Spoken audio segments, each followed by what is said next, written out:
2. 1, 2. Pascal Grondin, demandez à l'information.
1, 2.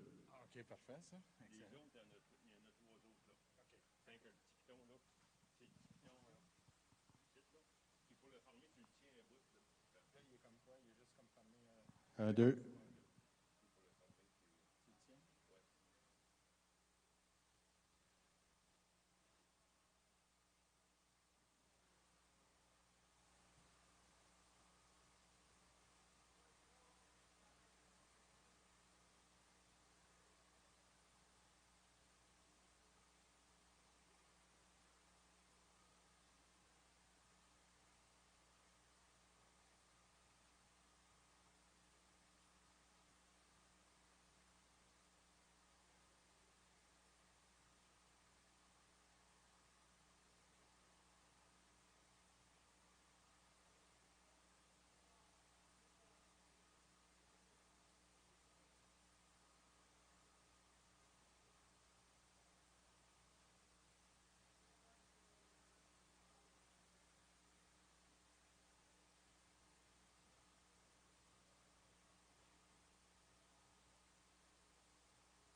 should do it. They'll need a mic, won't they? No, they don't need that at the table. You Just don't for know? the judge. Yeah. Oh, the only thing is I announced the winners of the class. Oh, you do? Thing Yeah, like yeah. that. But so you're gonna be over here. I'll be everywhere. Yeah. Because I have the two sides to do. You'll be the judge for Shorthorn today? Yes. Okay, your name? Bill. Bill. Biglini. B-I-G. G like George? Yes. L-I-E. L-I-E. N-I. Biglini. Yeah. Okay, Yeah. good. And I'm from From? Douglas, Manitoba. Manitoba.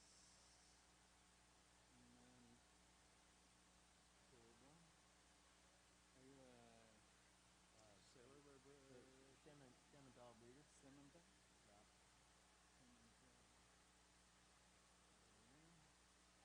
WLB livestock is the name of it. Could you spell it? W What about you? L Well, B livestock. Yeah. And I own that with my wife Nancy. is she here? No. Yes. Well, Can I help you? no. No? Okay, just in case that, because sometimes I know that. Yeah. Okay, good.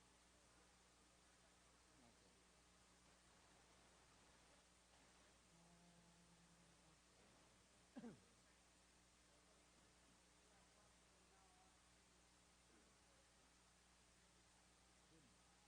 So we will start And soon. what's your name? My name is Will. Bill. C-L-A-U-D. Okay. Very nice to meet you. Thank you. Are we ready? You want to start? Or? Yeah, I'm gonna.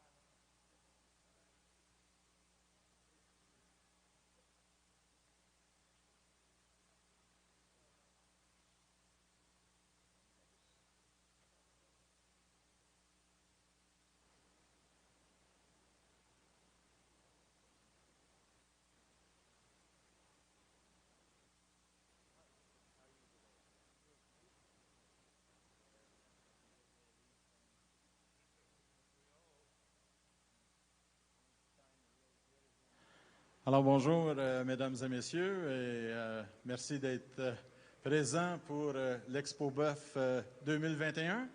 C'est vraiment un privilège et je tiens à remercier les gens à suivre les consignes que je vais vous énumérer. Donc, le port du masque en tout temps dans l'entrée du Colisée et durant le jugement, une distanciation de 2 mètres, ainsi que de respecter par section les petits X qui sont sur les bancs pour vous asseoir. So for today, the Judgment Day instruction, you have to wear a mask at all time, from the entrance to the Coliseum, and during the judging, exhibitor, judge, everybody. Keep a distance of 2 meters, and also respect the capacity per section as indicated, with an X on the bench and so on. Alors, on va pouvoir commencer, so we can start with les deux races Angus et Shorthorn. So we will start with the 2 breed, Angus and Shorthorn. Today, aujourd'hui, notre juge dans le Angus, c'est Madame Anne Brunet, qui est directrice générale depuis 6 ans dans la traçabilité de l'Agence canadienne du bétail, dans le bovin, le bison et les moutons, ainsi qu'elle est partenaire dans 2 races Limousin et Hereford pour une génétique supérieure dans 4 provinces avec 7 partenaires avec son copain. Évidemment, Anne est natif du Québec, mais elle nous a quittés déjà il y a une 30aine d'années. So the judge for the Angus today is Anne Brunet. She's at the agency, Canadian Agency of beef and sheep. She's also a partner in the genetic, superior genetic and Limousin and Hereford. Notre juge dans la race Shorthorn aujourd'hui est M. Bill Biglini de Douglas, Manitoba. C'est un éleveur de Simmental de la ferme WLB Livestock, partenaire avec sa conjointe Nancy. So today we're judging the Shorthorn breed. Mr. Bill Bigliani from Douglas in Manitoba. He's a Simmental breeder for WLB livestock.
Good morning, everyone. It's certainly a privilege to come here to beautiful Quebec and be given the opportunity to look at some good shorthorns. And this is certainly a nice class of shorthorn bull calves to start the day with. You know, I think we have really two top individuals to start this class off with, and I don't think you'd be wrong if you wanted to switch these two. I really like the front end and the faultlessness of the structure of this second place bull, but I really like the natural muscle on the first place bull and the depth and the true muscle that he exhibits when he gets out and walks. He sets down on a really nice foot and leg, walks true on his width as compared from front to back. My second place bull just a little shallower up through his twist, not quite showing that depth of side and natural muscling that I see in that top bull, but certainly two top individuals. My third bull is a bull that I think just needs a little bit more time. I think you're going to learn to appreciate this guy a little bit more.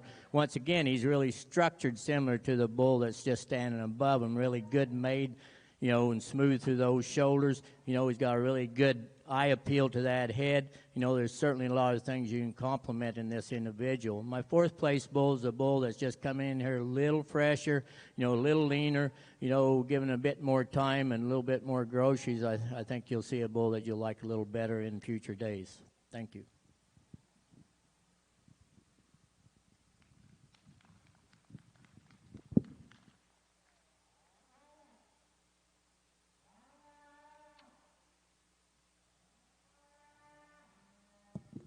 Alors, comme le juge a mentionné dans la race Shorthorn, il apprécie et remercie l'Expo Boeuf de l'invitation pour venir aujourd'hui. Deux excellents premiers, deuxième taureaux avec beaucoup de musculature qui se déplacent très bien. Le troisième et le quatrième sont de très bonnes aptitudes, mais avec le temps vont développer une plus grande facilité. Donc, le résultat, en première position, chapeau numéro 1, Steelbrook Lockdown. En deuxième position, Shadybrook PL Rifleman. En troisième position, Cedar Grove Justice. Et en quatrième position, GD Tito.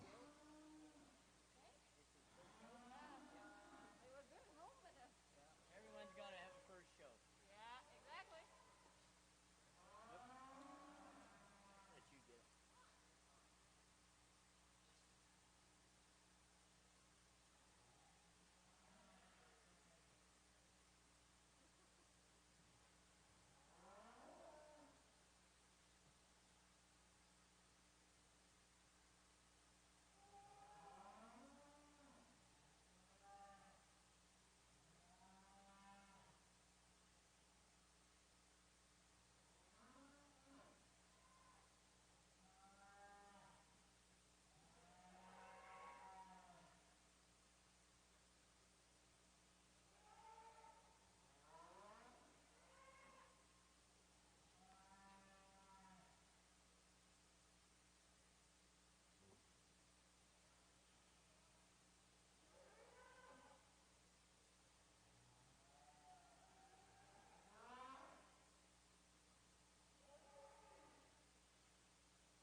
Over here on the Shorthorn side, this white bull's a July yearling, you know, a bull that's certainly showing some niceness about his maturity and everything. But what's really nice on this bull is just the way he's structured, the way he presents so few problems. You know, he's not big in his joints, but yet he's strong in his structure. He's really smooth through his shoulder. He's strong down in that top line. You know, if I could change this bull, I just want to give him a little bit more bulge down that stifle, a little bit more rounder, you know, quarter to him. But other than that, I think we've got you a pretty good bull that's going to certainly do the breed some good. Alors, un beau bonjour sur le côté Angus. C'est avec un grand plaisir que je me joins à vous aujourd'hui à l'Expo Boeuf. Je vais dire un petit bonjour en anglais, puis je vais revenir avec mes commentaires en français. So good morning, everyone. What a pleasure it is for me to be back home and judge the Angus show today. As you have heard, I am a Quebec native, just been gone for about 3 decades. I am going to give my comments in both French and English. I'll start in French as a courtesy to our host, and I'll come right back in English. Alors, dans la classe de veau de l'année mâle Angus, je commence avec un veau qui a le plus de volume, le plus de profondeur, un veau qui a beaucoup de performance pour son âge. Je lui donne cet avantage-là au niveau de mon deuxième, malgré que j'aimerais bien changer son devant et au niveau des épaules. Le veau en deuxième, probablement le mieux fait en avant au niveau encore là des épaules, mais quand on regarde le niveau de la performance, je dois le laisser en deuxième. Mais probablement le plus complet au niveau de tous la profondeur, l'épaisseur et le style. Le veau en troisième, j'ai fait un changement à la dernière minute, un veau qui est très bien élancé dans le devant, mais quand on le regarde de derrière, j'aimerais qu'il soit plus large au niveau des ischions, plus large au niveau du dos. Alors peut-être un taureau qui a plus de futur au niveau de la facilité au vélage, mais au niveau de la performance aujourd'hui, je dois le laisser dans le troisième. Le veau en quatrième, probablement pas sa meilleure journée pour se montrer. Il est rentré en vitesse, où il voulait sortir en vitesse, mais quand même, quand on le regarde, il est très bien fait. Encore là, au niveau du devant, au niveau du dos, des pattes et tout. Mais quand on le compare aux trois en avant de lui, il manque un peu de performance pour pouvoir compétitionner. Les deux taureaux qui finissent notre classe, des taureaux qui ont beaucoup de potentiel, mais aujourd'hui, ils sont un petit peu, ils sont moins performants que ceux en avant d'eux. So we're starting off our class here with a very powerful, deep, thick bull calf. And you can go ahead and walk out if you want. I think you're exiting that way. So I'm giving that advantage over my second calf, my second place bull calf. I just could not overlook how powerful he is throughout, even though I'd like to change his front end just a wee bit. The bull calf in second, I think that's where he shines. He's got a nicer front end, a little tighter shoulder, walks well, but just gets outperformed just a tad. The calf in third, probably one of the most attractive profiling bull calf, but when you get in behind him, he certainly doesn't have the width of pins or top to compete against the three ahead of him. Thank you. Alors, résultat dans la race Angus, dans les taureaux de nez de l'année. En première position, Mac Just Chilling de David Simmental. En deuxième position, chapeau numéro 6 de Emmanuel Chanaille avec l'exhibit Covey Hill Stinger. Troisième position, Reynold Tamper de Sandy Reed. En quatrième position, chapeau numéro 4, Service Animal Noiseux avec San 125R Homeground. En cinquième position, Dynamic Joe Snow de Rénal Noiseux. Et en sixième position, chapeau numéro 5, Donovan Dale Johnny Cash de Gérald Ekita Donovan.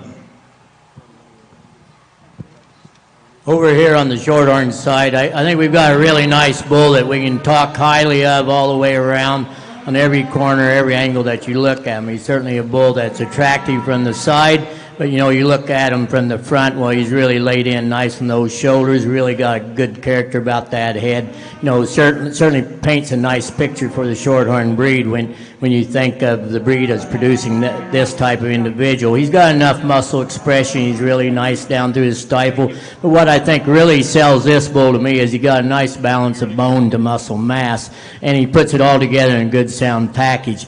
You know, he's great on the stance, but what I really like is when he gets out and walks. Well, you know, the joints work right, the joints don't pop, they just all work together and help carry that body mass through. You know, a very good individual. Thank you. Alors, dans la race Shorthorn, le juge a mentionné évidemment, il y a un seul exhibit, mais un excellent taureau, très bon développement musculaire, bien balancé. Donc, en première place, évidemment, Shadybrook Pale Fire Chief avec l'exhibit et propriété de Shadybrook Shorthorn.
my 2-year-old Shorthorn bull that we're looking at here now, certainly helps me carry on with with what I've been promoting as far as my type of a bull, no matter what color or what breed he is. He's a bull with a lot of balance, a lot of maturity, a lot of character about him, but once again, he's strong top. He's good bone, but he's balanced bone to his body mass. This bull is maybe a little greener than my yearling champion bull, but he's still comes through here pretty honest. He's right in his joints. He's sound in his structure. Certainly a bull that I think I can certainly be high on. Thank you.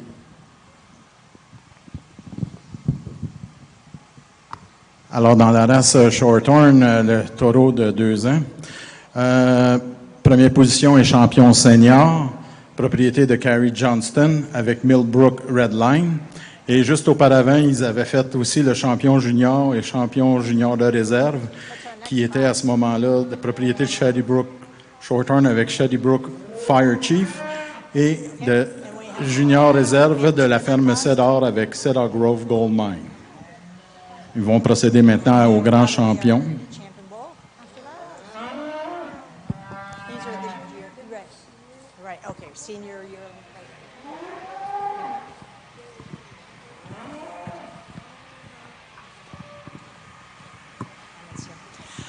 On the Angus side, we've got a pair of young yearlings. A May is starting off the class, a bull that's got extreme muscling. I love the top in him. He moves well. He's really deep. Just a little outpowers the bull that we have in second. Now, the bull in second is a June, so obviously a young bull that is early in his development. But if you look at him, really there's only a month difference between the two, so I'd just like to see a little more power in order for him to compete with the one in front of him. But he does have beautiful lines and looks like he could add a lot to a herd, maybe even on the Cavigny side. Dans notre classe de taureaux d'1 an, on a un taureau qui est venu au monde au mois de mai, qui gagne la classe assez facilement ici au niveau de sa performance, au niveau de sa musculature, sa profondeur. Un taureau qui est très développé pour son âge. On le suit en deuxième place avec un taureau qui est du mois de juin, donc il y a seulement qu'un mois de différence entre les deux. Le taureau du mois de juin peut-être pas la musculature pour compétitionner avec celui en avant de lui, mais il y a de très belles lignes.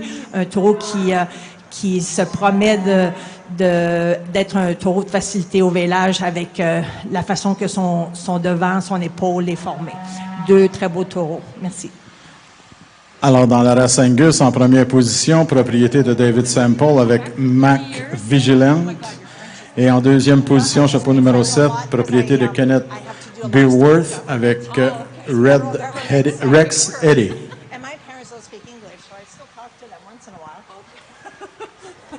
Yeah, so gone, but not completely forgotten.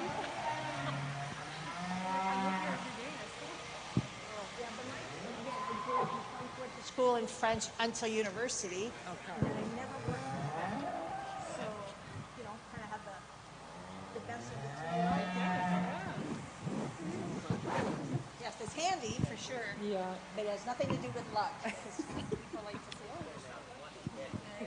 it's hard work. It is. When it comes to cow terms, I'm a little short on the You're doing great.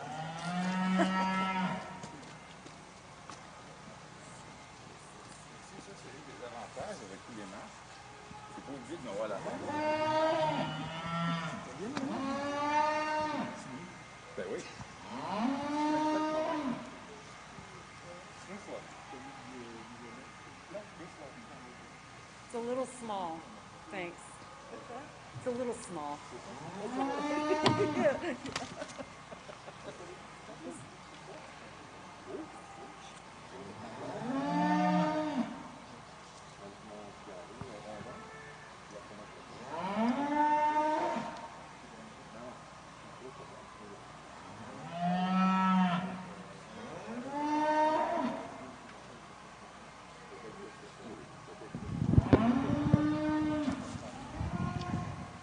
You know, I think the Shorthorn exhibitors would be pretty pleased with the bulls they've got out here representing their breed this morning.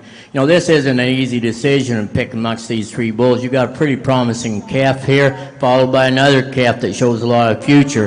You know, I can certainly envision that this calf one day managed right and everything and just kind of let him do his own thing. He's going to end up, you know, as good, if not better than the two bulls above him. But that's a prediction that I'm maybe not ready to just totally lay some money down on yet today, but it's certainly a thought in my mind. My yearling bull is a bull that he's so attractive. You know, he's good. I'd like to put a little bit more heart, a little bit more forerib in him to make him the perfect bull. But, you know, at the same time, perfect bulls don't always change anything. And as a breeder, I'm always wanting to change something, better one aspect of my program and everything. But this bull, to me, I think, if nothing else, he's going to add a good look to his progeny. And then the cow can do her part, and then you've got a pretty good combination going. My 2-year-old bull is a bull that's fresh. I like the way he walks out here. He's not covered in a pile of hair. You know, he's not clipped to a certain type. You know, he is what he is. You take him or you leave him, and I can certainly buy him in his honesty. He, too, presents a pretty good character about him, the way he holds himself proud and holds that head up and that shoulder lays in and everything. Yes, I'd like to see him just a little bit more of a showy look, but, you know, we got to remember the ribbons don't work in ATM machines. We have to have something we can actually take to the bank. And that's where I think we got to keep in mind what we're looking at when we're looking at these show cattle. But with that in mind, I'm going to go out and pick you my champion bull and my reserve champion Shorthorn bull today. Keep in mind they are my champions. You pick your own.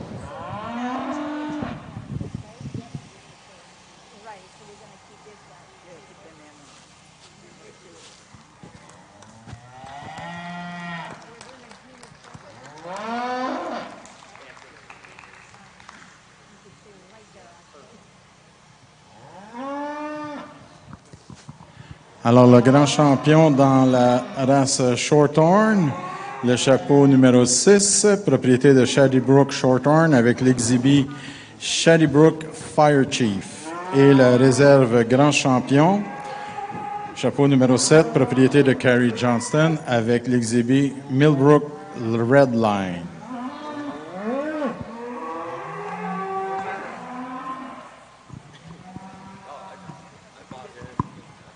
Alors, sur le côté Angus, on a 2 taureaux dans la classe des seniors 1 an. Un taureau exceptionnel qui commence ici en premier. Un taureau qui est très difficile à trouver des défauts. J'aime bien la façon qu'il se déplace, la qualité de ses pattes, de ses pieds, de la musculature du devant. En fait, c'est un taureau que j'admire beaucoup de la tête jusqu'à la queue. Le taureau en deuxième, ça n'enlève rien à ses qualités. C'est un taureau qui est très bien fait aussi. En fait, c'est le même modèle en plus petit, mais un taureau qui est très bien fait aussi, qui se déplace bien. On l'a vu même en action au début, un taureau qui est très agile sur ses pattes. In this class of senior yearlings on the Angus side, we've got an exceptional bull starting the class here, a bull that definitely could take on a lot of competition. Pretty hard to fault, I think. Overall, I love the lines. I love the depth of ribs. I love how wide he is on top. Seems to be perfect condition for this time of year. A bull that I really, if you haven't caught on to that I really like. I think the bull we have in second is just in really tough company today.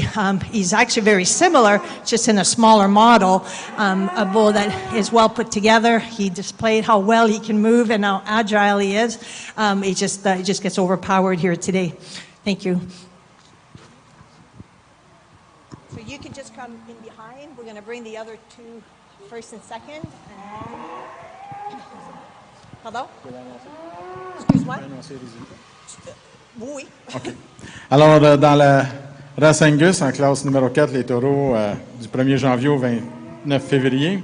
En première position, propriété de Emmanuel Chanaille avec Covey Hill Captain. Et en deuxième position, propriété de Christopher Boucher avec Powerline Homer.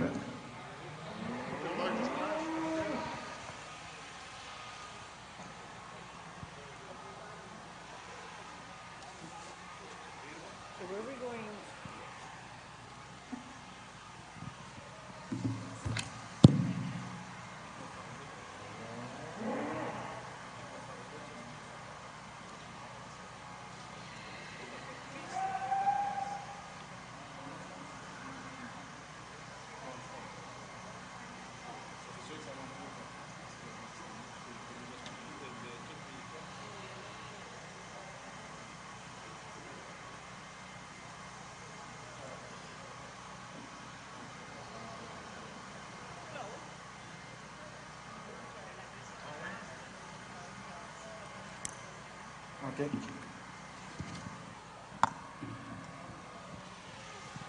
Alors, dans la race Angus, on procède au championnat junior. Il nous manque un exhibit de Kenneth Beerworth. L'exhibit Red Rex Heady.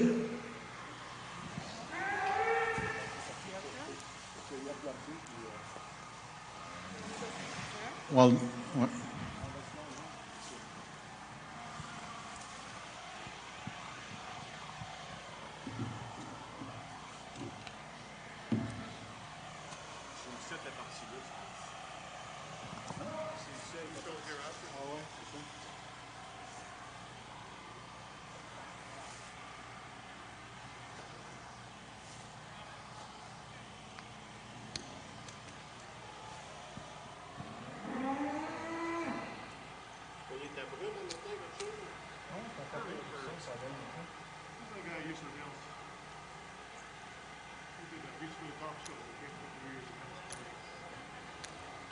Yeah, he's coming.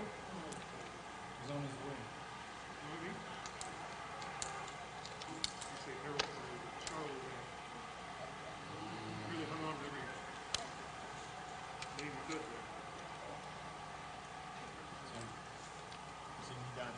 Son moto dans la bouteille.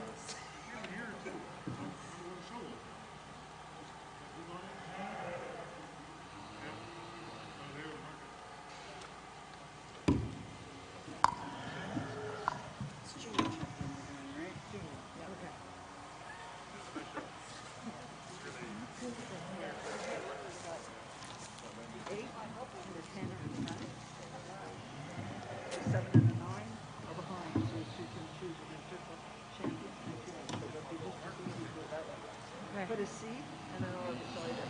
10, 9, 7. So these are your first? These are your second? Okay.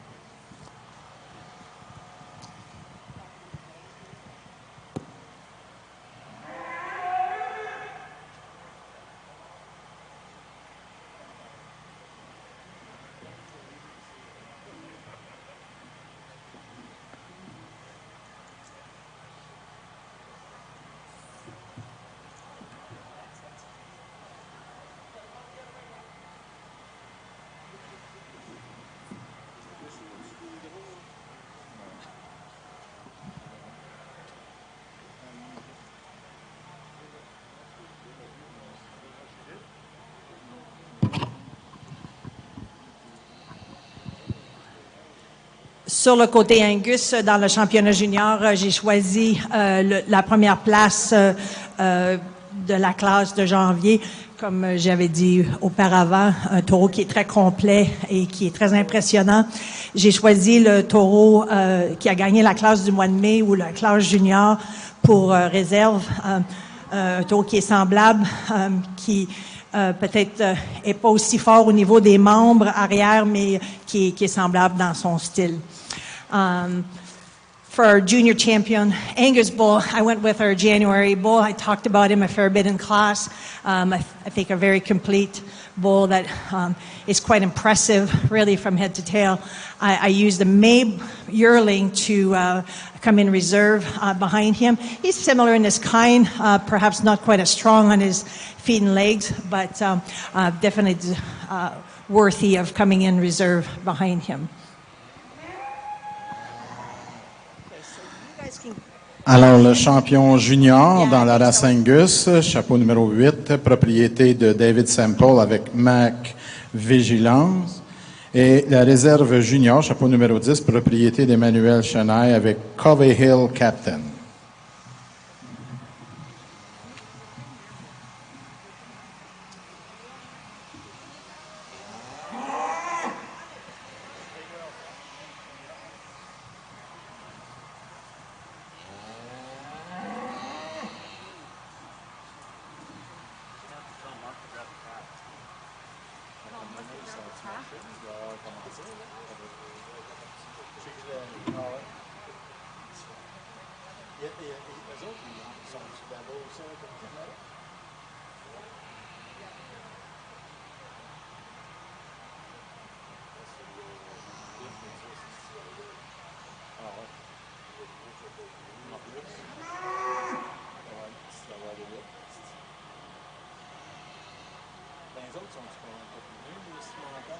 tient, il y en a un petit peu moins. Le taureau d'habitude 3-4 millions. Au moins, j'espère. Ah ouais. Ben, c'est ça, le gros, des fois, il y en a un ou l'autre.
Ces animaux, parce que d'habitude, c'est les autres, ça va comme ça.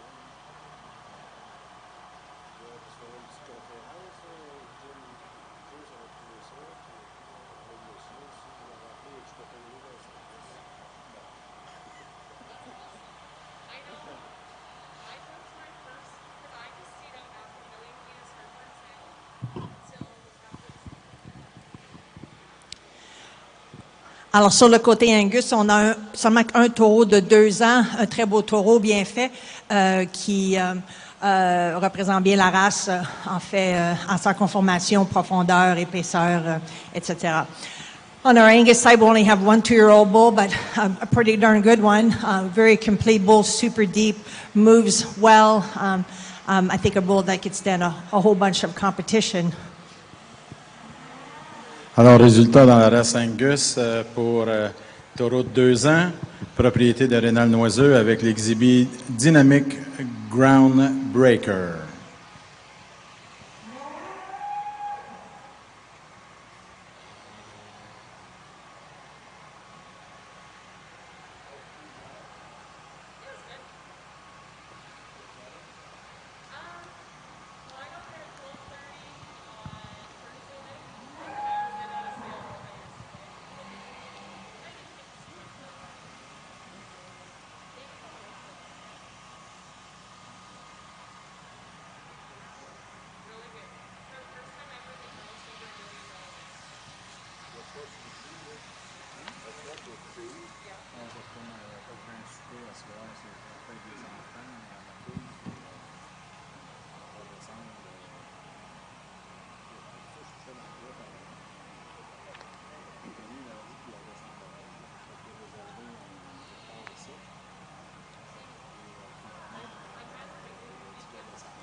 les envoies trop là, ça va, non, on a fait côté, puis pas de temps. Si les envoies trop tard, on connaît tout, ils sont prêts à marcher. Je n'ai pas donné l'augmentation. Là, ça marque le petit carré. Ouais, tout est correct. Ouais, tout est correct. Comme ça, on peut donner de restriction. Shorthorn, shorthorn. À moins que l'un soit des vrais. Hey, il manque un taureau, hein? On attend le 3 ans. OK. On demande dans l'aréna la propriété de Christopher Boucher avec son exhibit A.F. Anderson Snipes. Est-ce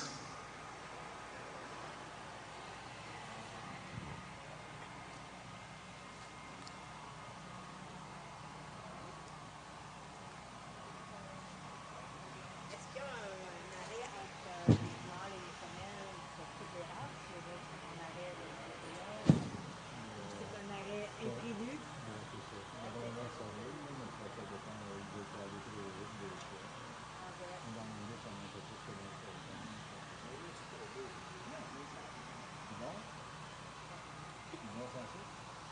On va le mettre deuxième.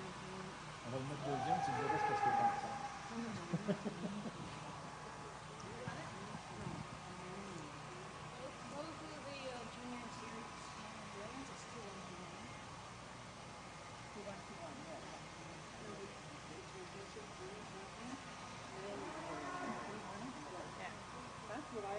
The older one, so the January. Yeah. So it's And then the May. The May. So I announced the other. Oh, did you do? But that's fine. Okay, so the date is, you guys need to pay attention. I'm not good at that. So I was like, okay, I never missed that.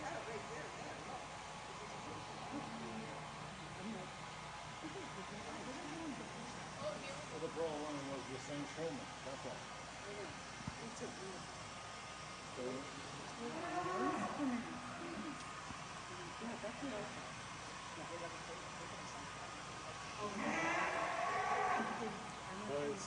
big, it has to be. Oh, no.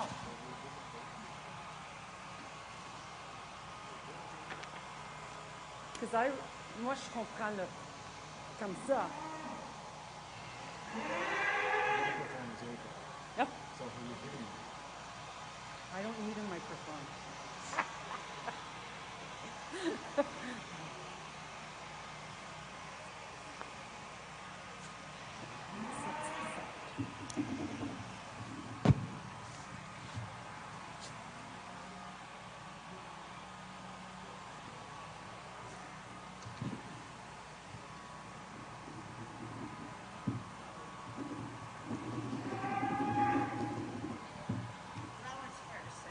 That was easy to keep up.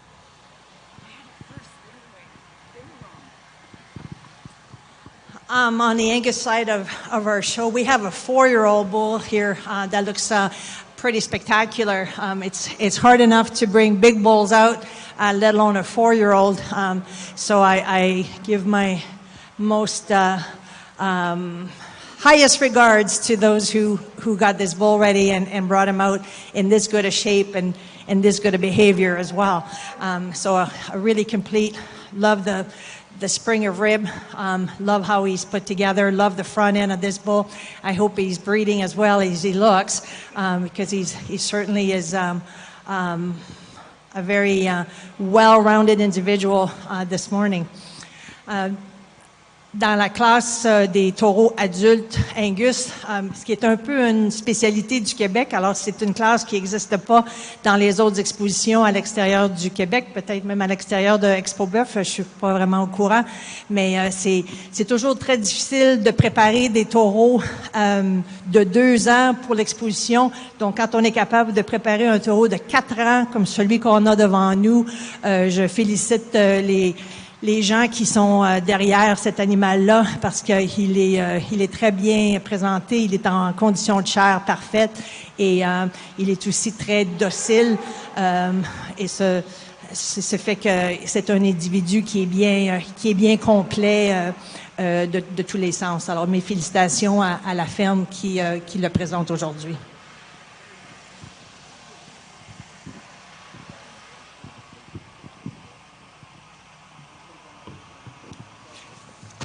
Alors, dans la race Angus, taureau de plus de 2 ans, propriété de Christopher Boucher, avec l'exhibit Anderson Snipes.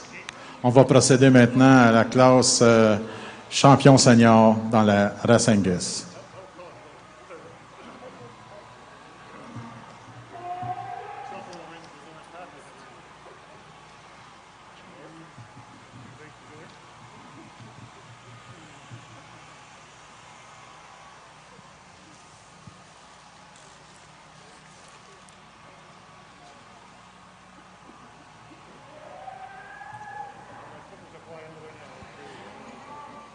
Alors, le champion senior, propriété de Christopher Boucher, avec l'exhibit Anderson Snipes, et le réserve senior, propriété de Rénal Noiseux, avec Dynamic Groundbreaker.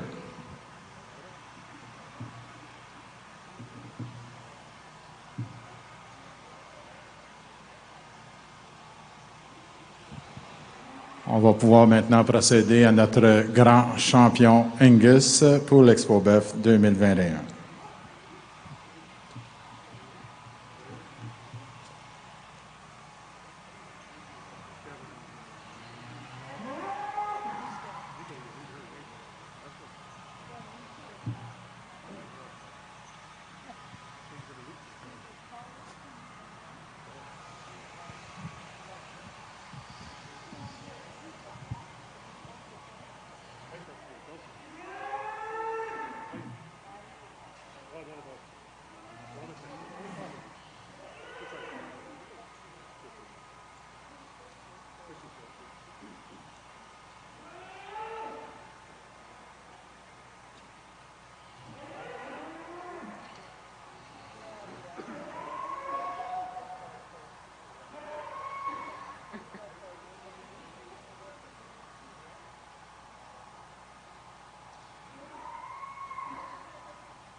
Okay, so you've got the 12, 10, 1.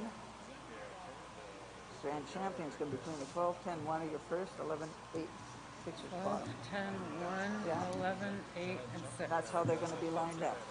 Okay. Oh, is she lining them up different? No, the 12 first ones are going to be in front, 6 is in the back. So that's it? That's it, that's right.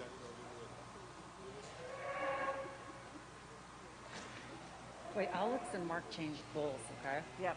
Okay. I tell you, this is stressful work. I've never smoked a day in my life. I need a cigarette. Attends, là, j'ai parti avec mes champions tout à l'heure. On va voir que je change de champion senior. Ah oui. I don't have them. I have to grab the banners. You're doing a wonderful job. No, I gave them the females, not the males.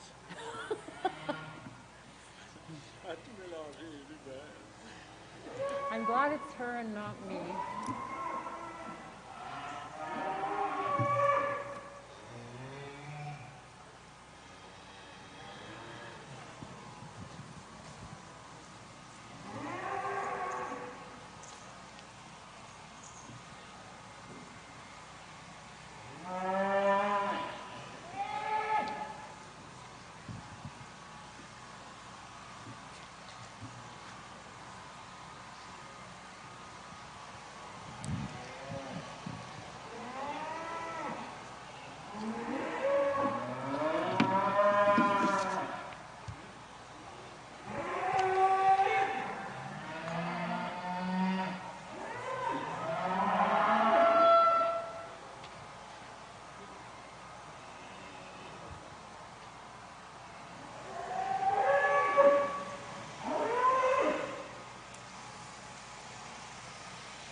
good boy.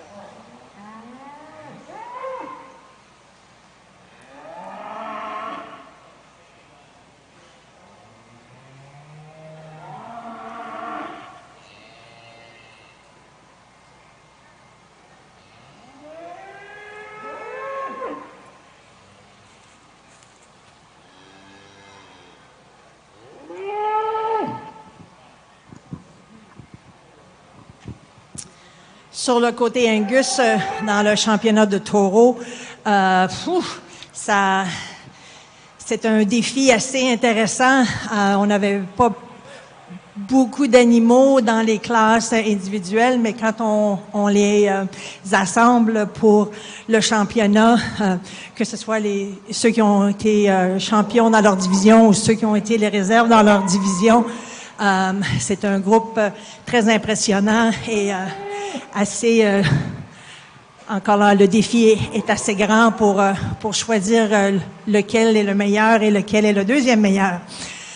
Il y a certainement des différences, mais des différences qui sont très acceptables.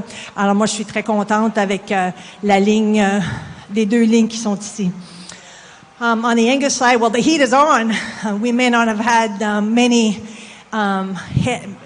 big numbers in our individual classes or divisions, but when you've got them all assembled, these two lines here are quite impressive. And certainly adds an extra notch or two to the challenge of picking one champion and one reserve. So first of all, I'd like to congratulate the exhibitors. I will pick my champions by handshakes, which I'm really happy to see that people are not too worried about shaking my hands, considering that I'm an Albertan. Alors, je vais choisir mon champion et mon réserve en serrant la main aux exposants. Et comme je viens de dire, je suis très contente que les gens sont assez ouverts à me serrer la main malgré que je suis une résidente de l'Alberta.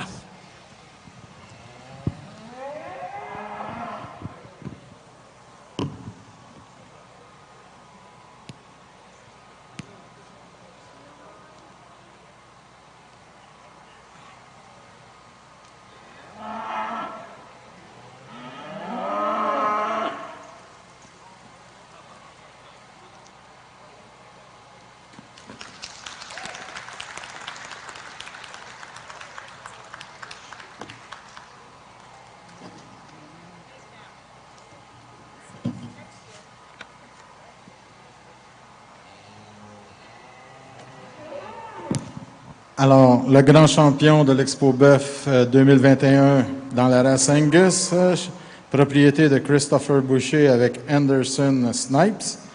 Et le réserve grand champion, propriété d'Emmanuel Chenaille avec Covey Hill Captain.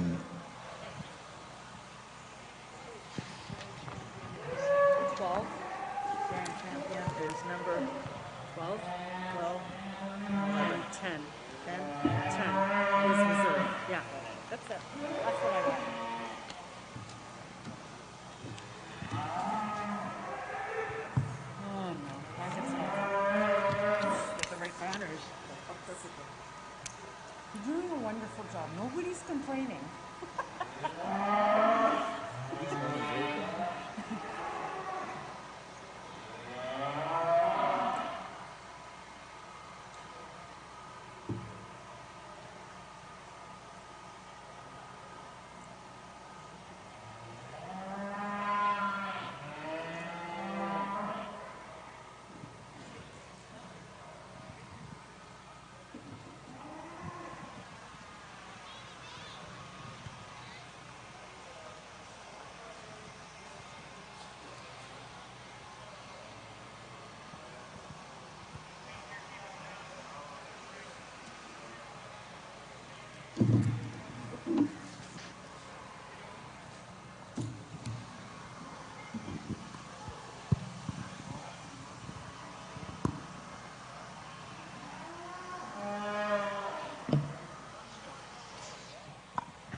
I don't need one.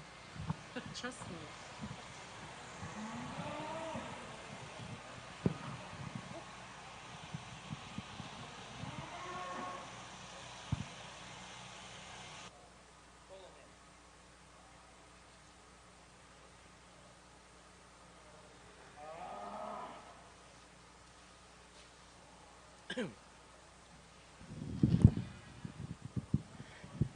When I look at this class of shorthorn heifers, I would say to all you shorthorn breeders, count yourselves blessed that you've got this strong of a group of heifer calves to start off the shorthorn female show. There's different types out here, but they're good types. And one thing about needing to keep some variation in your types and everything, is to, because that gives you more options.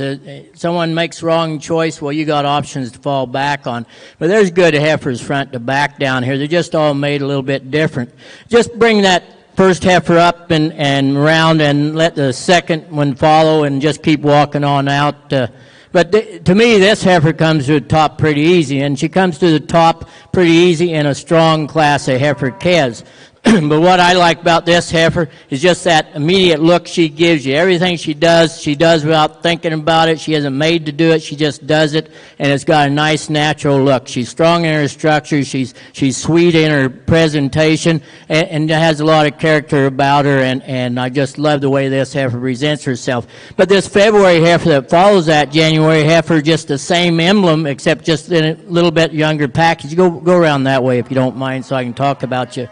And the one thing about these top three heifers is what they're doing. They just get out and they convince me that they're doing it because that's the way they're made and everything. But this white heifer, I really like her. She's probably a little deeper ribbed, deeper hearted than the heifers above her.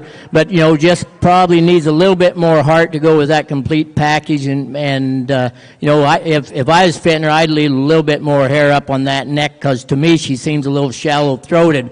And we talk capacity in these animals, and we need capacity right up there at that throat so they can take in a lot of forage and then have a good gut, good heart, and everything to to forage and survive. And that's why I want to see these animals a little deeper throated, not sloppy throated, but a little deeper throated. This good deep bodied heifer here just leaving now, she's the deepest bodied, roundest ribbed heifer, widest top, widest rear ended heifer, but she doesn't give me that natural walk that I want to see. I can't help but think that as she gets older and if she gains weight like she's a good doing heifer, is it going to present a problem? And that causes me a bit of concern. But I love her for her substance, her depth of body. These last few heifers walking out here, don't knock them because I put them down in the class. They're good, strong heifers. They're just showing a little bit of difference in their maturity, stage of maturity and everything, but they're heifers that have a lot of good look to them. They're heifers I think are workable heifers, and they're heifers that give you a little bit of option as to what type of bull you want to breed them to. You get on up into those heifers like that really deep, thick-made heifer, you're keyholed into the type of bull you have to use on her. I like to have some options available, in my females, and that's why I appreciate those females that I put up at the top. Thanks, bye. Alors, résultat dans la race Shorthorn. En première position, propriétaire de Steelbrook Farm avec l'exhibit Steelbrook Destiny, chapeau numéro 15. En deuxième position, propriété de Shadybrook Shorthorn avec l'exhibit Shadybrook Savory, chapeau numéro 9. Troisième position, également propriété de Shadybrook Shorthorn avec Shadybrook Bella, chapeau numéro 10. Quatrième position, propriété de Samuel Dempsey avec Perfect Fool. En cinquième position, de Daniel Sonnet avec Sonny Julia. En sixième position, Steelbrook Farm avec Steelbrook Dakota, chapeau numéro 13. En septième position, chapeau numéro 11 de la ferme Cedar Grove avec Cedar Grove Sally Jane. Et en huitième position, chapeau numéro 8, également de la ferme Cedar Grove avec Cedar Grove Perfect Jolene.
Only one in this class of yearling Shorthorns heifer. This is August yearling heifer, really smooth-made, strong-topped yearling. Certainly has a good cow look to her.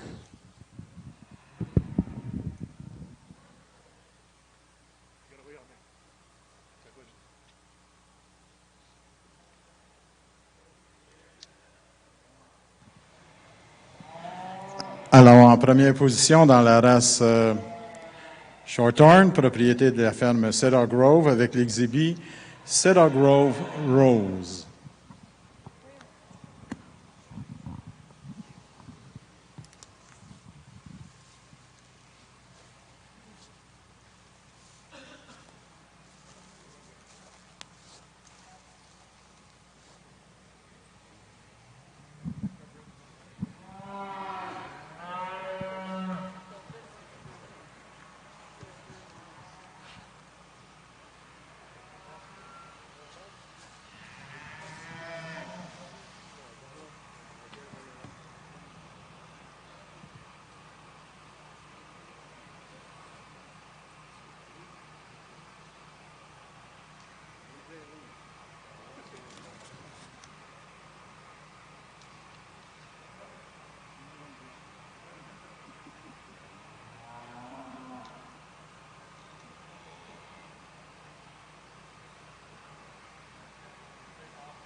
Sur le côté Angus, on a deux classes de jeunesse de l'année.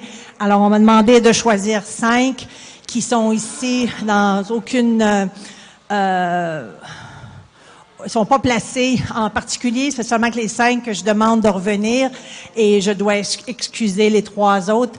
Il va y avoir une autre classe avec un grand nombre aussi où je choisirai 5, la même chose, et après on va ramener les 10, donc les 5 de chaque classe pour le placement final. So on our Angus side, I guess we have 2 heats of heifer calves, so I was asked to pick 5 to come back. So these are my 5 on this side. Unfortunately, I have to excuse the other 3. And then we'll have a second heat where I'll pick 5 again, and then we'll place the 10 finalists, 1 to 10, on a third round. By the way, they're not placed in any particular order.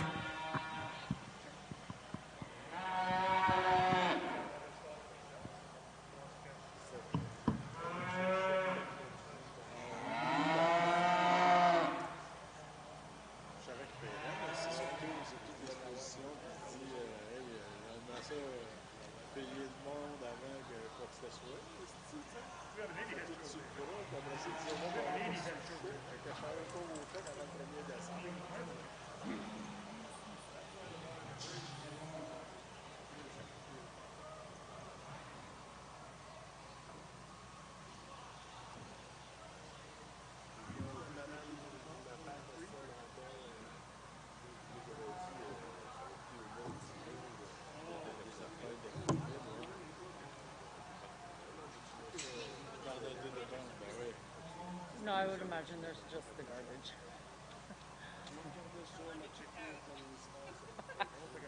We took pictures without our masks on, so you know, Oh, I know. we're already flirting with possibilities of do. If I put this mask back on backwards, let me know, okay? Because I don't always check to make sure that You'd be upside down. it's a warm bugger.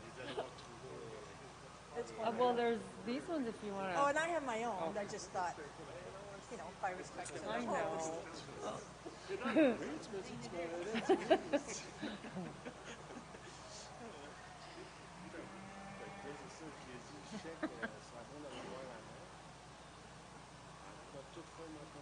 Jill.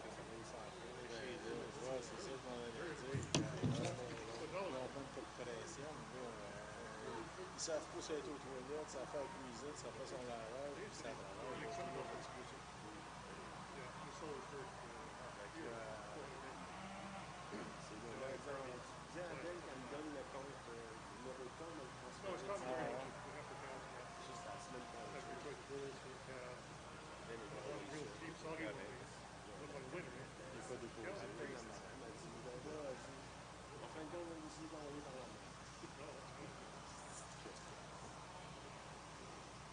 Avoiding you all day.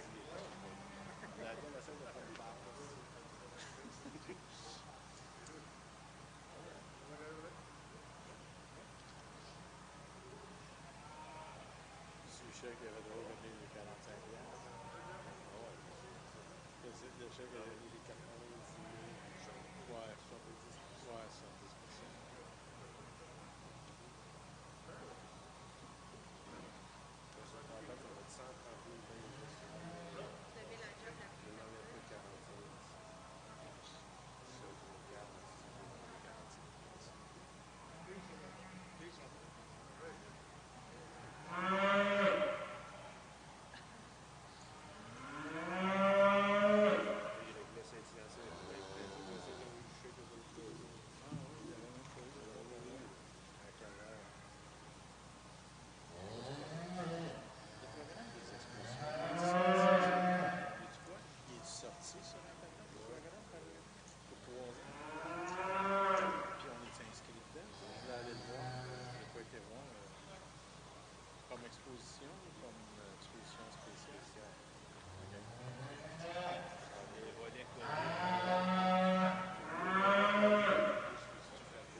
Puis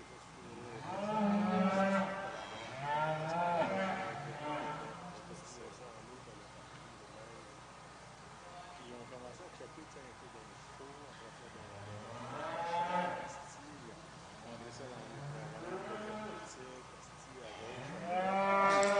Tous les morceaux, tu sais. Il est handicapé, il est en train de t'amputer, de couper une main, toute le bras, couper une jambe, jusqu'à temps que finalement, il dit, Chris, ils sont très bien, on a récupéré. On respecte pas les engagements qu'on a fait.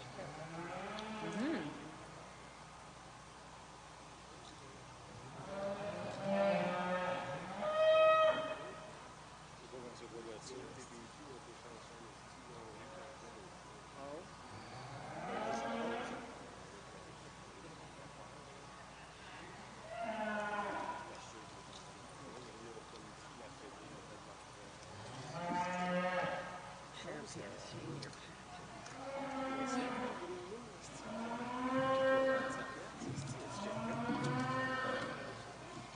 Oh, that's so pretty. That one's a pretty one.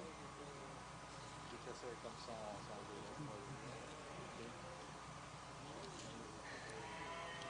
Et à payer, c'est encore proche, ah, c'est payé, ça. Ah, ça, c'est le nouveau de cette année,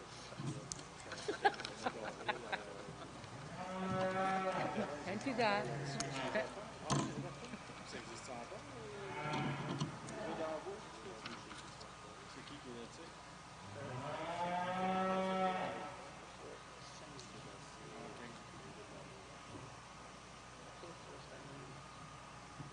It's okay if I take a bottle of water. Yeah. Thank you. I thought I'd ask. I like to ask.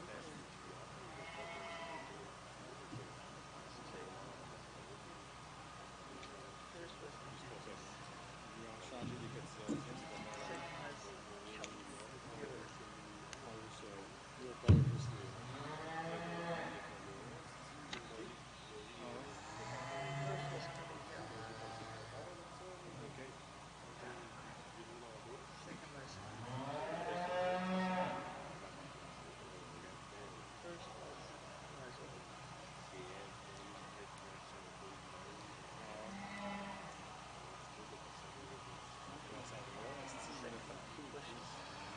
Des contrats de main, genre, je suis seul à faire des métros.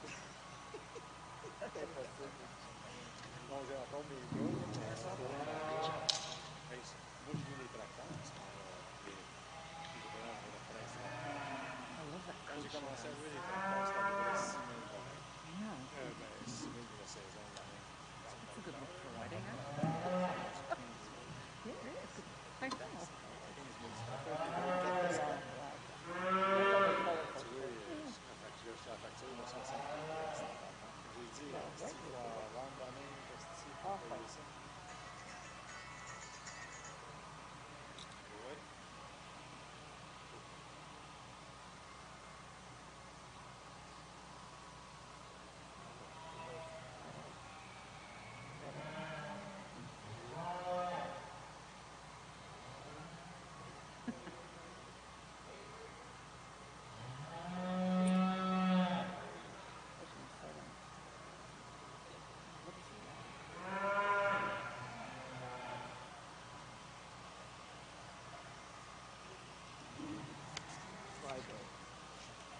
What?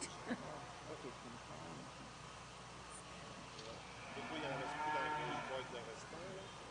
I'm trying to eliminate with my fingers. There we go.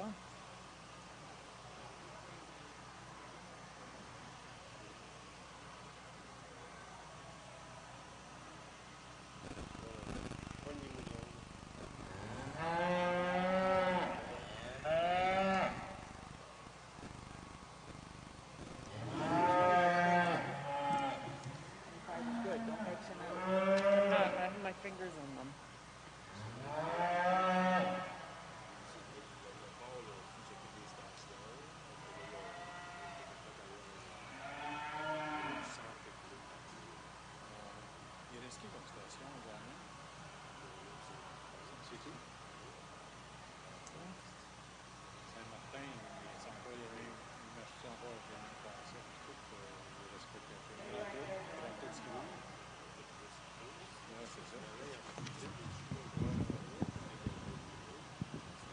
I've asked my Shorthorn exhibitor just stay there till I'm done talking on, because I think this is really a unique package of 5 bred yearlings to talk about. You can probably start this class off with a number of different of these, any one of these heifers, for your own good reason. Probably the only trouble I have is deciding whether to go with my younger February heifer that's in second or the older January heifer in first. But you can't deny the volume and the cow look that first place heifer gives you. She's really smooth, down her side. She comes off of that rib into that rib cage, in a good way, which ends up making room for that heart and that lung capacity, which a good producing cow always needs. But, the same can be said for that young February heifer, that smaller framed heifer. And I really like the, that cow look that both these two heifers give me, just in the way they're made, the way they look, the way their head sets on them, and the way they present themselves. Certainly I appeal. The least showy heifer in the whole class is my third place heifer. This big horse, though has cow written all over her. You just look at that broodiness through that head and that front end, and if she had some hair, you'd probably smooth up her presentation a bit. But she is what she is, and she's good in the way she's made from the ground up. I really like the way she just gets out and walks. I can see this cow looking even better out in the pasture, and making the owner of her pretty proud that he's got a cow made like her. In the end, what's going to sort out these heifers is what they do as a cow, the production, not so much the ribbon, but the production that they give their owners, and that is something I'm not going to predict. I don't know what bull they're bred to. I don't know the potential of the sire of the bull they're bred to. But one thing I do feel comfortable is all 5 of these heifers have the good probability of being a good cow. Under good management and everything. Well, I think they stand a good chance of being profitable factories for their owners. And there's just nothing really negative I can say about either one of them. You go out and you pick your class winner here, and I'm not going to argue with you, just as I don't think you have any grounds to argue with me for my first, second, third place today for my reasons. But, once again, another good class that holds the Shorthorn breed up, pretty proud in coming up with these type of females. Thanks.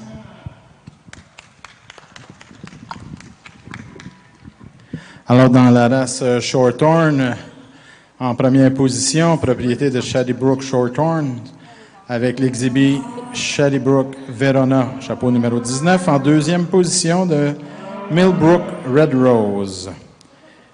En troisième position, chapeau numéro 17, de Stillbrook Farm, avec Stillbrook Diva. Quatrième position, chapeau numéro 20, de Stillbrook Farm également, avec Stillbrook Dynasty. Et en cinquième position, de Daniel Sonnet, chapeau numéro 18, avec Sonnet Elia. Alors, sur le côté Angus, on a excusé 3 des génisses dans le deuxième groupe. On en a gardé 5. Les 5 autres devraient rentrer immédiatement. Alors, les 5 qu'on a ici, ils ne sont pas placés en aucun ordre en particulier. So in our second heat of heifer calves on the Angus side, we excused 3 of them and kept 5. They are not placed in any particular order. We're just waiting on the other 5 to come in, and then we'll judge the class.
couché hier.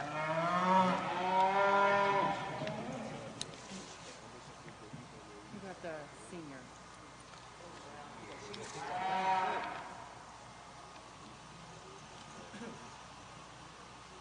Yeah. We just got one 2-year-old shorthorn pair for you to look at today, but one thing I can really compliment this young 2-year-old on is her calf is pretty near a spitting image of her. And I want, when I'm judging these cow-calf pairs, that's one thing I do look for is, seeing that stamp that mother has made, not just through the milk, but also in the type of individual that she's raising, and certainly that example is there today.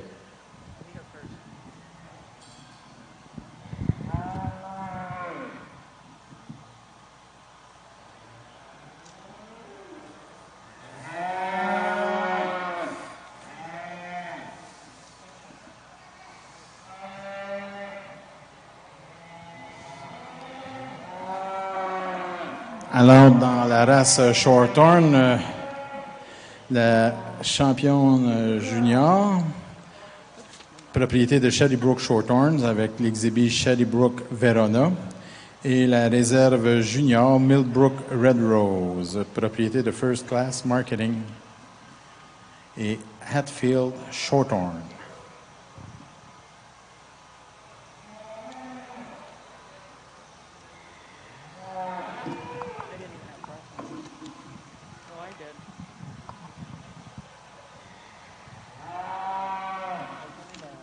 Petit matin. I thought it was.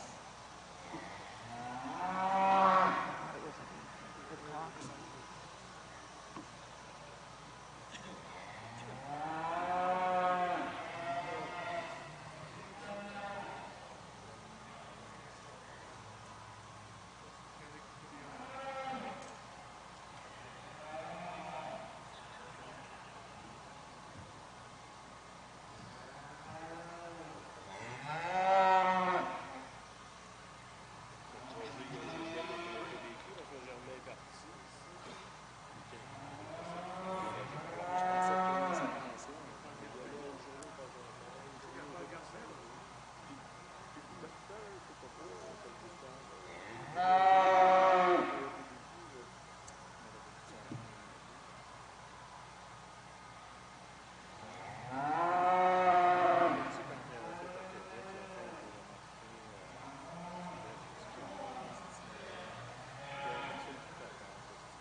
Once again, a good shorthorn female with a really good heifer calf there in front of her. Certainly you can see the productive ability of this 4-year-old female.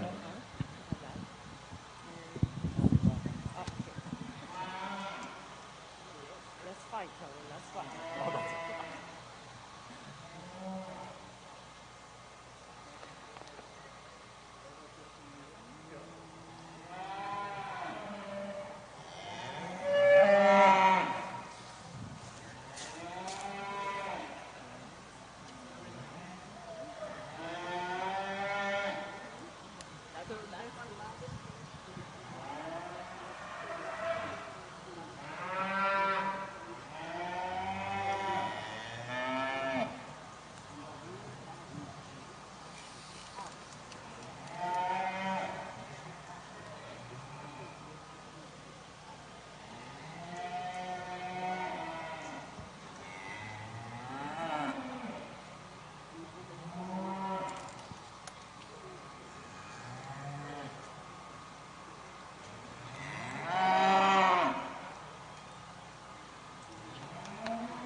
Wow, on the Angus side, it doesn't get a whole lot more difficult than this. First of all, I don't think it's really fair that we started with some March heifers and then roll into Januaries. It would be so great if these classes would be split in smaller groups to give a fair chance for these exhibitors to display their animals. Like, these heifers are second to none, and I think it take competition no matter where they go. So it made it a tad challenging. We definitely have some different types, and it had to be a bit of a give and take and compromise situation right from the get-go when I had to pick 5 in the first and second heat and then to bring them back. But when they come in looking this way with that kind of style, that kind of width at top, that kind of leg, I think you just have to start off with this heifer. I think she's exceptional. Beautiful shape of her rib. I just love the way how she shows herself. I love her front end. Just a beautiful heifer from head to toe. I'm giving her that advantage to this one. This is a really fancy heifer, and when she shows herself, she's quite attractive as well. Maybe a little tighter made, but really complete in her own right. A heifer that the more you look at her, the more you like her. She's got beautiful lines to her rib as well. Just maybe not the overall attractiveness that we have in our first package. Then we come to my problem heifer. Heifer that half the time you just love her and half the time you just want to smack her on the side of the head. She does fall apart a little bit in the front end. I think she needs some more time to grow into herself. Today, that's why I have to falter in order to be any higher. But I think a broody type female in the making, a very nice shape. Maybe a tad over-conditioned for me for a baby, but I think I see cow all over her. Another heifer that gave me trouble. When she shows herself, she is quite good, but if you take a second look, she's a little tighter in the front end, in the shoulder, and when she does things like that with her head, she's not helping herself, but I think a really, really nice heifer to come in our fourth hole. Another problem heifer here. Heifer that is extremely attractive, long. She's got that beautiful neck extension, so you got to love her for that. But she's a little tight for me, but probably what bothers me the most is her teat size. I think for a baby at this age, when I compare her to her peers, I'd like to see those teats a little more refined, but definitely a heifer that if she grows into that udder as a 2-year-old, I think she'll be spectacular, and we'll see her again. A big, powerful heifer follows her. I'm faulting her for that front end when she falls apart a little bit in that shoulder area, but look at those, look at that rib shape. I think that is very sought after. That's what we want. But in a show heifer, when it comes with a little shoulder, then it's a little bit more difficult to compete with the rest of the class. Down the line, heifers that obviously caught my eye for numerous reasons. Again, a give and take. We have a really thick muscle type of heifer here. Once in a while, she's not maybe displaying herself like I'd like to see. She gets a little bunched up under, her legs get bunched up under her. But you gotta admire how easy doing she is and how well she's put together. And on down. But congratulations, this is an outstanding class of Angus. I'm going to go ahead and give my reasons in French, and you can lead off on that. Alors, comme je disais en anglais, une classe de génisses Angus exceptionnelle qui pourrait compétitionner n'importe où au niveau de la qualité. C'est pas vraiment juste d'avoir des génisses tout ensemble comme ça du mois de mars à aller jusqu'au mois de janvier. Alors, c'est difficile pour les exposants de pouvoir bien démontrer leur génisse. La génisse avec laquelle je commence, c'est la plus complète, c'est la plus attirante, c'est celle qui met tout ça ensemble, qui représente le moins de compromis. Elle a des bonnes pattes, des bons pieds, un bon dos. En fait, c'est très difficile d'y trouver des défauts. Je la suis avec une autre génisse que de plus qu'on la regarde, plus qu'on l'aime. Une génisse qui est bien proportionnée au niveau de la musculature et de la profondeur. Elle manque un peu d'attirance générale pour compétir avec la première, mais elle est très bonne. La génisse d'après, je l'ai mis 3e parce que je trouve que ses épaules étaient un peu trop sortis pour l'instant. Là, ils vont tous sortir, fait que c'est difficile de continuer mes commentaires. Mais en fait, il y avait beaucoup de compromis le reste de la classe. Il y a des génisses qui avaient de la profondeur, il y en a qui avaient de l'épaisseur, mais en tout et partout, une qualité exceptionnelle du début jusqu'à la fin qui doit être... on doit féliciter les éleveurs pour la quantité. Alors, mes félicitations à tous pour cette classe de génisses exceptionnelle. Alors, dans la race Angus, pour les génisses de l'année, en première position de Sarah Darrow Derek Black avec Bargy M. Beth. En deuxième position de Cindy Reed avec Red Home Princess. En troisième position de David Sample avec McQueen Mother. En quatrième position de Rénal Noiset avec Dynamic Madame Pride. Et en cinquième position de Kenneth Beerworth avec Inside Sophie. For the senior champion Shorthorn female, I think we have two pairs out here, that represent the breed and what I want to do in the beef industry. Certainly some good sound mother cows out there with some pretty good calves and proof of production in front. I'm going to go ahead and slap my champion. I'm not going to criticize one over the other. But, once again, we have a case where I think you can pick your champion, your senior champion, and I'll pick mine. It's just I get to wear the judge's ribbon today. And I think once again, the Shorthorns have done themselves proud with the females they have out here representing the breed.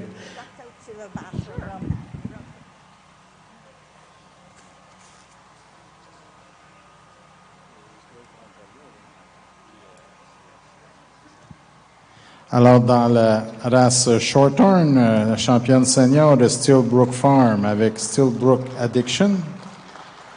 Et la réserve senior de Blair Hallnut avec Shadybrook Perfect.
là, on vient de la finir. Fait que là, tu sais, ben, il y en a pas quand même. C'est toutes les 2, 3, 4, 5. Ça va voir. Là, c'était plus long. C'est la plus grosse, ça, là. On vient de passer. Les autres, ils vont finir plus tôt. She's just, Cynthia. Tu viens de finir, on fait la grande championne. On va rester les deux petites choses. Allez, il va comme lui, une fois qu'il va être dégagé, on va faire cette section-là. Là, ça se déroule bien. Tout le monde est heureux. She just went to the ladies' room for a second. Yeah, okay.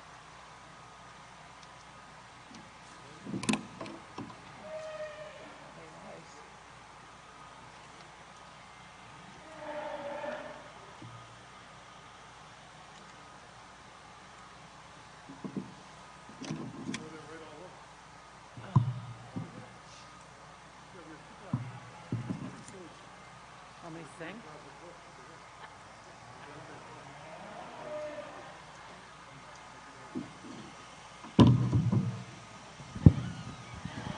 I want to thank the Shorthorn breeders for the caliber of cattle that they brought out here for me to judge today. You know, we didn't have big numbers or anything, but the Shorthorn breed was pretty big in quality. And you know, if you haven't judged a cattle show before, it's a lot easier to judge a bunch of good ones than it is a bunch of plain ones, and we've certainly had the good ones out here today. I've thoroughly enjoyed being here. It was worth the flight and worth the time to come here and get to walk through these good Shorthorn cattle. And you know, when you got a bunch of good ones out here for your championship lineup, it gives me a comforting feeling.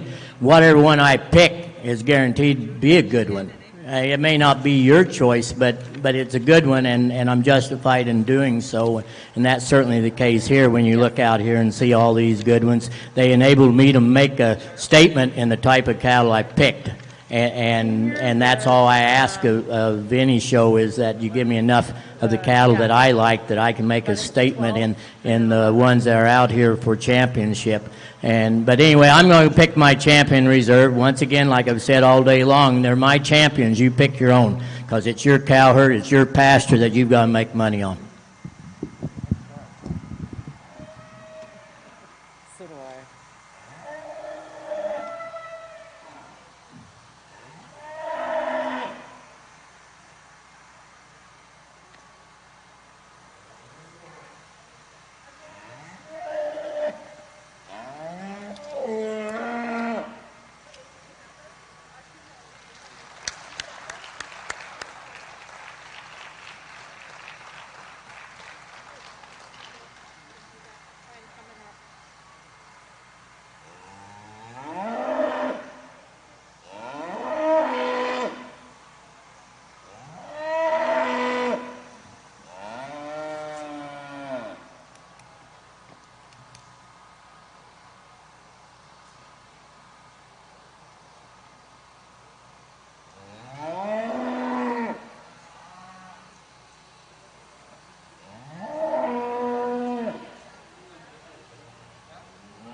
Dans la race Shorthorn, la grande championne de l'Expo Boeuf 2021, chapeau numéro 23, propriété de Stillbrook Farm avec l'exhibit Stillbrook Addiction. Et la réserve grande championne, chapeau numéro 19, propriété de Shorthorn Shorthorn avec l'exhibit Shorthorn Verona. Du côté Angus, on a 3 génisses jeunes, une décembre, une septembre et une novembre.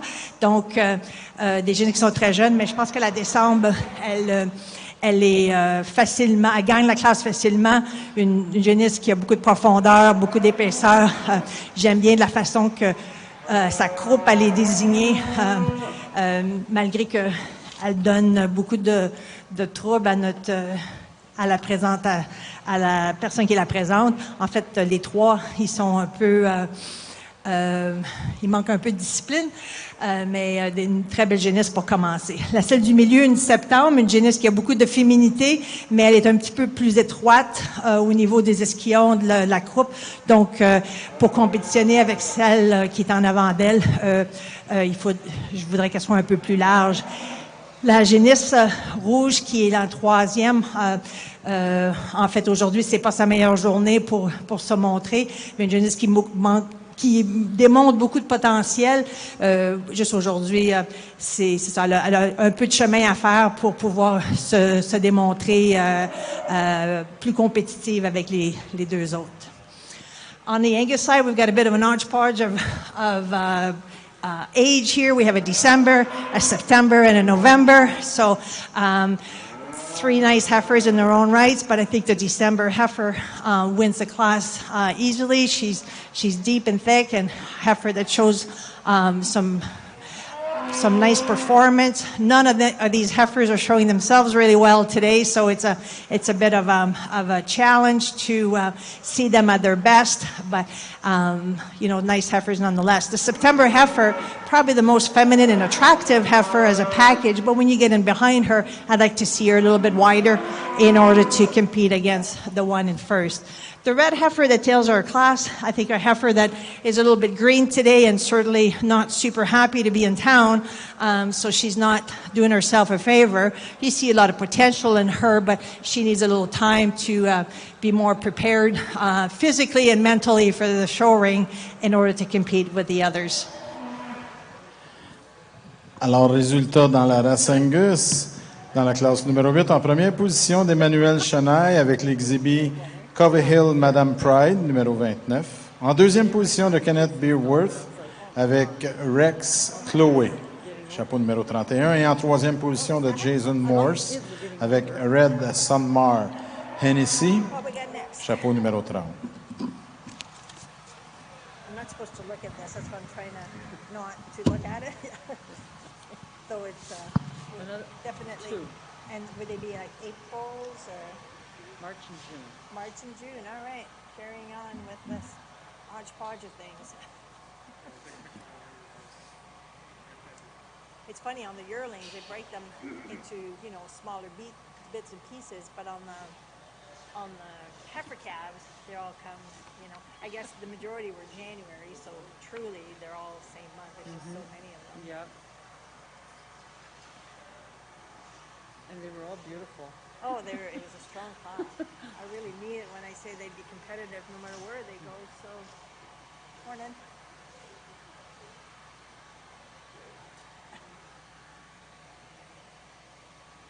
Salut, comment ça va? Good to see you. Who are you with? What's your size? I'm the Mac Angus farm. So are you David's wife? Yes. Okay. I've known him for a long, long time. Okay. When we were kids, there's a little fair near where I'm from, the Shoot. Yes. And David used to come to the Shoot Yep. Fair, so that's what I would have met him. And Ormstown, we used to go to Ormstown. That was part of the circuit, so yeah. That's cool. And is that your son? Both my sons. Yep. Oh, okay. Yep. Nice young man. They do a nice job. Thank you. I have nothing to do with it. That's good. No, nothing. Well, you carry them for 9 months, and then I'm sure you fed them every day ever since. So you have lots to do with it. But their cattle knowledge is all their father. That's I'm okay. a city girl married the farmer. Hey, that's all good. You make them good people, and then it doesn't matter. My grandmother, maternal grandmother is from St. Chrysostom. Oh my God, it's 10 minutes from us. I know. So when I was little, we used to go there once or twice a year to see my great-grandmother. Oh my So God. of course they're all dead now, but so we always world. have a small Heart? attachment. Yeah. Yes, little rooting there. Yeah. And then when I went to McDonald College, of course, we had a couple of people in my class from Howick. So.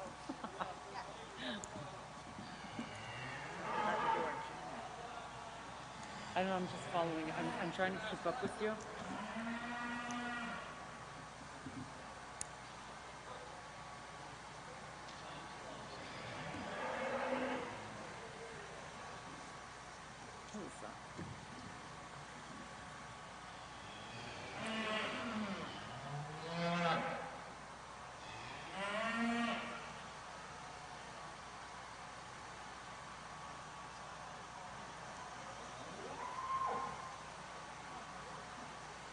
Girls are feisty today.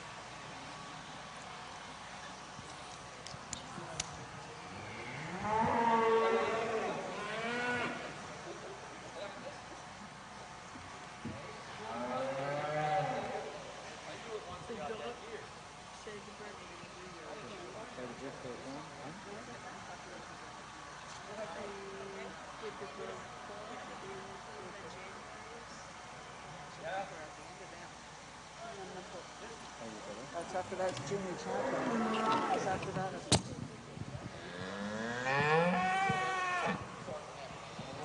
Sur le côté Angus, on a une tare du mois de mars et une tare du mois de juin. Donc, encore là, des différences en âge. Quand on regarde la tare du mois de mars, je pense elle prend la première place facilement. Une tare qui a beaucoup de potentiel maternel avec la qualité de ses côtes et de sa croupe. Je pense qu'elle a peut-être pas sorti souvent, mais ils n'ont pas besoin de toutes des tares d'exposition. Je suis sûre qu'elle va faire une femelle de production très bonne, encore là, parce qu'elle a toutes les bonnes parties à la bonne place. La tare du mois de juin, elle est un peu plus... elle est en moins bonne condition de chair, alors j'aimerais l'avoir un peu plus épaisse. J'aimerais aussi changer la qualité de ses pattes pour aujourd'hui, mais elle est très féminine, une tare qui est très attirante en général. So there are two heifers here. We have a March and a June. I think the March heifer comes to the top pretty quick. She may not be well-seasoned show heifer, but I think she's got a lot of broodiness to her and a cow in the making for sure. The June heifer is definitely attractive. I'd like to see her with a little more condition on her. I think it would help her show more top. And again, another newbie to the show ring, so she's got some growing up to do, but a very attractive female nonetheless. Alors, dans la race Shorthorn, on a fait la remise des bannières pour premier exposant, First Exhibitor, qui va à la ferme Steelbrook avec 32 points, mais qui était suivi de très près avec 31 points avec la ferme Shadybrook. Et pour le meilleur éleveur First Breeder, la ferme Shadybrook avec 38 points. Alors, félicitations. Et merci à Monsieur le juge qui a fait les Shorthorn, Monsieur Bill Bigliani de Douglas au Manitoba, d'avoir jugé notre Shorthorn cette année. So thank you, Mr. Bill Bigliani, for coming in Quebec for judging the Shorthorn breed.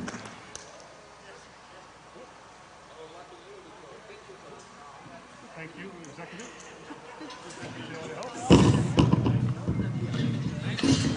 Thanks, Dennis. Thanks, Lyle. Thanks, Raven.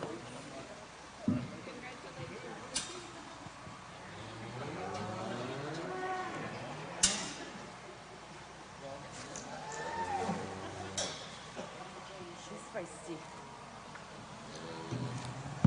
I think that's so boy.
Simmental de l'Expo Boeuf 2021. So hi everybody, welcome to the Simmental show of Expo Boeuf 2021. Our judge today is Mr. Bill Biglini. So we want to wish great success to every exhibitor and all the breeders. Alors nous voulons souhaiter la meilleure des chances à tous les exposants et à tous les éleveurs. Bon jugement.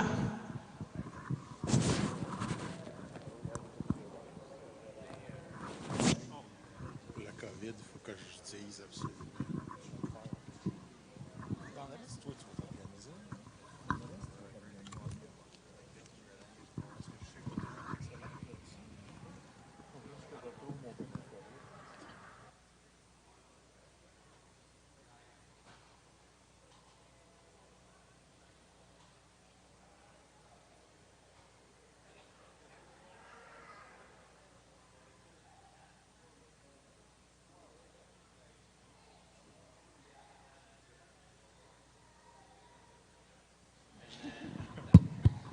J'aimerais aviser une annonce à tous les exposants et visiteurs d'Expo Boeuf. Étant donné, vous savez tous, nous sommes en pandémie pour la COVID-19, donc nous avons quelques normes sanitaires à respecter. Donc, alors, à tous les visiteurs exposants, le port du masque est recommandé en tout temps à partir de l'entrée du Colisée et durant le jugement, autant pour les exposants et les juges. Nous vous demandons de respecter une distanciation de 2 mètres et de respecter la capacité par section telle qu'il est indiqué dans les estrades. So for our exhibitor and breeder, we have to follow some rules for the COVID. So wearing a mask at all times from the entrance to the Coliseum and during the judging is really important. For exhibitor and judges, we ask you to have a distance of 2 meters between each other, and we ask you to respect the capacity per section as indicated. So we wish you a good day.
Alors bonjour mesdames et messieurs, bienvenue à l'Expo Boeuf pour le jugement de la race Hereford. Alors on commence avec notre première classe. Le juge aujourd'hui pour la race Hereford est monsieur Ted Creech de l'Alberta qui vient de Lloydminster. Il est propriétaire de la famille qui opère Hill 70 Quartok Ranch, qui ont 800 têtes, 800 vaches. Ils tiennent leur vente annuelle de taureaux le premier samedi du mois de février. Il est aussi membre de la Hutchinson Community College de Kansas State University Livestock Judging Team, donc une école de juges.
Good afternoon, everyone. First off, I want to thank whoever is responsible for giving me this opportunity to walk out here amongst these good Simmental cattle and to have you guys even take time to listen to me as to why I'm doing what I'm doing. It's always a pleasure to come to Quebec, and my wife Nancy and I have been out turning around and seeing this fine country, and it is a beautiful country. And I learned a few years ago you have pretty good cattle here, and so I'm privileged to come here and look again. And just like this class of Simmentals, you give me plenty of choices. And they're going to be my choices today, but you make your choices for your own programs and everything. The black calf I'm going to start with, he's got the meat, muscle thickness, substance, correctness that I think all our class winners need to have. As compared to my second place red calf, he's just a little longer in his total makeup. He's a little longer spine, a little longer sided. You know, I certainly like the way he expresses his muscle and everything. Just watch him as he walks out there and comes down here in front of you. The red calf's equally as deep, just not quite as long. But I do like that red calf for the way he goes from hooks to pins down through that quarter. He's going to have a full quarter when he matures and certainly be admirable in his maturity. My problem calf in this class, and the one I really like, the fact that I moved them down to third, don't take it that I like them less. It's just that I like these two more. But this third calf is a type of calf, in my mind, that built the Simmental breed. Still has a lot to offer the Simmental breed. If I could just make him a little smaller in his joint size, he wouldn't have changed. He'd have stayed up at the top. But I like this guy, the way he moves. Don't worry about that little bit of leather down through his throat, you know, that little bit of sheath. Just take a look at him there now. He tightens it up. He holds himself strong. He walks with a good muscle expression. You know, he's going to be certainly an admirable, mature bull when he gets there. And I can't help but think that his calves are going to be good for the breed. Go ahead and lead on out, please. You know, once again, we've got a pretty good black bull here. You know, he really sizes up, you know, as far as the length and total capacity, total pounds that was in my class-winning bull. And he really does fit type-wise, just a little sloppier in that sheath, you know, and just not quite as sure in his step. He's walking a little favorably on one foot. The red calf that's leaving there now, once again, very similar to my second place red calf, that lot of balance, a lot of muscle, a lot of quarter, but he's not quite as much in all those categories. We get on down now on these that are just leaving the ring now. We're giving up some depth and thickness and you know, the step, the constant step that foot places same place every time. You know, these calves are going to correct that somewhat in their maturity, but yet their maturity hasn't done that to them or for them yet. But certainly a good, strong class to Simmental bulls to start this show off.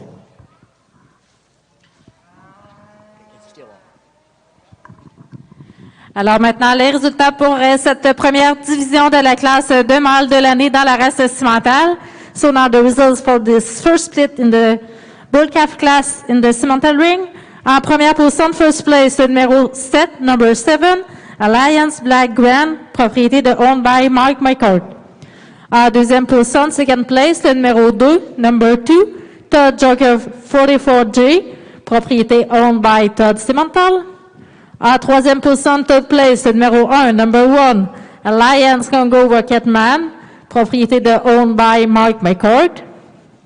En quatrième position, fourth place, le numéro 6, number 6, JMG Spice Gold 6J, propriété de owned by Danica Meyer. En cinquième position, fifth place, le numéro 4, number 4, Sudmar Mr. Jack 4J, propriété de owned by Jason Morse. En sixième position, sixth place, le numéro 3, number 3, Triple R Cub 4J, propriété de owned by Troy Whitney. En septième position, seventh place, le numéro 8, number 8, Rosemade Jetliner 36J, propriété de owned by Rosemade Farm. Et en huitième position, 8th place, le numéro 9, number 9, Riverside Joe Dirt 18G, propriété de owned by Rivermores. Et en neuvième position, 9th place, le numéro 5, number 5, Fort Bell Jericho, propriété de owned by Jake Bell. Nous enchaînons maintenant immédiatement avec la deuxième division de la classe de bull calf. So now we follow the second division in the bull calf class.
Well, first of all, I'd like to thank everybody for having me out here today.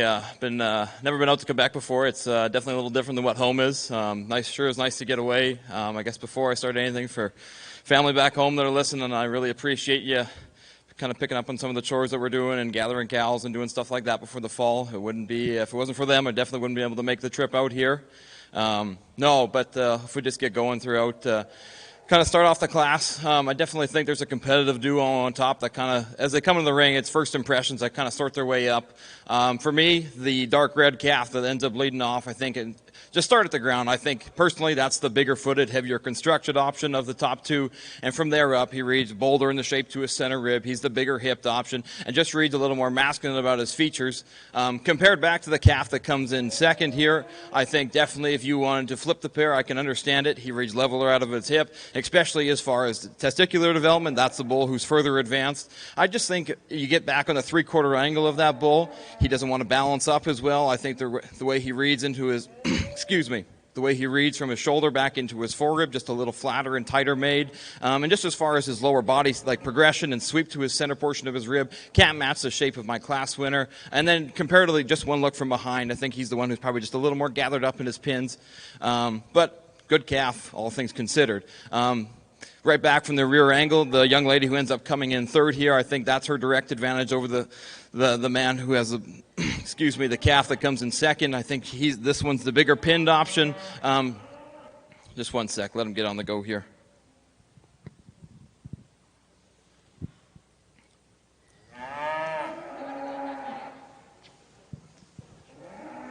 Yeah, young lady who comes in third here with this calf. Big outline, lots of growth, lots of dimension, just as far as that masculine, rugged kind of herd bull look. He's kind of more a little immature about his neck, lots of flexibility, good kind. The young man who ends up coming here in fourth, get this one on the stopped and on the standstill. There's some bits and pieces you can really like him. He's bold in the center portion of his rib. He's got lots of muscle in from behind. Just personally, it's all his kind of problems arise when he's got set into motion. He tends to be a nickel straight about his shoulder, tends to pull his top up, duck his pins, and just kind of get underneath himself as he goes. But good as far as growth and development and shape. The guy who comes here in fifth, kind of a later maturing calf that's got lots of flexibility just as far as sheer width and dimension. Can't match the ones above. Same story as the two that end up rounding out the class. I think just a little later maturing, probably the leanest two of the class, so if you want to talk about some advantages that way, some freshness, the ability to keep on going down the road, definitely think that's in their favor, but all in all, very good class. Thank you. Alors, les premiers résultats dans la race Hereford, en première position. Numéro 7, Sarah, propriété de Sarah Darrow Derek Black avec Bar GM Rainman. En deuxième position, de Stonewood Grange, numéro 2, avec Stonewood Jeter. En troisième position, numéro 6, propriété de Mercedes Mustang avec Stonewood Outsider. Quatrième position, numéro 5, de Stephen Godin avec Godin All Rice. En cinquième position, de Kid Cattle Co. avec Kid Joker. Et en sixième position, de Christopher Lodge, le numéro 3, avec Elm Lodge John Dutton. Et en septième position, numéro 1, de Jason Brock avec BLB Joey.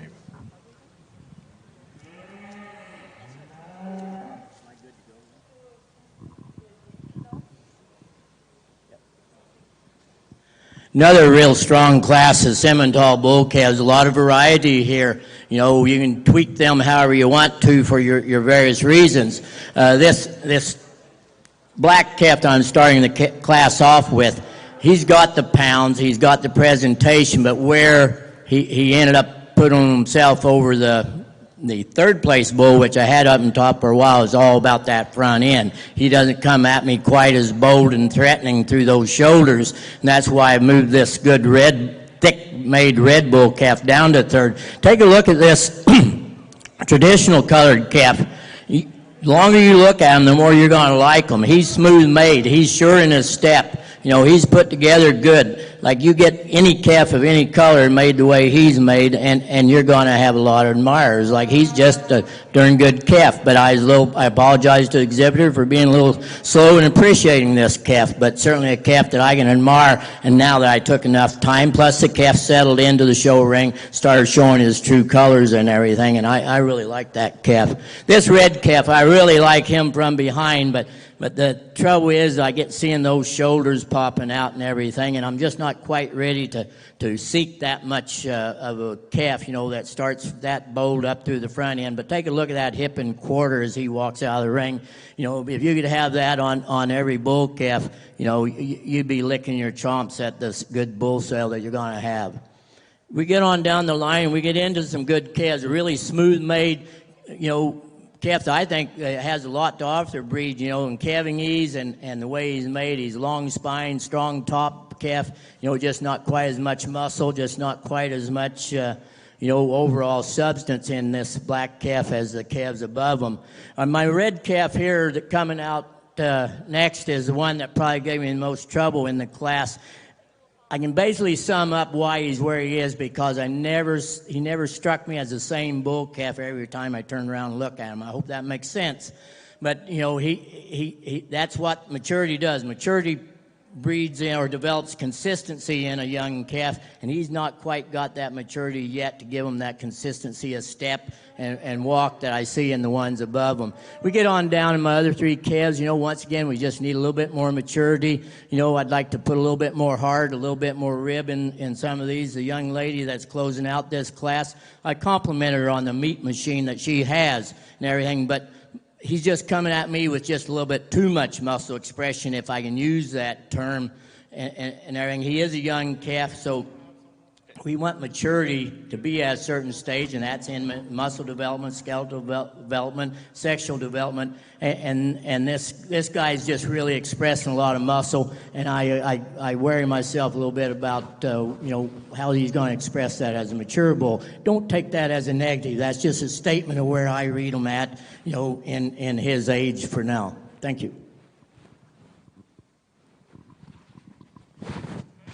Alors maintenant, voici les résultats pour cette deuxième division dans la race Simmental pour la classe des veaux mâles de l'année. So now in the Simmental ring, the results for the second division in the bull calf class. En première position, first place, le numéro 15, number 15, Great Edge Falcon 1J, propriété owned by David Gray. En deuxième position, in second place, le numéro 17, number 17, JDMG Tommy Shelby 4J, propriété owned by Jamison Genetics. En troisième position, third place, le numéro 14, number 14, Outset Mickey Budweiser 106J, propriété owned by Outset Cattle Co. and Maple Cave Farm. En quatrième position, fourth place, le numéro 12, number 12, San 202 Cashflow 110J, propriété owned by Service Animal Noiseux. En cinquième position, fifth place, le numéro 10, number 10, Donovan Dale Jr., propriété owned by Gerald and Keita Donovan. En sixième position, sixth place, le numéro 16, number 16, Eric Thorn 104J, propriété owned by Sandy Reed. En septième position, seventh place, le numéro 11, number 11, Clifton Hill Jackpot, propriété owned by Jake Bale. Et en huitième position, in eighth place, le numéro 13, number 13, Donovan Dale Jacker Wild, propriété owned by Gerald and Keita Donovan. Procédons maintenant à la troisième division dans cette classe de veaux mâles de l'année, sonore de Third Division.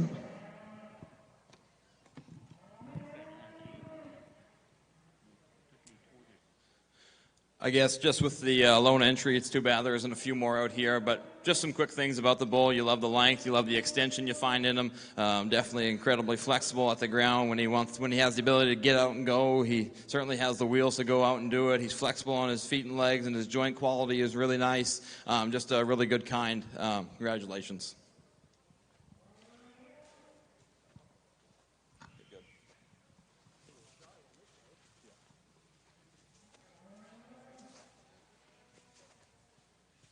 Alors, résultat dans la race Hereford, le numéro 8, propriété de Stonewood Grange, avec Harold Son Upgrade.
I guess it's pretty simple for me with this one, just first impressions. You love the practicality of your class winner here.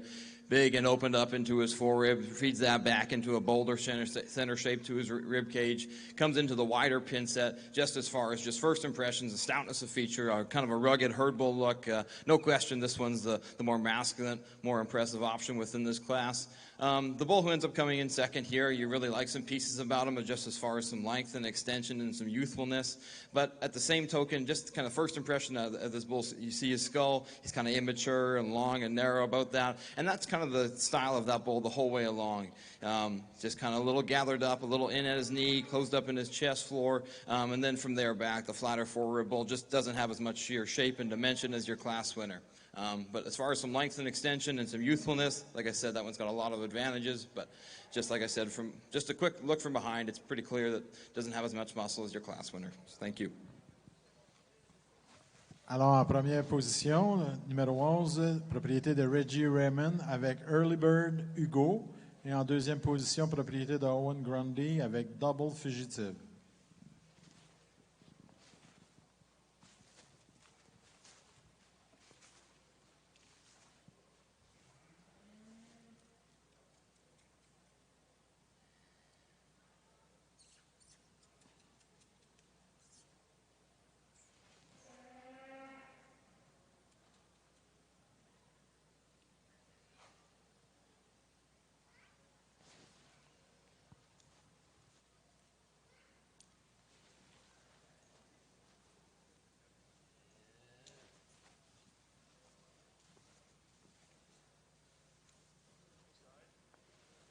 Yeah, just come in, pulling right in here.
I'll keep it kind of short and brief here. I just talked on all three of these bulls here not too long ago.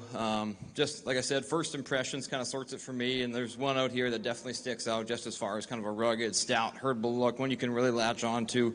That'll be the one directly in front of me. So congratulations, young man.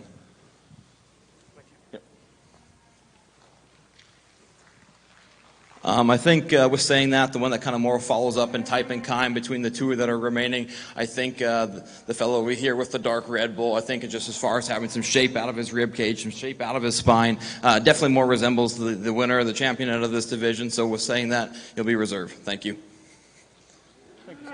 Alors, dans la race Hereford, le champion junior numéro 11, propriété de Reggie Raymond avec Early Bird Hugo. Et la réserve junior numéro 7, propriété de Sarah Darrow Derek Black avec Bargy Rainman.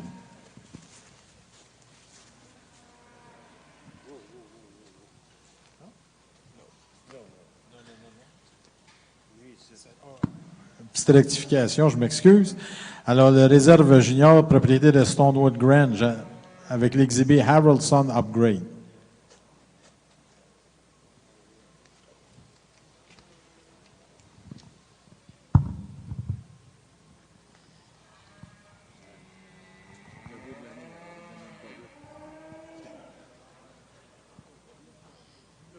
C'est ça, au bout de l'année, t'as même pas vu. C'est le squat. On va prendre ma vie.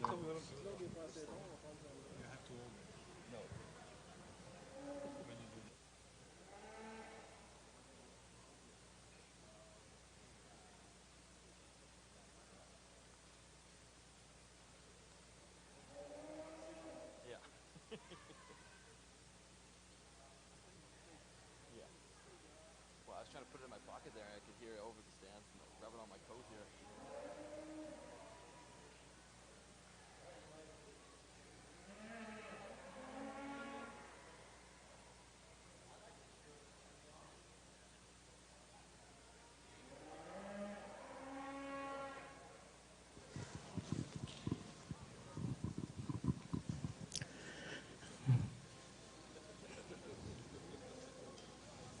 I have to choose my words wisely in explaining what I'm doing in this class. I appreciate your patience for letting me take the time and really convince myself that what I'm doing the way I want to do it.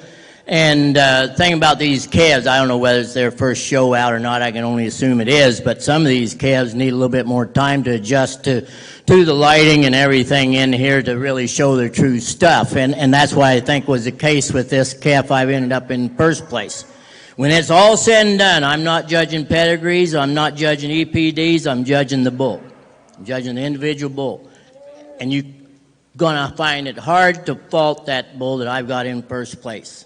He's put together right, and when he does get out and walk and doesn't kind of when he gets that stubbornness out of him, he puts his feet in the right places. He's not big in his joints, but he's good in his muscle pattern. He's really smooth in his stride. You know, you can paint them black, you can paint them red, you can paint them speckled, whatever you want to. That's a good calf, and I really appreciate the way he's put together. Yes, he gives up pounds, you know, to the two calves down below him. You know, this red calf that's leading out here now is probably one of the ones that's got the least threatening thing about him. He's right in his bone. He's right in the way he's put together. He's really a long-made calf. You're going to get your pounds in length in this calf, but he's got enough substance to go with that length, you know, that as he matures, I can't help but think that this bull's going to be a threat in any show ring.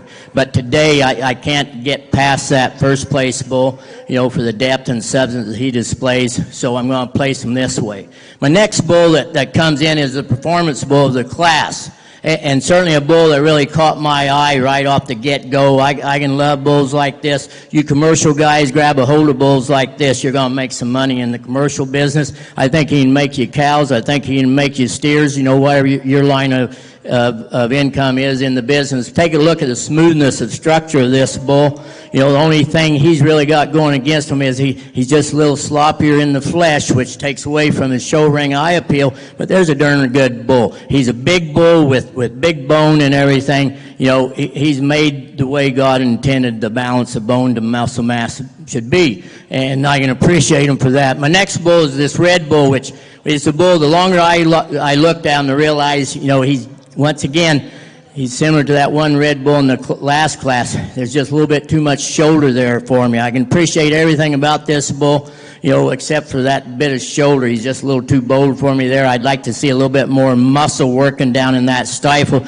so those legs aren't twisting, you know, when he comes up on them weight-wise. We get on down here in the class. These calves are certainly good-looking calves, promising calves, but once again, I don't think they've got the maturity showing up and working in their behalf like the bulls ahead of them. But I do think there's some good prospects down here. This black baldy calf that's closing out the class, I see him getting better for sure. He's just got that look in him. And as he does build and move towards maturity, I think you're going to see a pretty admirable bull calf there. But I am judging him today. I'm not judging him tomorrow.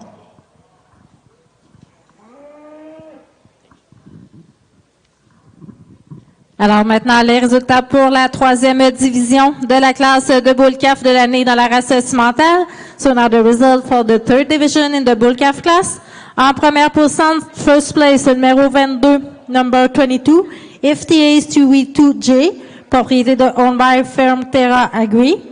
En deuxième position, second place, le numéro 24, number 24, Barley Bristol 101, propriété de owned by Jerry Barber. En troisième position, third place, le numéro 18, number 18, Lacombs Jagger Master 10J, propriété de owned by Pierre Lacombs. En quatrième position, fourth place, le numéro 23, number 23, People Are Mr. Big 1J, propriété de owned by Troy Wortney.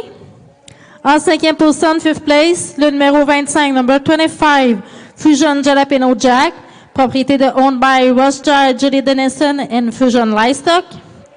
En sixième position, sixth place, le numéro 20, number 20, Rosemead Journey 30J, propriété owned by Rosemead Farm. En septième position, seventh place, le numéro 21, number 21, FTA Mr. Dutton 1J, propriété owned by Firm Terra Agri. Et en huitième position, eighth place, le numéro 19, number 19, GCL Gigolo, propriété owned by GCL Simmental. Nous poursuivons maintenant avec la classe finale, le championnat des boules CAF. Nous avons des bannières. La bannière du champion boule CAF est une commandite sponsored by Range 6220.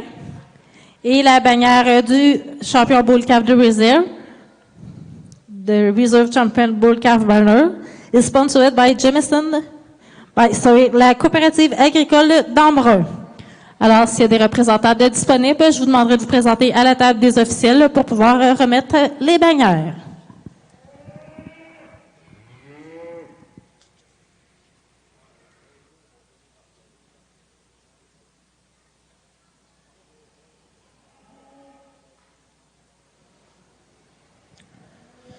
I guess with the Lone Bull in the senior division, keep it pretty quick and sweet.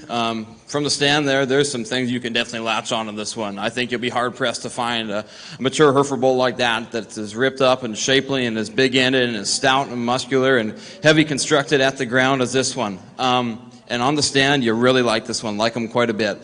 Just for me, it's just some kind of bits and pieces of structure when he gets on the move. There were a few more questions arise. I think this one, he really wants to get round out of his hip, get underneath of himself. The swollen jointed bull, just a little too uncomfortable as he gets out in the go. And then two, he really wants to kind of flatten and kind of be a little more restricted into his forerib. But like I said, as far as just some shape and muscle and dimension, that one's kind of hard to find too many like that one. So congratulations. Thank you. Alors, résultat dans la race Hereford, section 42. Numéro 12, première position, propriété de Mercedes Mustang avec Stonewood Guerrero. On demande aux gens qui sont près de la clôture, si vous n'êtes pas des exposants, de, s'il vous plaît, s'asseoir dans les estrades et de respecter les distanciations de 2 mètres. Je viens d'avoir un avertissement de vous aviser, s'il vous plaît, de ne pas être sur le bord de la clôture si vous n'êtes pas un exposant. Merci.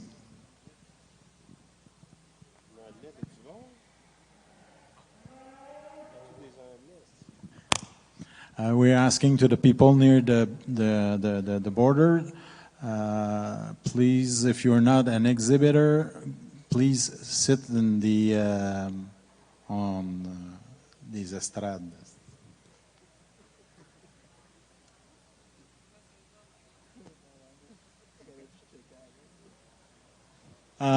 You have to respect also the distance of 2 meters, 6 feet. So if you're not an exhibitor, please go sit in the all the bench.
Definitely something that's a little more unique to me. Never had a 4-year-old bull come into a class before, but I guess different part of the land, everybody does a little different than what's home, so it's good. First impressions, big outline, long bodied, got lots of dimension, got lots of shape. There's some things you can really latch on to. Good kind of a bull just as far as his body type goes. Obviously, as you kind of get down in as far as some structure pieces, the bull who kind of wants to run uphill and gets underneath himself off his hind two just seems a little, be a little more critical of this one, especially as far as scrotal development goes. He's just, first impression seems a little small that way, but as far as, like I said, body type and having some shape and dimension, there's some things you can really like about this one. Thank you.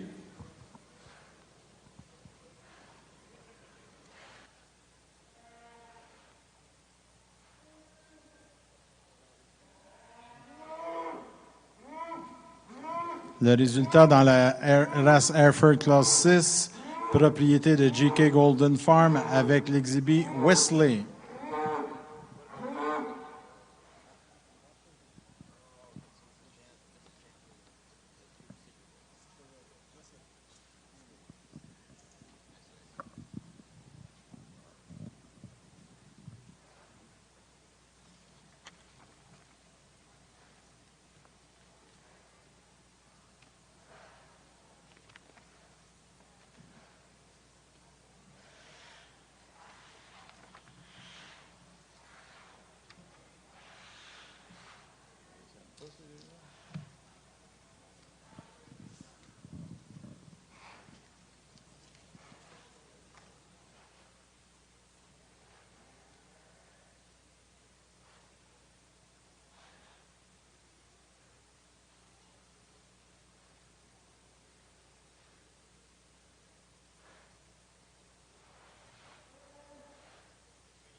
I'll get going here before these bulls start scrapping in the middle.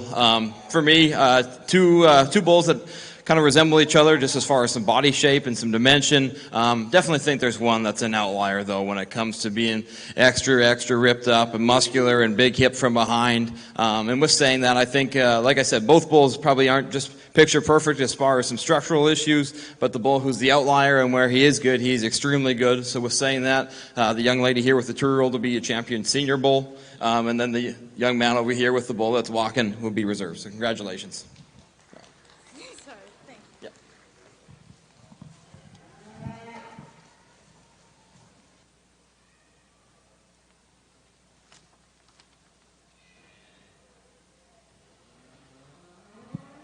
Alors, dans la race Hereford, le champion senior, propriété de Mercedes Mastin avec Stonewood Guerrero, et la réserve senior numéro 13 de J.K. Golden Farm avec Wesley.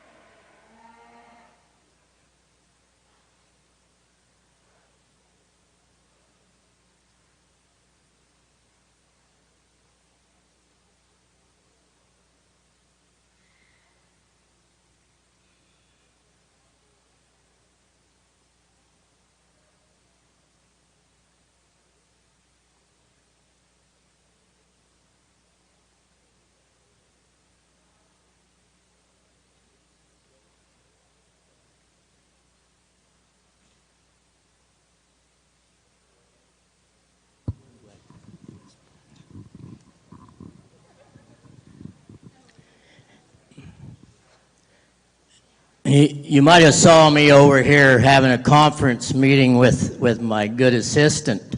By the way, I never asked you your name. Sorry about that. Anyway, I just want to clarify what goes in the books and what doesn't. Like, I've seen all these bulls out here. These are 3 groups of 3 that I placed in classes. I pulled them out and everything. Yeah, you can say I placed them. But once I said earlier in class, you know, these are calves. These calves have been, this is kind of their first trip to town, a lot of them. They change. They get a little bit more comfortable in their surroundings. They start exposing their faults. They also start exposing their good points because they're more themselves. We need to remember that as human beings, too. But anyway, that's another topic. But anyway, so with that in mind, I don't know whether I've stuck to my placings as far as was one over the other, you know, in the class previous that they were in. I went out here and I've judged these 9 bulls as the way I see them now, not back 10 minutes ago when they're out here or anything. So anyway, if you want to find fault in that, well, I'm good with it. But I did it for my reasons, because things change, opinions change, and these bulls change from minute to minute, you know, depending on the mood they're in. And, you know, these 3 bulls out here are probably, or these 2, are the ones that still held strong in my mind. I like them just as much now as I did when they're in class earlier. I can't get past the smoothness of stride in this first place bull, the balance he has, the mold, the shape that he has, the shadow that he throws because of that nice shape and everything. He's just proud of himself, and he presents himself really nice, and he's a very believable bull. That's not to take anything away from this black bull. It's certainly a bull that's going to give you that dimension, that pounds that you want. You know, there's just a whole lot to like about him. If I could change him, I would deepen him down in the flank. I would just give him a little bit more heart capacity. But that's things that's going to come with maturity, too, on these good bull calves. But like I said, I have to judge them today, and that's why I'm placing them the way they are. If I was to pick one...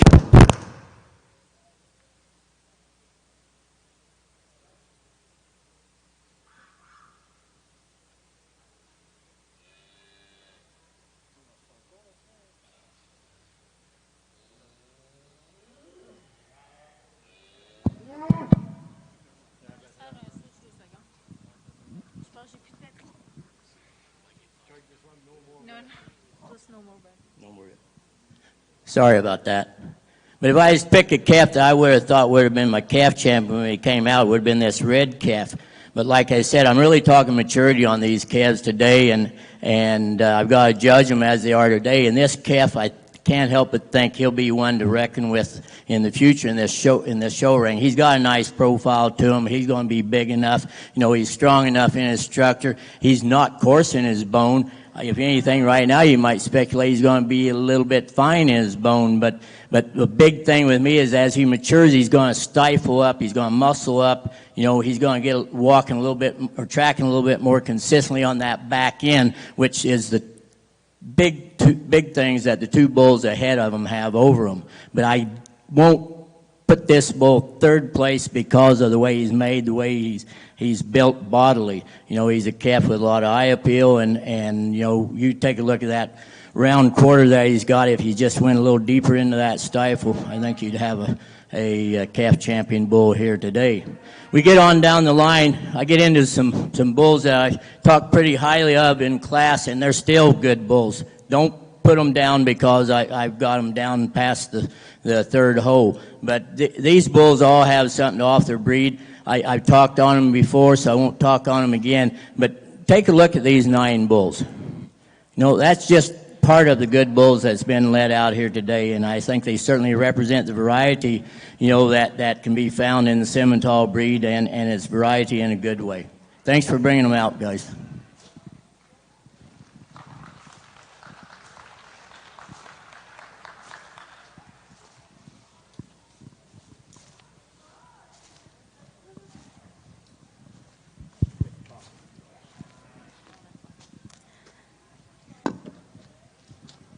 Alors maintenant, le gagnant de la classe de mâle de l'année dans la race Simmental. So now the winner, for this Bull Calf Class, en première position, first place, le numéro 22, number 22, FTA Stewie 2J, propriété de Owned by Fermterra Agri. Félicitations, une bonne main d'applaudissement, s'il vous plaît.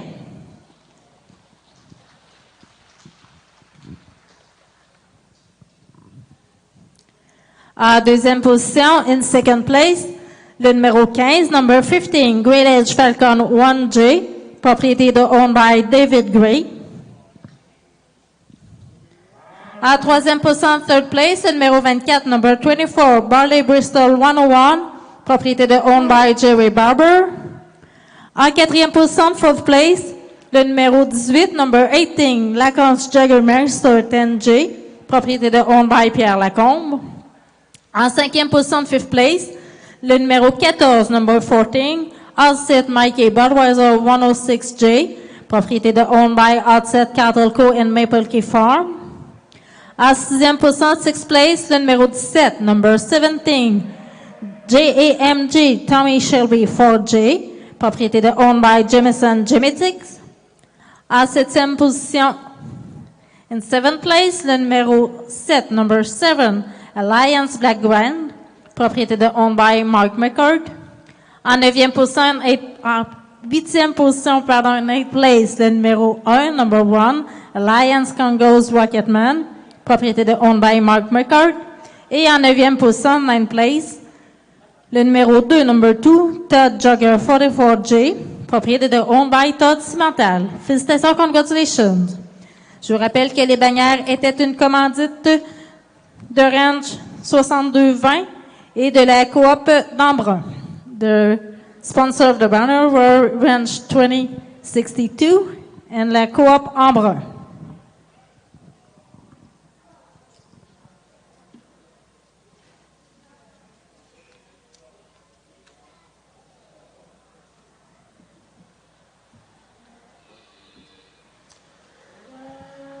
Everybody's heard me talk for the morning here about which ones I like and in between classes and everything like that. That's why I won't get too in depth. I guess for me, looking at bulls, I kind of shy towards the side of just making the most complete, not being just a crazy outlier in one regard or one distinct area. And I maybe to a fault sometimes do that at home, but I think at the end of the day, that's probably what will get you along better. Just making them the most complete and the most fault-free and just structurally sound, having enough to them, having enough body, having enough muscle from behind, and then still having that rugged kind of herd bull look, that kind of first impressions, that's what you want to see. So with saying that, there's some obvious differences within the trio here that each win their divisions. There's one that's definitely, like I said in class, he's an outlier when it comes to muscle and dimension. Following up here, the next one in line, just as far as being sound and having enough to him, having enough rib cage, having enough shape and dimension, you can really tie into that one. And then the young calf here that wins that division, I think just in terms of balance, body, and dimension, you can really like him. Yeah, he's got his obvious faults too, but nothing in here is just extremely perfect. But there's definitely one, I think, in here who's kind of the most fault-free and kind of checks the boxes for everything that I'm looking for. So with saying that, I'll go select your Grand Reserve. Thank you.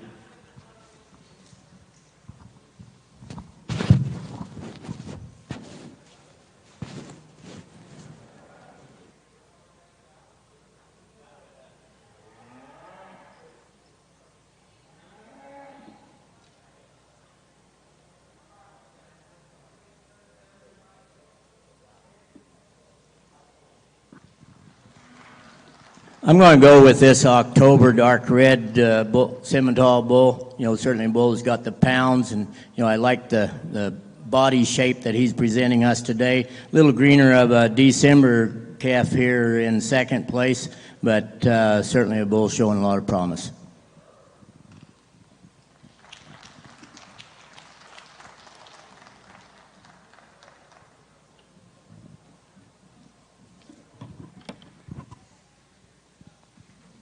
Alors, le grand champion dans la race Hereford, le numéro 11, propriété de Reggie Raymond avec Early Bird Hugo, et la réserve grand champion, propriété de Sarah Darrow Derek Black avec Bargy Rainman.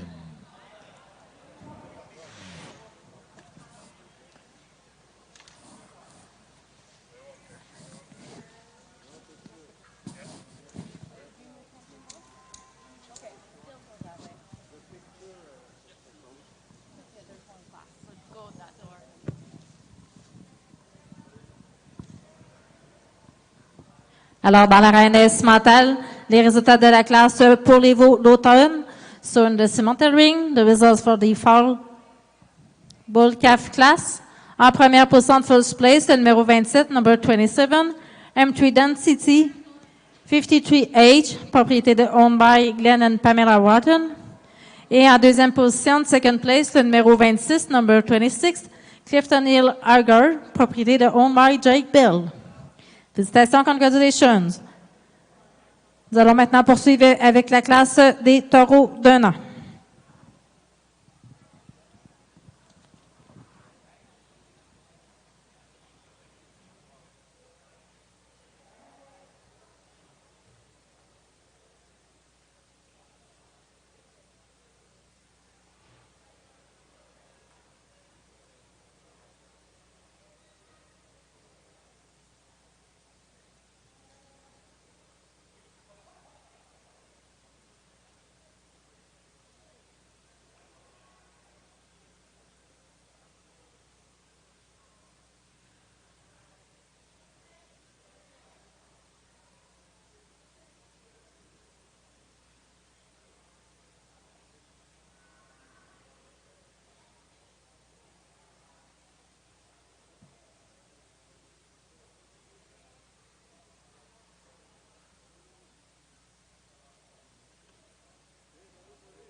C'est ça que j'ai dit, je vais ramener mes vidanges.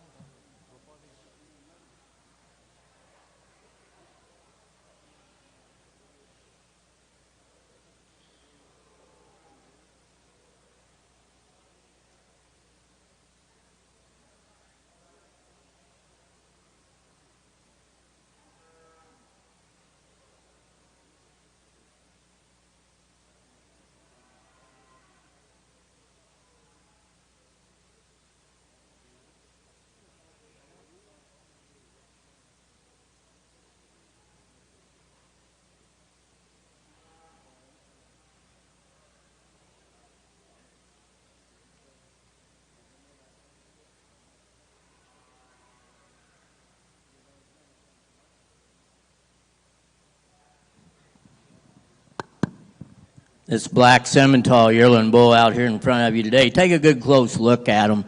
You know, he's a bull that you got to get in a little closer to see through the darkness of hair to realize just how much of a bull you have here. Good long top bull that's strong in his top, strong in his structure, but, you know, doesn't come at you in a real threatening way. You walk behind him, you know, he's got some thickness to him, some thickness down the top. I really like the way this shoulder lays in on this guy. Thank you.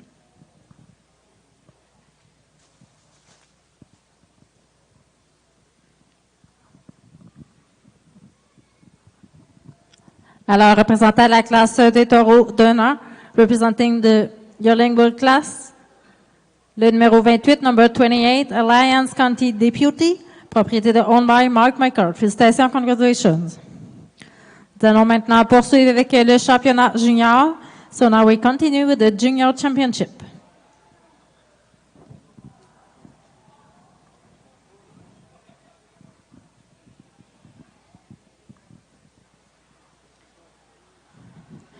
Pour cette classe de championnat des juniors mâles dans la race Simmental, les bannières sont une commandite de Keystone Livestock et Master R Farm.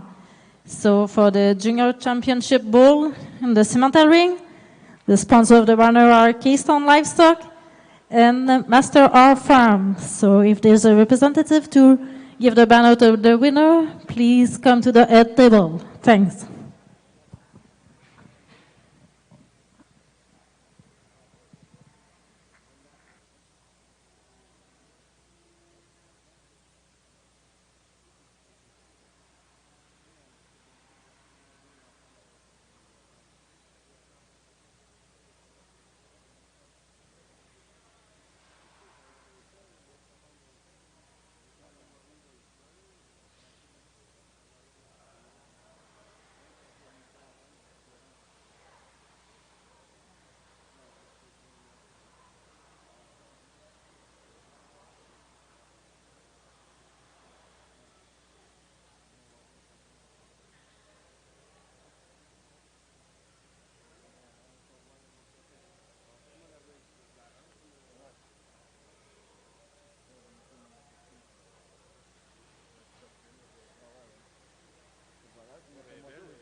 Alors, dans l'arène Simmental, le juge Bill Biglini a sélectionné son champion junior de réserve.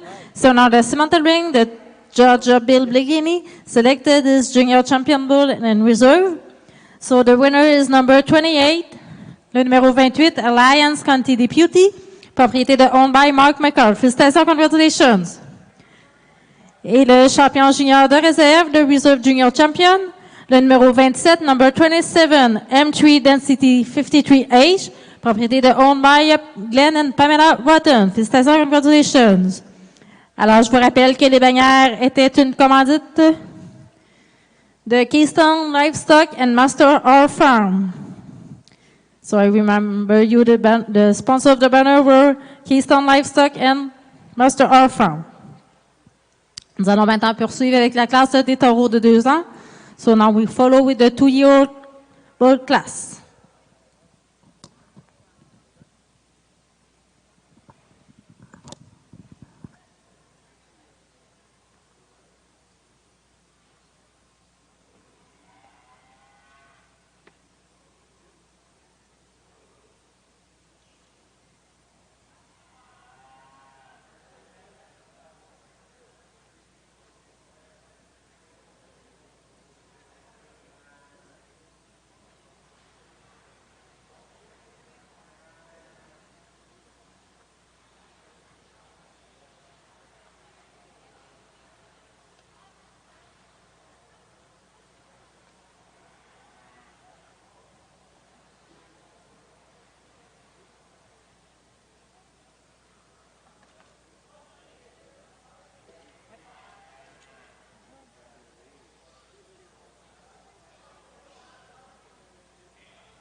We've only got the 1-2-year-old Simmental bull to look at today, but certainly a strong individual. You know, bull you got to like for his overall length, his presentation. You know, we take a look at that good strong leg he stands on, and you know, the muscle expression that he has. Watch him as he walks out to realize why he's certainly a bull to complement the breed.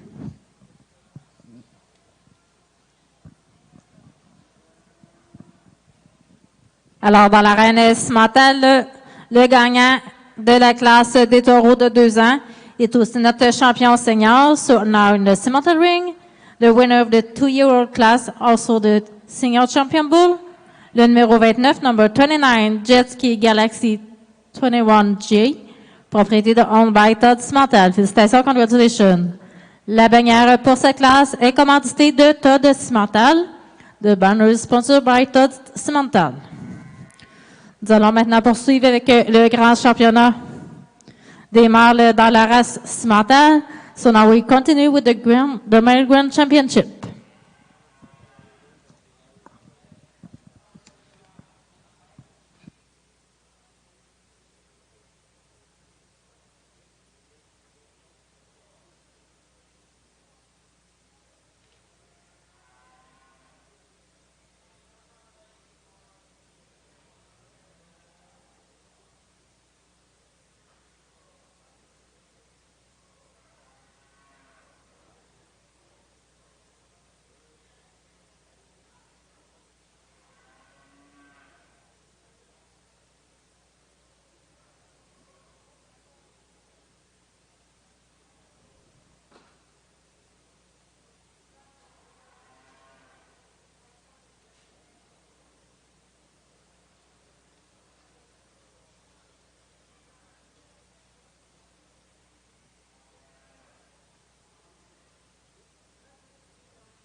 I do hope when you look out here at my champion Simmental bull lineup, you see some variety, not just in color, but variety in type. You know, as I've said, you know, in the earlier classes, I don't think it's wrong for us to have some variety of type. You know, we don't need to all be producing the same type of animals. We really dig ourselves a hole if we do. You know, I'd like to have had more mature bulls to look at and everything, just show what some of these bull calves can grow into, but we still got a good senior champion bull there to look at. The yearling champion bulls, they show, you know, one part of the breed and a very popular part of the breed. And then we get down to our calf champions there. We've got two different types of bulls. But the one thing they have in common, they're both made, and they're made well. They present themselves well. They themselves can be used for different purposes, you know, depending on what your individual breeding goals are, you know, in your program. But I think the number one thing is they're correct in their structure. They've got some substance, and they've got promise of maturing, you know, in a good way. And it's because of that I'm going to really highlight these two bull calves and go with them for my champions. You know, as I said, with my champion bull here, he's a bull that the longer I look at him, the more I like him. You know, I won't argue with anyone that likes this black calf better. But I'm not here to judge color, pedigree, EPDs, or halter. I'm here to judge cattle. And you get any animal that color, made like him, you're going to do good. You know, and that's not taking anything away from this black bull calf, because I think, you know, you add a bit more frame, which he has, you're going to add some pounds, but he's also got the goodness in him that my champion bull has. Anyway, I look forward to seeing the way how these two bulls develop, and thank you all for bringing out some good bulls for me to look at. Thank you.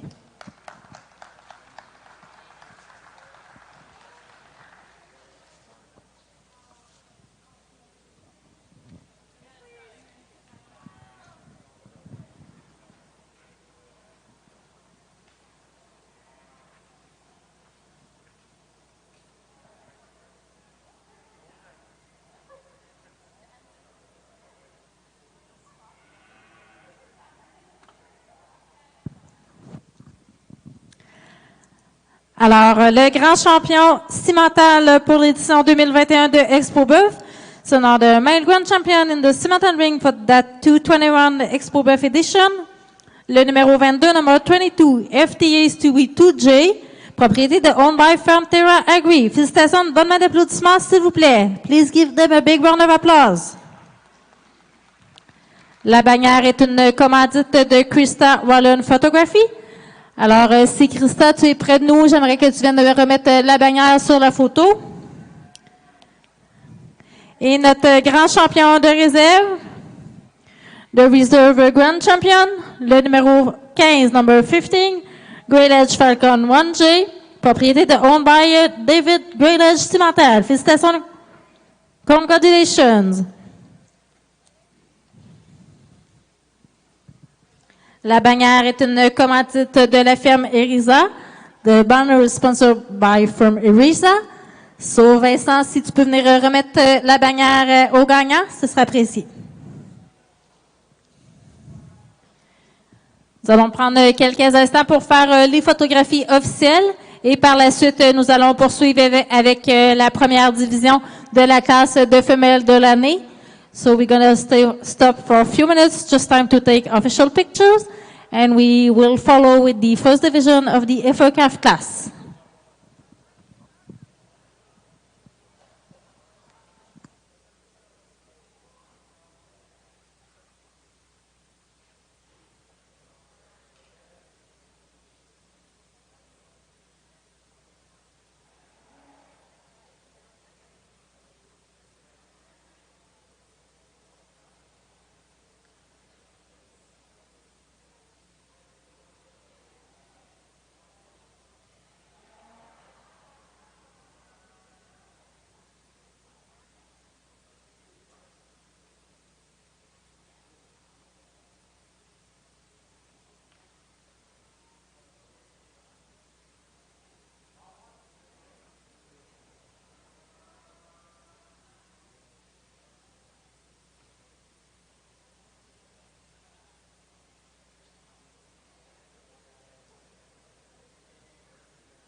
definitely think get out here. There's a trio for me, I think, that are very, very, very different when it comes to type and kind. I guess the one that I end up latching onto, kind of like how I described my champion bull there. Who's the most complete? Who does the least amount of things to a fault? And who is just, like I said, the most complete. I think the heifer that leads off as far as my competitive trio. I think she ties her neck in as good and high at the top of her shoulder as any. She reads really nice in the angle of her shoulder. And from there back, directly compared to the heifer behind her, she's definitely the smoother shoulder option, who's more refined and feminine about her head. And from there back is the smoother blending option. And I think just as she steps down on the set to her hip and hind leg, I just think she reads with a more attractive set to her ankle. And from there up, she's smoother about her joints and just gets out and go with so much more comfort and ease, and I think than the heifer does in second. Now, pound them out, no question. Here is the biggest outline, heaviest constructed, stoutest made heifer in class that ends up here in second. But with that, kind of goes with her kind. I think she's just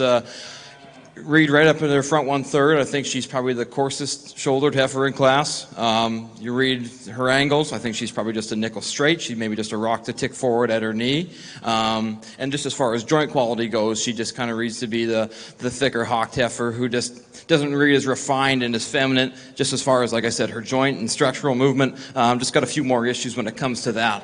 Now for me, the heifer that ended up coming in third is probably the most intriguing in class, and give her a couple more months. This one will be awful competitive. And I don't mean as being a show heifer, but just as far as having some brood cow potential. That one I read to have a lot of future. She's so sweet and so feminine about her kind. I love the way she ties her neck in good and high at the top of her shoulder. She reads so much sweep to the lower center portion of her rib cage. From there back, she's really set right in her angles. Love the set to her hip and hind leg. For me, she's probably just a little green today to be super competitive, but love the one structurally, love her build, love her kind. Just give her a few more months and she'll be really nice. The heifer that comes up here in fourth, definitely some things you can latch onto is some growth, length, and extension and some performance. Her issues are all just on the move. She's too forward about her shoulder. She's over in her knee. She really wants to roaches her top as she goes. Her tail head goes way up in the air. And just reads a little too rigid off of both ends as she gets out in the move. But as far as having some performance and extension, you can really tie into that one. Here's the lady here with the heifer calf that ends up coming here, I believe, in fifth. I think just as far as her angles go, really like that one. Just for me personally, too green. Give her a few more months. She'll look really nice. Just as of today goes, just probably a little bit young and to be super competitive. Now the lady here that comes up here with the with the heifer calf in front of me. The heifer, you get her up high and you read coming directly out of her spine. You can read a lot of shape in that one. Just as far as lower body balance and some structural things, has some obvious issues, but I think a heifer that's definitely got some muscle and has got some future potential. And then the heifer here that rounds out the class, just obviously fighting the halter, so it's kind of hard to get a good read on her. Just some angle things, the way she's built structurally, I see a few more issues. And then just kind of her kind, she just reads a little tighter wrapped. Gets progressively kind of shallower back into her flank. Like I said, just a few too many issues with that one. Thank you.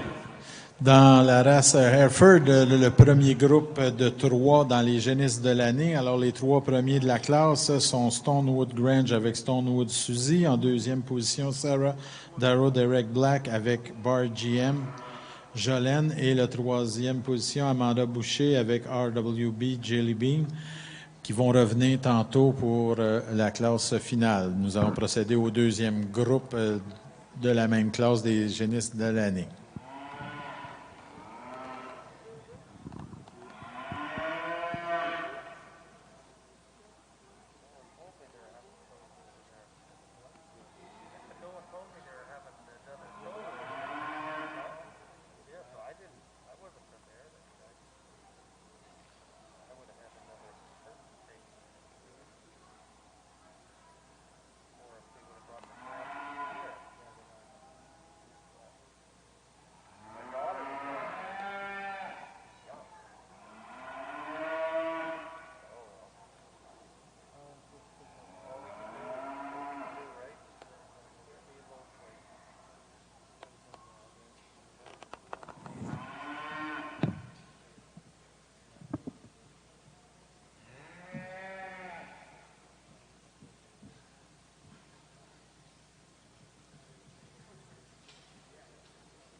Well, I compliment the exhibitors on bringing out the good quality that they're bringing out, and they're bringing it out in different sizes, types, and colors. And, it certainly gives me something to talk about and to emphasize that, we got to make them good before we worry about, how we paint them. And I think this is a good example of why.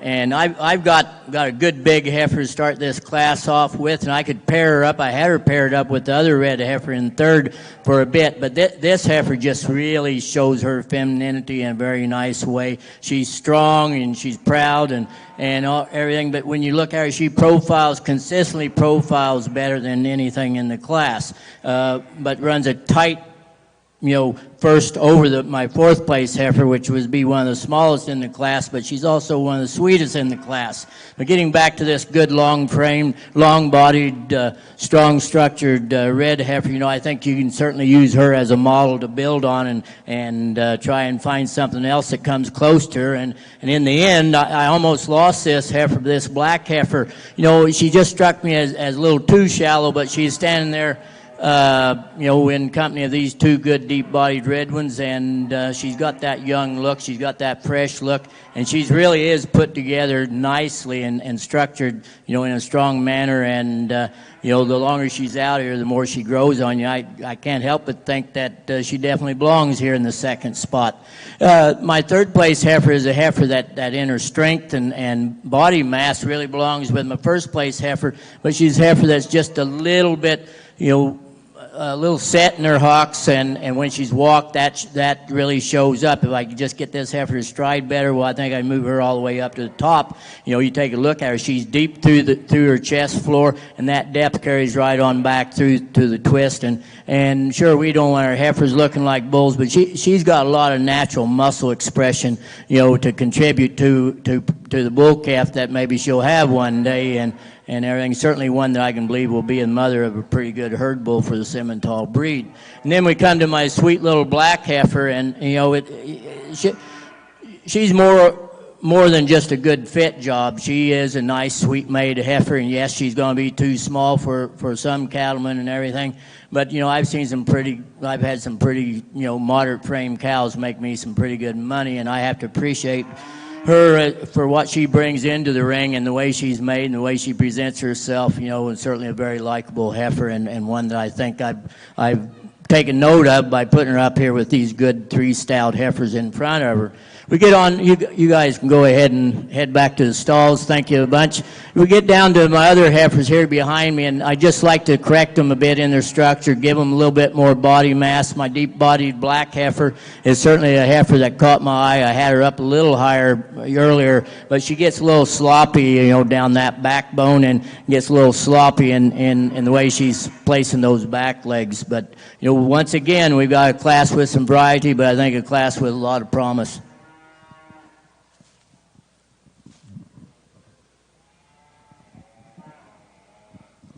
Alors, voici maintenant le résultat pour cette première division de la classe des femelles de l'année dans l'arène Simmental. So now the results for this first division of the heifer calf class. En première position, first place, numéro 34, number 34, Todd Jewel 26J, propriété owned by Todd Simmental. En deuxième position, second place, numéro 35, number 35, Sandy Lane Jolene 11J, propriété de owned by Pierre Lacombe. En troisième position, third place, numéro 37, number 37, Alliance Lady Tycoon, propriété de owned by Mark McCord. En quatrième position, fourth place, numéro 38, number 38, Excel Express Ebonish Jitterbug, propriété de owned by Kevin and Tracy McIntyre. En cinquième position, fifth place, numéro 31, number 31, Rosemade Jazzy 41J, propriété de owned by Rosemade Farm. En sixième position, sixth place, numéro 36, number 36, JAMG Sierra Girl 8J, propriété de owned by Jemison Genetics. En septième position, in seventh place, numéro 33, number 33, FTA Poppy 3J, propriété de owned by Farm Terra Agri. En huitième position, in eighth place, numéro 32, number 32, Triple R Chocolate 5J, propriété de owned by Troy Whitney. Et en neuvième position, ninth place, numéro 30, Number 30, Riverside Jazz Lane 44J, propriété owned by River Marts. Nous continuons maintenant avec la deuxième division. Now we follow with the second division in the InfoCAF class.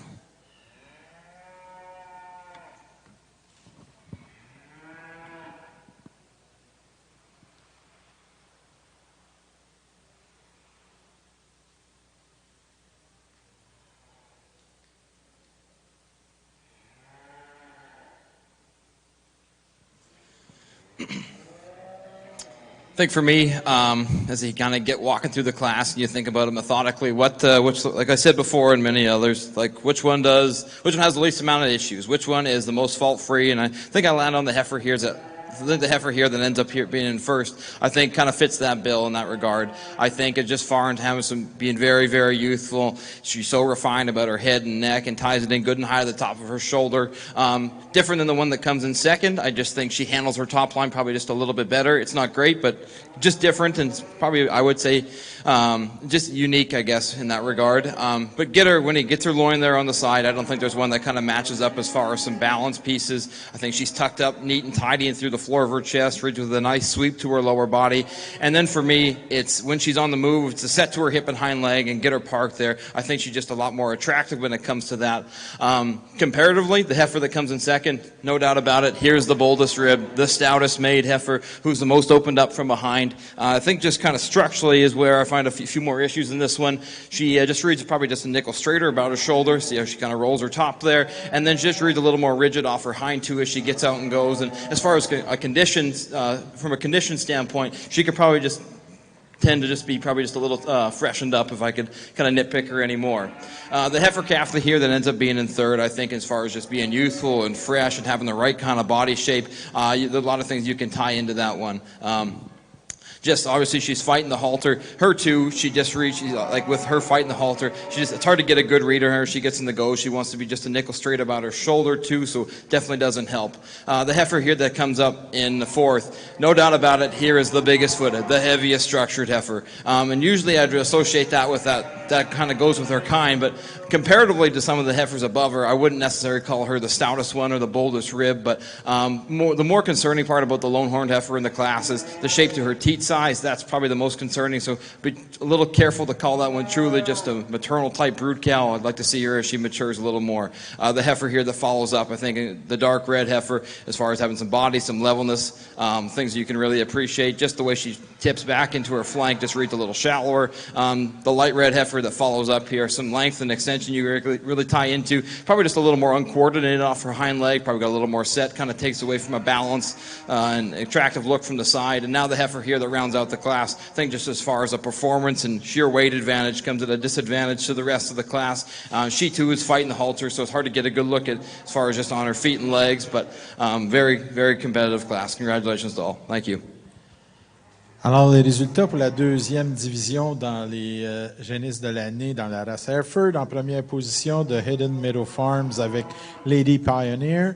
En deuxième position, numéro 23, de Sarah Dorrit Derek Black avec Bargy Rita. Et en troisième position, numéro 22, de Reggie Raymond avec Early Bird.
Thanks for your patience there while I kind of fit the pieces together. And if you're wondering what my approach sometimes is, it's kind of line them up, the way I first see it. And if one looks out of place as far as my priority list goes, well, then I'll tweak them a little bit. And in the process of doing that, I also give these young cattle a little chance to get a little bit more comfortable, and that way I don't miss anything, which maybe was the case on this second place and third place animals. I was just a little slower to really appreciate all the goodness in them. My first place animal, she's had that look right from the get-go. Certainly showed that she was my type, when she first came out here, and she never dropped her guard a bit.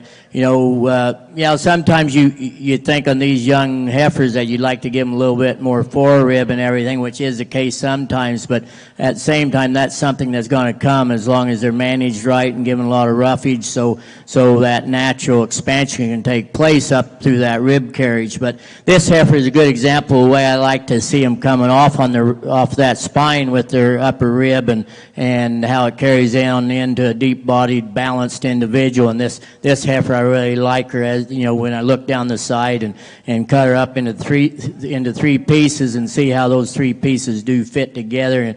And she's certainly the type, once again, you can use her for a mold. My second place heifer, maybe not quite as nicely balanced as my first place heifer, maybe gives up one rib of length, but still a heifer that, now she's settled in here and everything. You got to appreciate her for that depth, and that's where she has it over my third place heifer. She's deep through that chest floor, and that depth carries right on back through her twist area. You look behind her, she's a thick-made heifer. I don't think she comes off that spine quite as subtle as my first place heifer, but I still like the promise that she's showing. My third place heifer is certainly a showy heifer, one of the showier ones in this class. And when you get that head up, you can't help but take a second look at her. But the way I see her, she just doesn't quite carry that depth all the way through. I'd like to see her a little deeper in that stifle. I think she's got a good heart to her. I think she's structured right. Maybe if you carried that muscle a little deeper down in that stifle, it would not only make her look a little deeper from the side, but I think it would also set those back legs a little bit more, to where you aren't suspicious of how is she going to be in the stride. But once again, the way I've talked to on these calves, maturity is going to take care of a lot of it. And these are three good heifers that I think easily start off this class. My next heifer is a heifer that's a smaller frame type of heifer, but certainly a heifer that I think carries on with the way she's put together. And because of that, I think I have to have her up here with these four bigger heifers. But if I do anything with her, I just put a different head on her. She's a little short-skulled for my liking, but that'd be the biggest thing. I think she's made right. I'd like to see her a little bit bigger, but I think she got a lot of capacity for the frame size she is. My two red heifers are two cow makers. I think they're going to be great cows. I just don't think they're going to be great show heifers. They're a little sloppier in their presentation, and they don't balance out quite as nice and profile quite as nice as these black heifers that I put up above them. Once again, we got a smaller framed heifer here, but really nicely made. She presents herself really well. Certainly a heifer that I think as she grows will change, even change the comments that I or someone else would make on her, and she's got a lot of promise. The two heifers are closing out the class. I just like to make them more in the mold of the heifers above them, not quite as shallow as they're presenting today, and a little bit more natural muscle.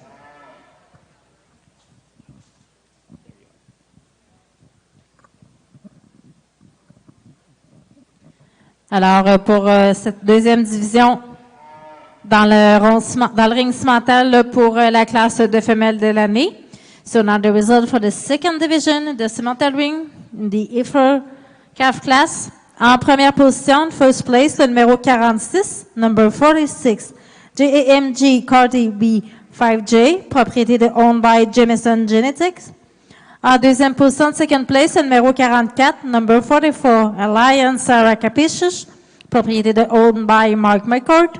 En troisième position, third place, le numéro 39, number 39, LK Ice Cream 126J, propriété de owned by Sandy Reed. En quatrième position, fourth place, le numéro 41, number 41, Excel Getting Ready to Dance, propriété de owned by Tracy and Kevin McIntyre. En 5e position, 5th place, le numéro 45, number 45, For Bell Just That Good, propriété de owned by Jake Bell. En 6e position, 6th place, le numéro 42, number 42, Donovan Dale Jockey 16J, propriété de owned by Gerald and Keita Donovan.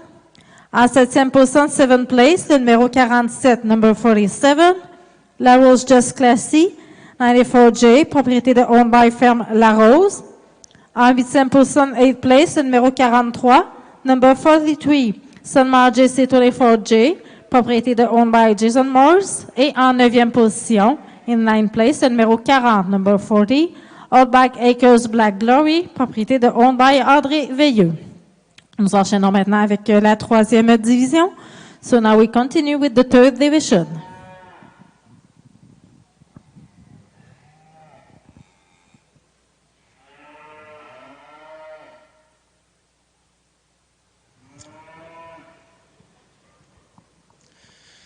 I guess first impressions of these two walks in the class, I thought I had two class winners, no doubt about it. And I think the one that ends up leading off from her shoulder back, just as far as quality and things you could put together, like I said, from this one's shoulder back, I don't know if we've seen a better one all day on this side of the ring. I love her. She is awesome in the way she comes out of her rib cage. She's so open and bold. She reads with such a maternal sweep to her lower body, and love the sets of that one's hip and hind leg. She's so attractive, so sound as she gets out in the go. And I guess I'm going to be a little critical of this one, but she could be better out of that angle of her shoulder. She's probably just a little forward about her knee, but to be nitpicky on one that's still so attractive just in her basic build and has such a good look about her, and love the way she's put together, that one is really, really nice. I think there's a lot to be excited about that one. And now the heifer that comes up in second, like I said with my class winner, she's the option that reads better out of the angle of her shoulder. I just think with her, you get back looking at her, the way she's set into her hip and hind leg, just not near as attractive. Maybe just reads a little more with a little more set, and maybe to go in the...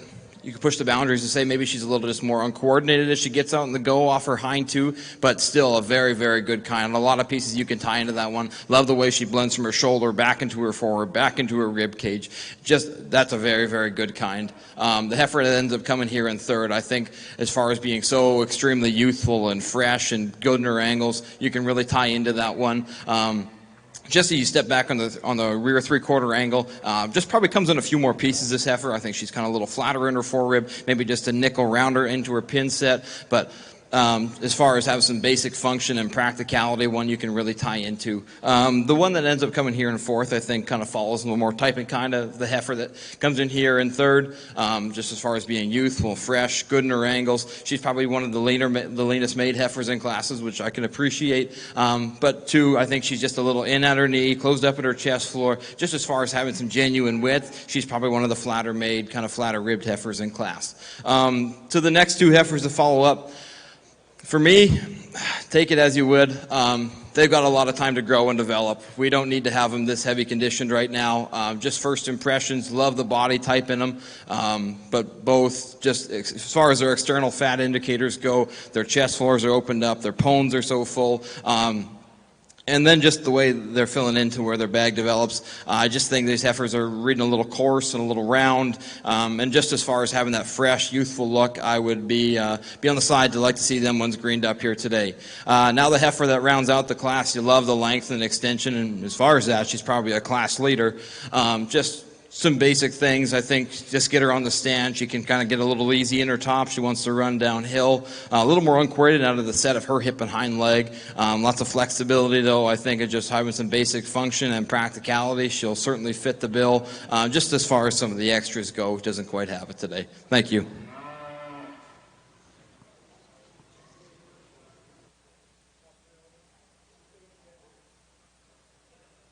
Alors, dans la race Hereford, la dernière division, la troisième, pour les génisses de l'année, en première position, propriété de Stonewood Grange avec l'exhibit Stonewood Rose, numéro 28.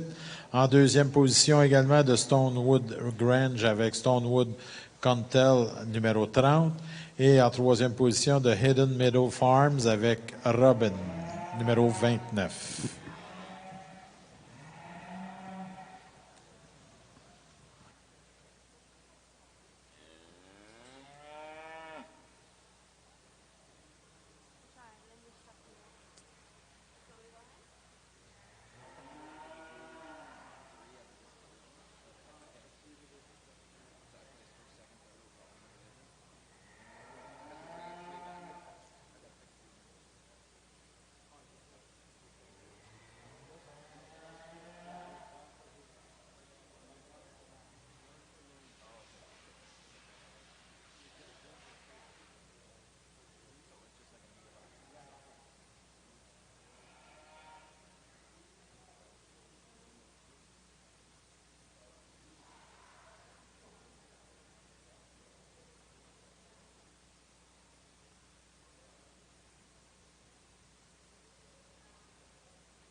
I'll keep it pretty short and brief here.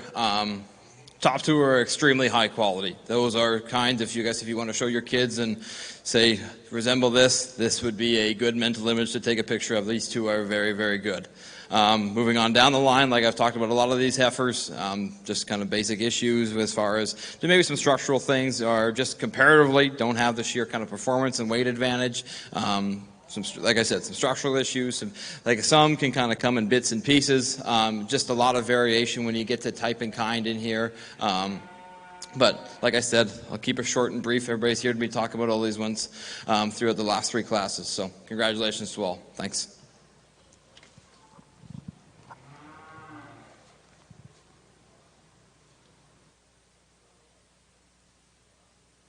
Alors, le résultat, finalement, dans la classe des génisses de l'année dans la race Hereford, en première position, numéro 28, propriété de Stonewood Grange avec Stonewood Rose. En deuxième position, également de Stonewood Grange avec Stonewood Chotel. En troisième position, de Stonewood Grange avec Stonewood Suzy. En quatrième position, de Eden Meadow Farms avec Robin. En cinquième position, numéro 20 de Sarah Darrow Derek Black avec Bargy. En sixième, numéro 27 de Eden Meadow Farms avec Lady Pioneer. En septième, le numéro 17 d'Amanda Boucher avec Jelly Bean. En huitième, numéro 23 de Sarah Darrow Derek Black avec Bargy M. Rita. En neuvième, le numéro 22 de Reggie Raymond avec Early Bird. Et c'est le résultat de la classe des génisses de l'année.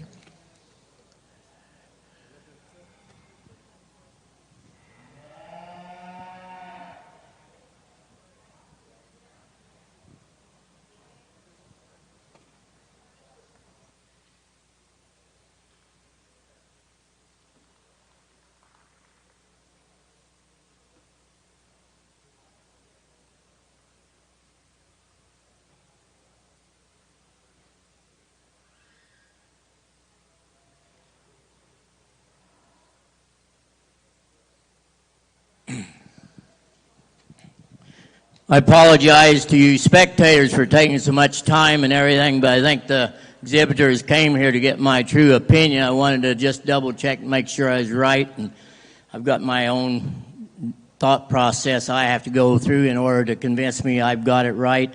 And we've got three really good black heifers. We got some good heifers in this class, but those three black heifers just kind of, like a magnet kind of drew themselves together in my mind. The heifer that is now in third place is up at the top. I really like the way she presents herself. I would like to just, round her out in that forerib a little bit, but, probably the thing that caused me to move her down is I just like to see her a little freer moving through those back wheels, especially compared to the two heifers above her, which are carrying more condition in my mind than the heifers, all the heifers down below her. And that was a big concern in my class winner here is, what is that extra condition she's carrying at this young age? What is it going to be?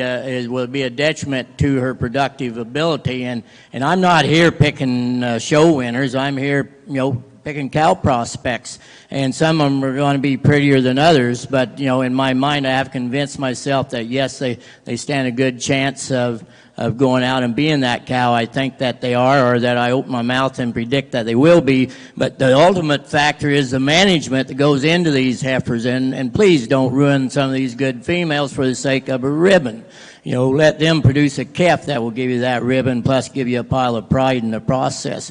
But with the proper management, I think I do have the right heifer up here in the top. She's by far the deepest bodied heifer. She's also the biggest ribbed heifer. She's also the biggest hipped heifer. But she's got a good cow look to her. And once she's out here for a while, she relaxed and she showed that goodness. And that's why, she, inch by inch, place by place, she moved up. My second place heifer is a heifer that caught my eye right from the beginning. I just a little cautious on that extra condition, and that extra condition is showing up down there in her young udder. And so I have to raise a question about that. But I have to give her just due today. She is where I think she belongs, and some of you may have her in the top spot or you may have her below. But she deserves consideration to be up towards this end of the class. This fancy, smaller frame Black heifer is one that caught my eye, and she had my eye from the start of the class. But like I said, I just like to free her up in her movement, especially down through the back end. And I think she's a heifer that I could have easily left up at the top spot. The red heifer is the type heifer that I can easily attach to as far as calling out a cow prospect. I think she's got it written all over her. I just like to strengthen her for all the bigness she has. I just like to strengthen her in her top line a bit, and give me a little bit more of a confidential feeling that, yes, as a cow, she's going to be strong in structure, and she's going to have some lasting productive lives ahead of her. But certainly a heifer that I think the exhibitor should be proud that he let her out here today. You get on down the line, I've got a really nice black heifer I had up towards the top of the class, but as compared to the heifers above her, she's just a little shallower, a little tighter flanked, but she's a heifer that's made good and made nice in her bone structure. I just like to deepen her down and give her a bit more substance. My red heifer and the black heifer following her are very similar. They're heifers that have that big hip, that big metal, really nice up to the front end, but they're just pinched a little bit too much for everything they've got back behind. They're just a little too tight to that heart for me to move them up any higher today. On down the line, we close out the class there with a big framed heifer that's still made nice. You've got to compliment her. She'll deepen down and everything. She's certainly a heifer that's going to be able to work in the cow herd.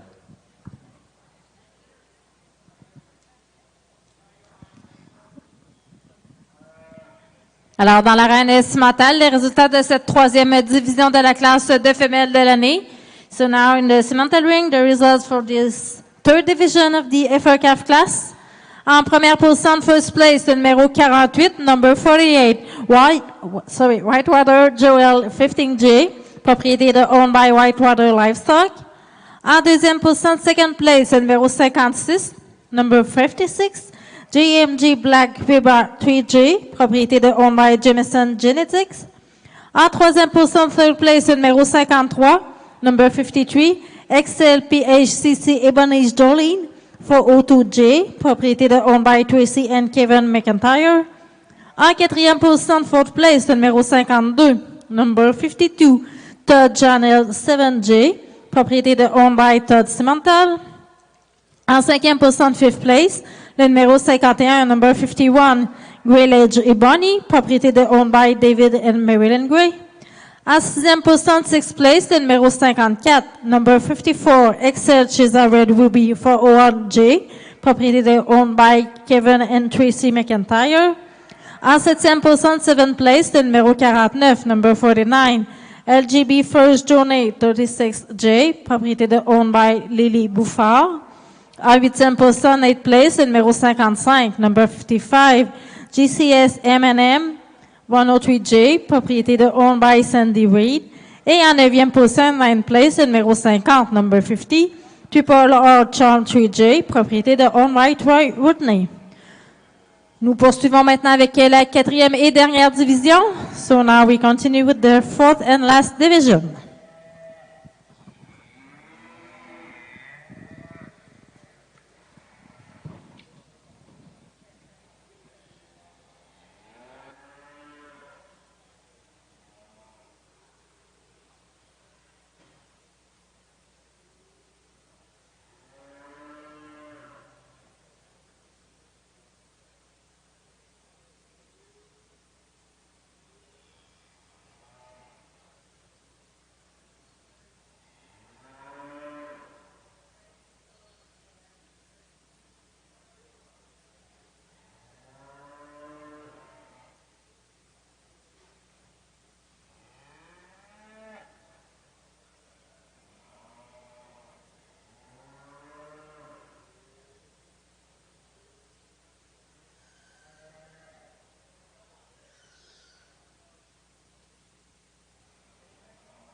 Keep it kind of short and quick here with a limited class as far as numbers go. I think the younger one, I think, is just as far as having some rib and some body.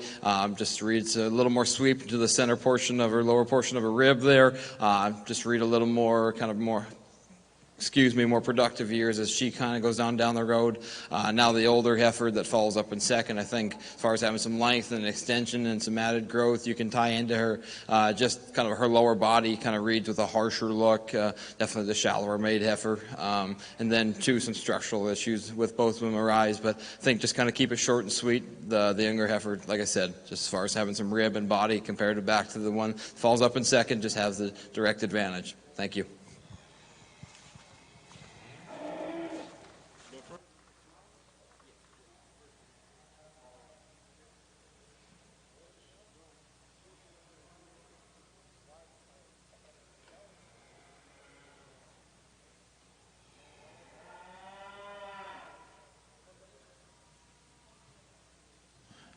Alors, résultat dans la race Hereford, en première position, numéro 36 de Carl Labbé avec Labbé Hippie Girl.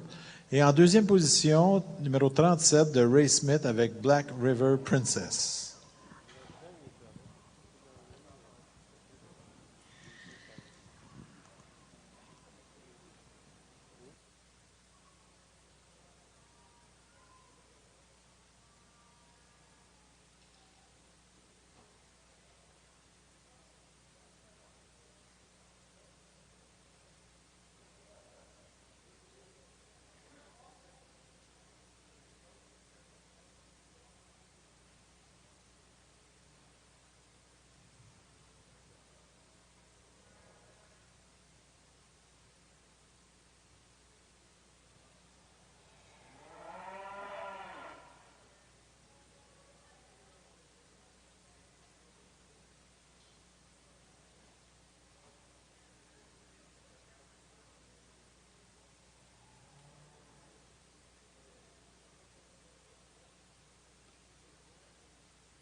once again, a tough, tight placing for this top end of this class. Switch these top three any way you want to, and you won't meet any resistance from me.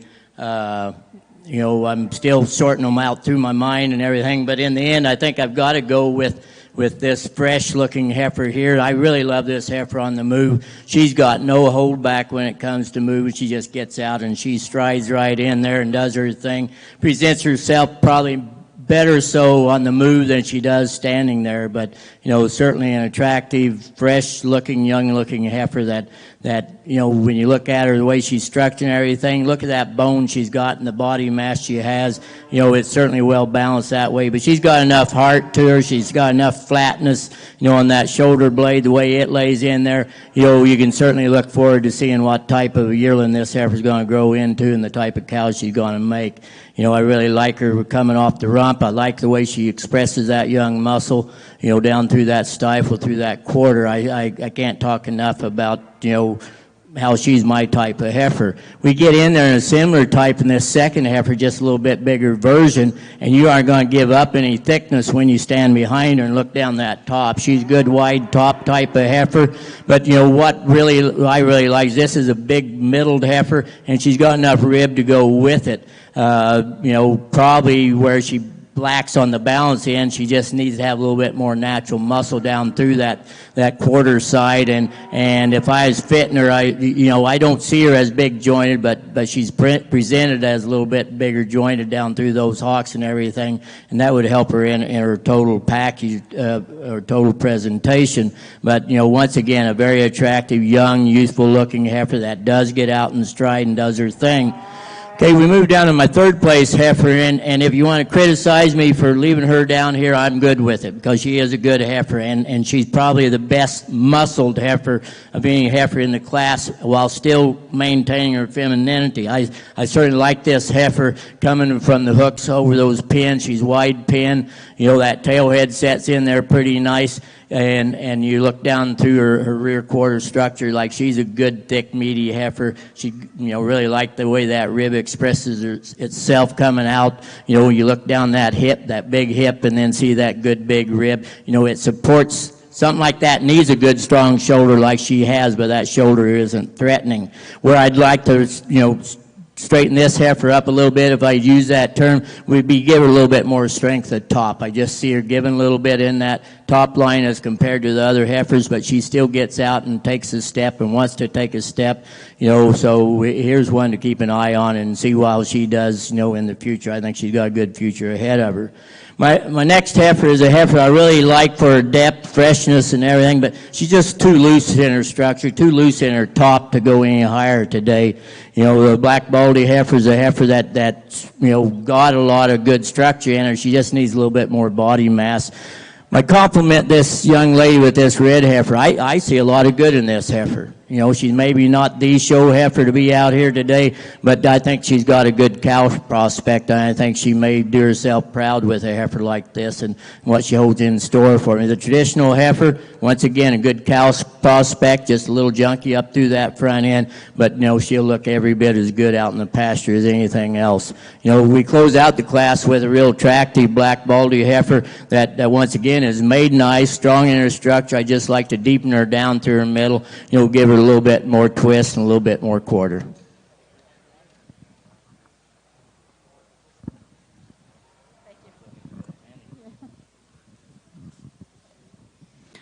Alors, voici maintenant les résultats pour cette quatrième et dernière division de la classe des femelles de l'année dans la race Simmental. So now the result for this final division, in the Simmental ring. En première position, first place, le numéro 63.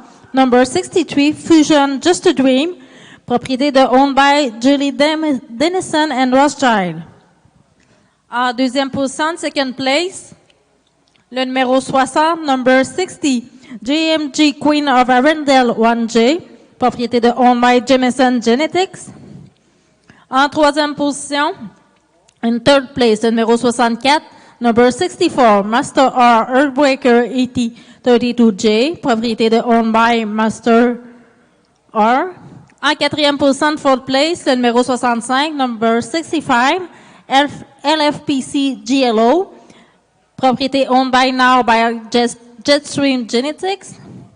En 5e position, 5th place, numéro 58, number 58, RK Peanut Butter and Jelly, 102J, propriété de owned by Sandra Alton.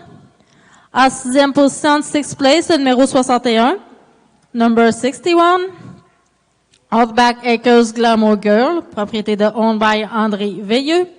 En 7e position, 7th place, numéro 57, number 57, Donovan Del Juniper, propriété de owned by Gerald and Keta Donovan. Et en 8e place, in 8th place, numéro 59, number 59, RK Jolly Holly 101J, propriété de owned by Sandy Reed. Voici maintenant rendu à la finale pour la classe de génistes. So now the final class for FOCAF class.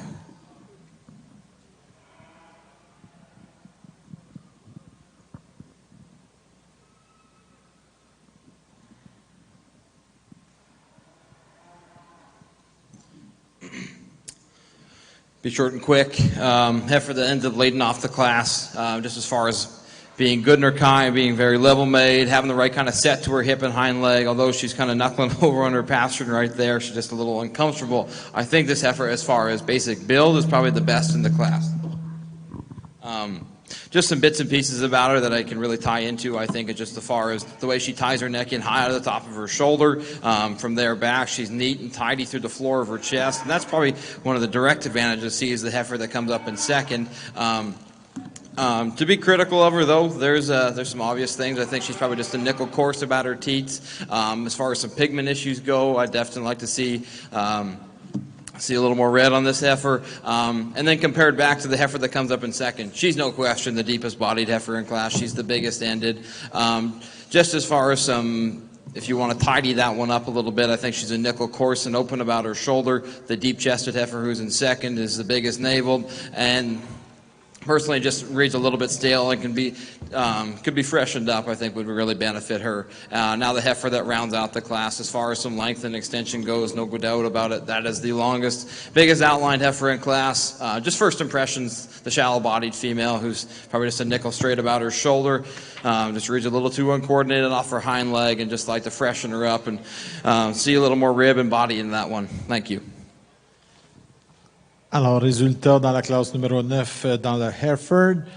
En première position, numéro 40 de Christopher Lodge avec Stonewood Suzy. En deuxième position, numéro 39 de Ray Smith avec Steelbrook Havana. Et en troisième position, numéro 38 de la ferme Bradley Farm avec l'exhibit Bradley Miss Honey.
Alors, dans l'arène Simmental, je rappelle notre juge aujourd'hui, M. Bill Biglini de Douglas au Manitoba.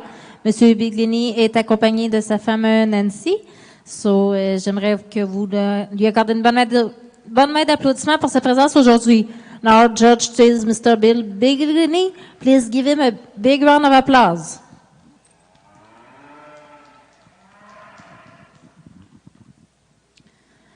Nous sommes présentement au jugement de la dernière division de la classe de femelles de l'année. Les bannières sont une commandite de sable Simmental et de la ferme La Rose. We are now the final division of the FRCAF class.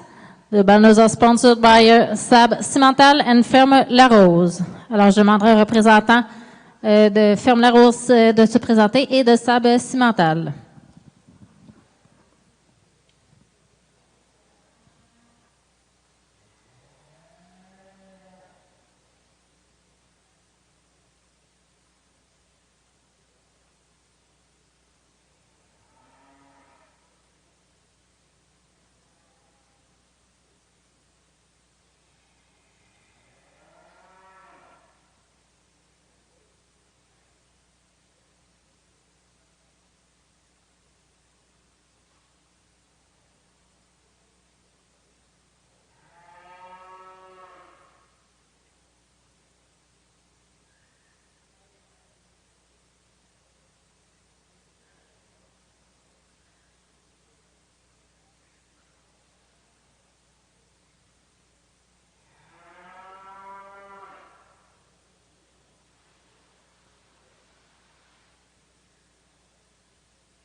one advantage we have in the way these heifers have been showed, same with the bull calves, they were brought out in their smaller age bracket, or their heats, as we sometimes call them.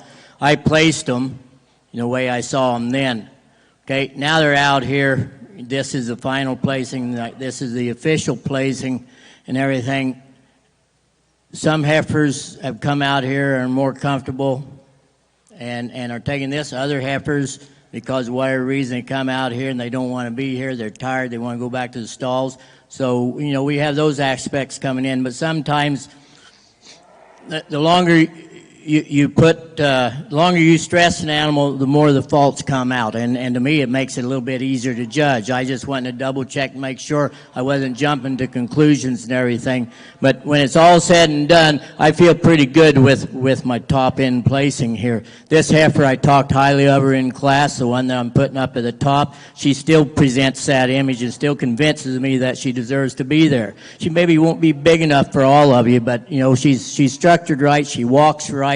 I think she's going to develop into a cow with the least amount of structural problems, and that gives you an advantage of longevity, you know, when you go them that way. But look at the broodiness in this young, fresh female and all, and I just can't help but say she's my type of female. My second place female, I think I had her third in class behind my fourth place animal, if I'm not mistaken. My memory's good, but it's very, very short. But this second place heifer, the longer she is out here, the stronger she convinced me she was made. And I didn't see the you know, you can see a little dip in that spine, but, you know, the way she gets out there and walks and everything, I've got to give her just desserts, and I think she belongs here in second place. I really like the mode she presents. I like the picture that she can take, and I like the way she walks out there, and I like to strengthen her out on the top. But I like that big hip that she has and that femininity up front, and she pieces it all together in a really nice package. My third place heifer is a red heifer that, you know, she's at a disadvantage, I think, because of her color of her hair, you know, the way her hair wants to lay in instead of fluff out and everything. But she's an honest heifer, and she's my type of heifer, and I feel very comfortable in saying I think she's a definite cow prospect here, and I think I've got to bring her on up here and talk about her. You know, she's feminine made. Look at her walk. She may be a little shorter in her step as compared to the heifers above her, but she's still consistent in her step, and I like her broodiness. I like her character about that front end. You know, certainly a good heifer. I really like that other development that she's starting to show there. My next heifer is a heifer that I was a little hard on. I maybe didn't like her quite as good out here in this final go-around as I did in class, but she's still a good heifer in her own right. She's got some body and substance. Just go ahead and keep walking. And everything. So, you know, she's still up in the top end of this class. Keep in mind how many heifers we had out here today. So this is a good compliment still to this heifer that she's up in the top 4 or 5, whatever it is. We get on down the line, we still got some pretty good heifers that I can talk about, but I talked about them in class. You know, just appreciate these heifers for the goodness and the fact they're representing a strong overall group of heifers that was led out here today. Thank you very much.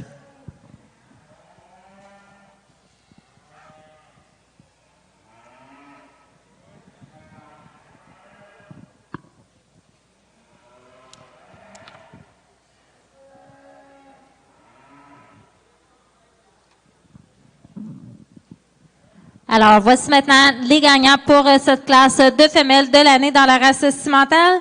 So now the winners for this heifer calf class in the Simmental ring. En première position, first place, le numéro 63, number 63, Fusion Just a Dream, propriété de owned by Julie Dennison and Ross Giles. Félicitations, congratulations.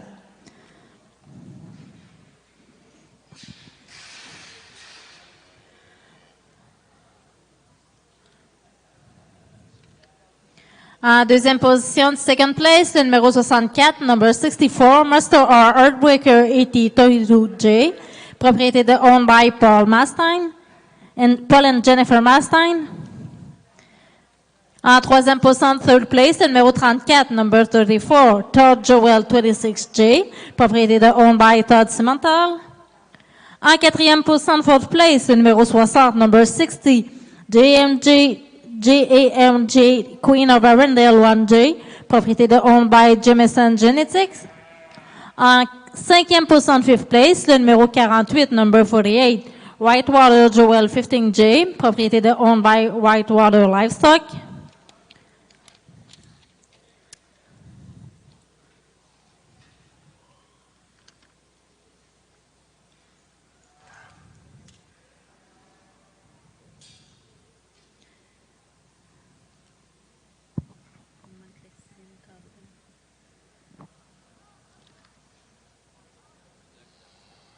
En septième position, numéro 56, number 56, JMJ Black Weber 3J, propriété de owned by Jameson Genetics.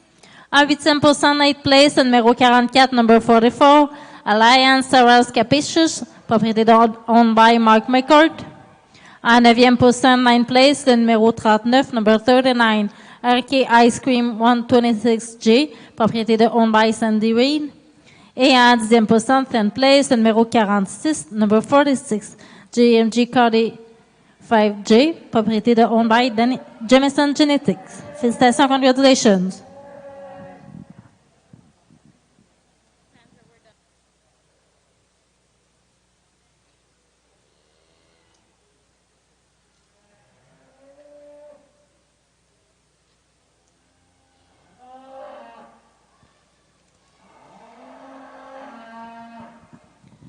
Alors, pour cette classe, maintenant, des veaux d'automne femelles dans la race Simmental. For this FR4 calf class, on retrouve le numéro 66, number 66, Triple R Ella 12H, propriété de owned by Troy Whitney. Félicitations, congratulations. Nous allons maintenant poursuivre avec la classe des femelles 1 an junior. So we're gonna continue with the yearling female class.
When you look at these three Simmental yearling heifers, they're all pretty similar in their build and the strength of build that they have and the way they're put together. Probably the thing that differentiates them, one from the other would in my eyes, would be the overall depth that they have. I really like the length of hip and spring of rib that my first place heifer shows, but when we get into the depth department, she's probably the deepest hearted heifer, in here, and where that depth carries on back through that flank and twist area. My second place heifer is a heifer that's got a lot of mass to her, a lot of volume, and everything just a little sloppier in the way she gets out there and walks as compared to the first heifer. My third place heifer is certainly an attractive heifer, but she does give up some depth overall compared to the two heifers above her.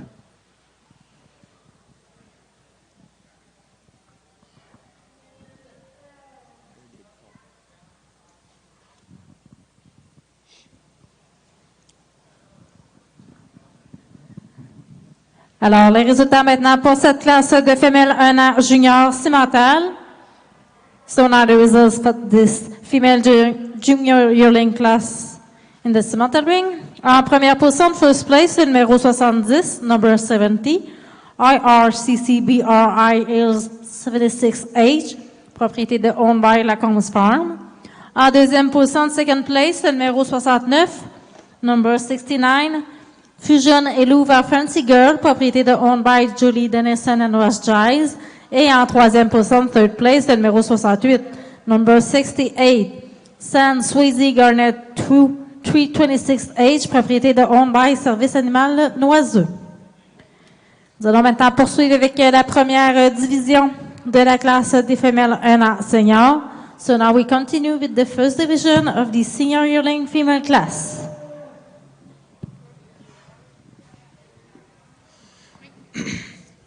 Obviously, with this many head in the class, you just got to take a few more seconds to just kind of evaluate everything and kind of get your feet underneath you and realize what you're doing.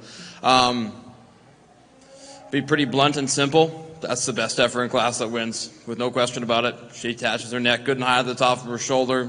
She's awesome in her rib cage. Love the sweep to her lower body. Beautiful set to her hip and hind leg. And probably what I like most about her, she's probably the freshest. No doubt about it. That is one big major concern I have looking at this class. Let's lean them up, guys. They don't need to be this heavy. But I think as far as just this one having some female quality, looking like a maternal brood cow, I really, really like this one. There's a lot good to say about her. The heifer that comes up here in second, I think, as far as stoutness of feature, having a bold rib cage, being wide enough through her pin set, and just reading awful maternal in her kind, she definitely looks like a brood cow, just as far as some bits and pieces of looking with that extra bit of female quality through her front 1/3, especially about her shoulder. And then comparatively, she gets a nickel just probably round out of her hip as well. But I think as far as having some excuse me, the kind of pieces of making a good maternal, easy-doing female definitely fits the bill. The heifer that comes here in third, probably definitely the biggest outline, the heaviest weight heifer in class. There's a lot of heifer there. To some people, maybe that's kind of what you're shooting for. For me, she's probably just a little bit on the big side. If I get anything, just probably want to moderate her just a tick. But as far as being level-made, good out of her hip and hind leg, I can really appreciate her. But compared back to the heifer above her, I think she's probably, like I said, just a little bit too big as far as frame size goes. She's a frailer featured heifer who just doesn't have that kind of sheer rib shape and dimension, strictly from behind, probably compared back to the heifers above her. And like I said, as far as some just pieces of moderation, I think she could be toned down in that regard. The heifer that comes up here in fourth, love the sweep to her lower body. She's definitely loose and extended. Just some pieces of cleanliness and kind of youthful look from the side. I think she kind of drifts a little farther away from, probably just a nickel deeper at her about her chest. She herself, too, was probably carrying a little extra condition for what I'd like to see. Yeah, and then a heifer, like I said, just love the body and dimension of her. Just kind of comes in a few more pieces, kind of gets easier in her top. Now The heifer that winds up here in 5th, as far as just being level-made, moderate, having enough dimension to her, can appreciate her. Her issues, as she gets there in the stand, she wants to roll her hocks in, the frail-featured heifer. Just probably can read a little bit coarse about her teats. I just don't love the way she's built out of her rear, too. And then, personally, like to rearrange her the way she's built up front. Maybe she's just a nickel straight about her shoulder as well. But as far as having some rib and body, definitely can appreciate that heifer for those pieces. The heifer that comes in next, as far as just having some maternal look, you can appreciate her. She, too, is probably one of the fresher ones in class. Just the way she progresses back into her flank, especially about her lower body, get a good view from her other side as she's walking out of the ring. I think the deepest part on her is probably her chest floor, and then from there back into her flank doesn't read with that same progression of depth and kind of maternal sweep to her lower body. But still, as far as being fresh and youthful, can really, really appreciate her. The heifer that falls in behind her, as far as depth back into her flank, has the advantage over the heifer above, no doubt about it. Just as far as reading with some cleanliness and youthful kind of look from the side, she too is driven deeper at her chest floor. And then some other pieces as structurally, she just reads a nickel. She wants to roll her hocks in together, kind of get outside of her body wall a little bit off her hind too, just maybe a little uncoordinated when it comes to that.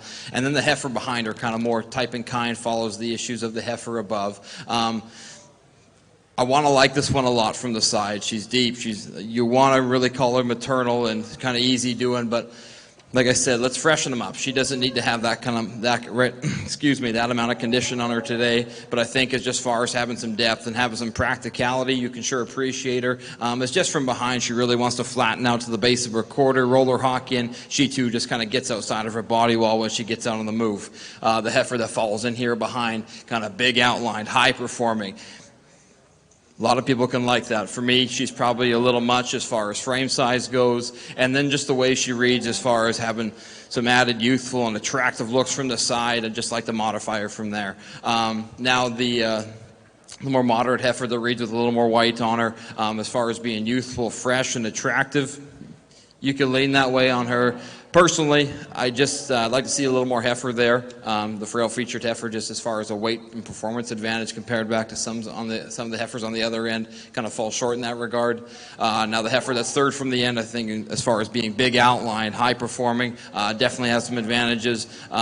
Just some structural issues. She wants to roll her hock in, I think, and then a view from the side.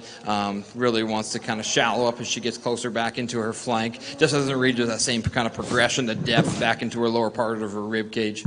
Now the heifer here that sits second from the end, that's walking out in front of me, I think just in terms of being moderate, having enough body, having enough dimension to her, I think definitely checks the boxes.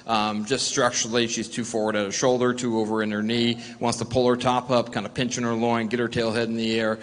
Just some kind of obvious things as she gets out in the go. Now the heifer here that rounds out the class as far as having some body and dimension, you can really tie into that one. She reads with a nice sweep to her lower body. It's just, she doesn't really read to me as looking like a youthful kind of a female. She's the long-headed heifer who's too thick and deep about her neck and chest floor, wants to roll her hock in, and just, like I said, just a few too many issues structurally, and just as far as looking like a female, kind of drifts a little further away from that. But all in all, great class. Congratulations to everybody. Thank you. Alors, les résultats dans la classe des Hereford. En première position, first place, numéro 53, number 53, propriété de Paul Mastine avec Master Lisa. En deuxième position, numéro 51, second place, number 51, de Stonewood Grange avec Stonewood Suzy. En troisième position, numéro 43, de Sarah Doro Derek Black avec Bargy Hazel. En quatrième position, numéro 46, number 46, de Amada Bushi avec Head Over Hills. En cinquième position, numéro 48, number 48, fifth place, de Christopher Lodge avec Louvilla. En sixième position, le numéro 52, sixth place, number 52, propriété de Paul Mastine avec Master Havana. En septième position, numéro 50, seventh place, number 50, de la ferme Bradley avec Bradley Miss Anna. En huitième position, numéro 45 de Hamada Boucher avec Haley. En neuvième position, numéro 47 de Stonewood Grange avec Stonewood Showtel. En 10e position, numéro 41 de G.K. Golden Farm avec She's Dream. 11e, numéro 42 de Robbie Mastine avec Master Hannah. En 12e, numéro 44 de Jason Brock avec BLB Hazelnut. Et en 13e position de Jory Donovan avec l'Exhibit Hope.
I'll be pretty short and brief here with the champion bred.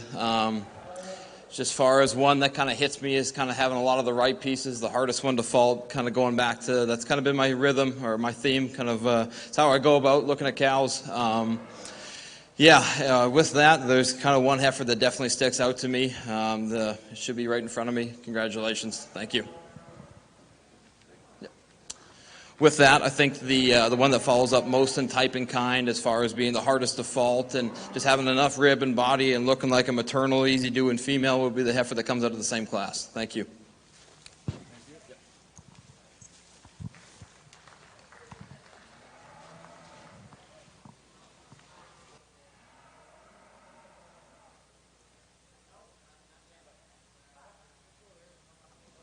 Alors, la championne junior, numéro 53, propriété de Paul Mastine avec l'exhibit Master Lisa.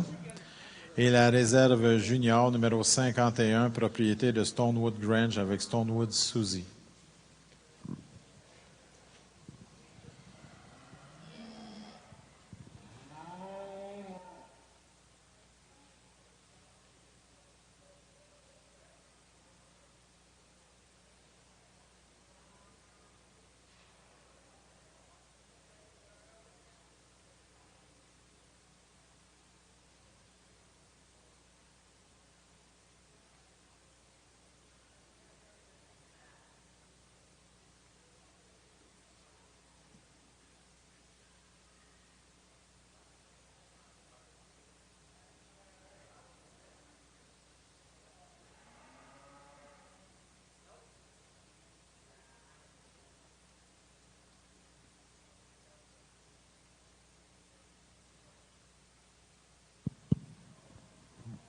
I've got an easy top here in this Simmental show with this heifer. You know, just look at the attractiveness, but she's a good big heifer, but she's good. And I really, you know, whenever you get a heifer like that that can lay those shoulders in there and carry that much rib, that much hip, that much volume, that much depth, you know, you've got to take a serious look at her. And that's what building bulls is about, is putting females like this, you know, underneath them to give them support. And she's got the bone, she's got the structure that I think we need to have in what in the females we call really good. My black heifer is a heifer that's really tidy, really clean, you know, doesn't have a dimple in her when you look down that build that she's got, but naturally, as you can see, she gives up some overall volume as compared to my top place heifer. But, you know, this is pretty good heifer when you really get in close and analyze her. She got got a really nice udder attachment coming there, but, you know, she's made good through the rib area, you know, they come off that spine all right. You know, and a heifer, I think, you know, she'll look even better once she gets a calf on her. My next heifer is a heifer I really like her for the depth and substance that she has. She just gives up some overall length of spine and some overall strength of spine, too, as compared to the two heifers above her. This red heifer, if I'm being hard on any heifers in this class, it'd be this red heifer. You know, I think she is a pretty darn nice heifer and certainly deserves to be out here. And if you want to move her on up on top of those two black heifers ahead of her, you know, I won't knock you for doing it because she can give you enough reasons to even consider it. You know, we get on down the line. I've got a heifer that if she just had a little bit more width over that top, you know, a little bit more gradual turn off of that spine into those ribs, I think this is a heifer I could easily move up to, but certainly fits in the top four. This traditional heifer is a heifer. Take a look at the rib and the barrel on this heifer. You got to compliment her for that. You know, it's just too bad she's carrying a little bit too much condition that's causing her to come across kind of as a bit stale. You know, maybe a touch bit of a barren look to her, but a heifer that I could certainly compliment for her skeletal build and the overall volume she has. We get on down the line, we get into three good-looking black baldy heifers that just give up a little bit of that substance and body mass as compared to the heifers above her.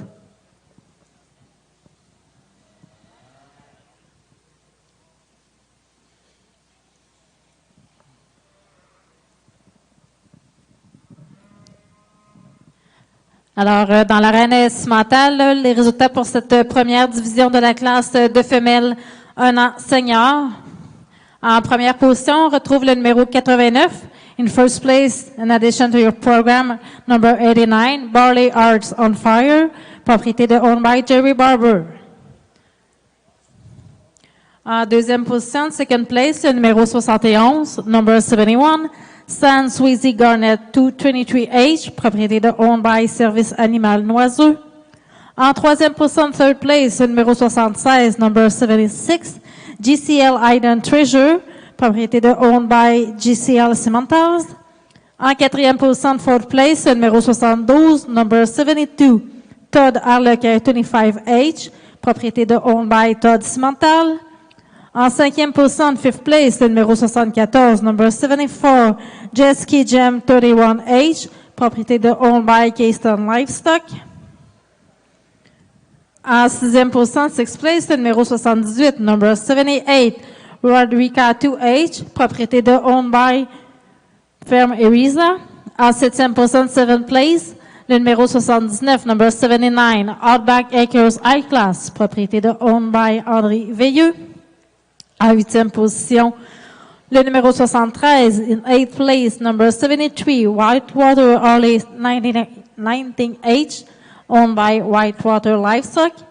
En neuvième position, ninth place, le numéro 77, number 77, Triple R Luna 1H, propriété de owned by GCL Simmental. Et en dixième position, tenth place, le numéro 75, number 75, La Rose Hazel 95H, propriété de owned by Weaver Morse. Nous poursuivons maintenant avec la deuxième division des femelles 1 an senior. So now we continue with the second division of the senior yearling female class.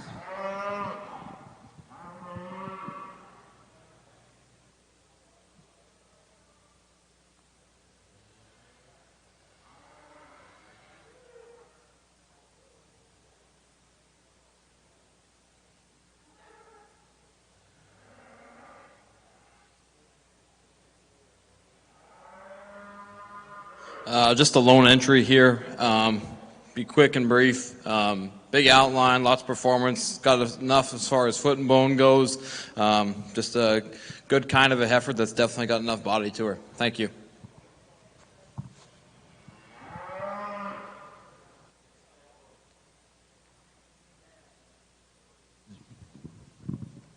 Alors, le résultat dans la race Hereford, on n'avait qu'un seul exhibit, numéro 54, number 54. First place, propriété de Paul Mastine avec l'exhibit Master Trick or Treat.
For me, I guess just a pretty easy sort on this one. Mama Cow, who leads off the class with her bull calf that was second in his division. Big outline, love the calf. That's a good kind still, regardless of where he ended up in the bull show today. But as far as just having some muscle, having kind of a rugged look about him, as far as foot and bone structure, you can really appreciate that calf. Mama Cow is doing a really nice job. Now it gets to the female here, the mama, as far as being youthful and practical. I think it's just as far as suspension and teat size is still adequate, and then definitely reads with a maternal sweep to her lower body. Love the sets of that one's hip and hind leg, and just the progression of depth back into her lower portion of her body is just as one you could kind of call very well balanced from the side. Can like that one quite a bit. Now the pair that ended up coming here in second, I think definitely Mama Cow is doing a nice job. Just as far as some kind of pieces of balance and look and structure, is where she kind of has some definite disadvantages compared to the class winner. I think this one's got a little more set to her hind legs. She doesn't read as sound as she gets out in the go and is correct on her off her rear two. And then the calf two to go along with it. I think structurally it's kind of more where her issues lie. And I kind of mentioned that earlier. Calf wants to roll her top up, duck her head because her shoulder's a little too straight, and then jack up her tail head as she gets out in the go. But still, as far as Mama Cow doing a good job, very, very good kind of a female still, that Mama. Now following up here in third, definitely the more youthful and definitely the leanest in the class. You can certainly appreciate them for that. They are what they are here today. Just as far as the pieces of extra look and balance and quality and kind of dimension and shape, I think as a pair they kind of fall short as the ones above. But as far as just being very practical and they are what they are, they certainly fit that. Thank you. Alors, résultat dans la race Airford, les vaches avec leur premier veau. En première position, numéro 56, propriété de Stonewood Grange. First place, number 56, property of Stonewood Grange avec l'exhibit Stonewood Chattel. En deuxième position, numéro 57, second place, number 57, propriété de Stephen Goodine avec l'exhibit Maya. Et en troisième position, numéro 55, third place, number 55, propriété de Carl Labbé avec Labbé Gommette.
Yep, bring them on around so they can see them from the side.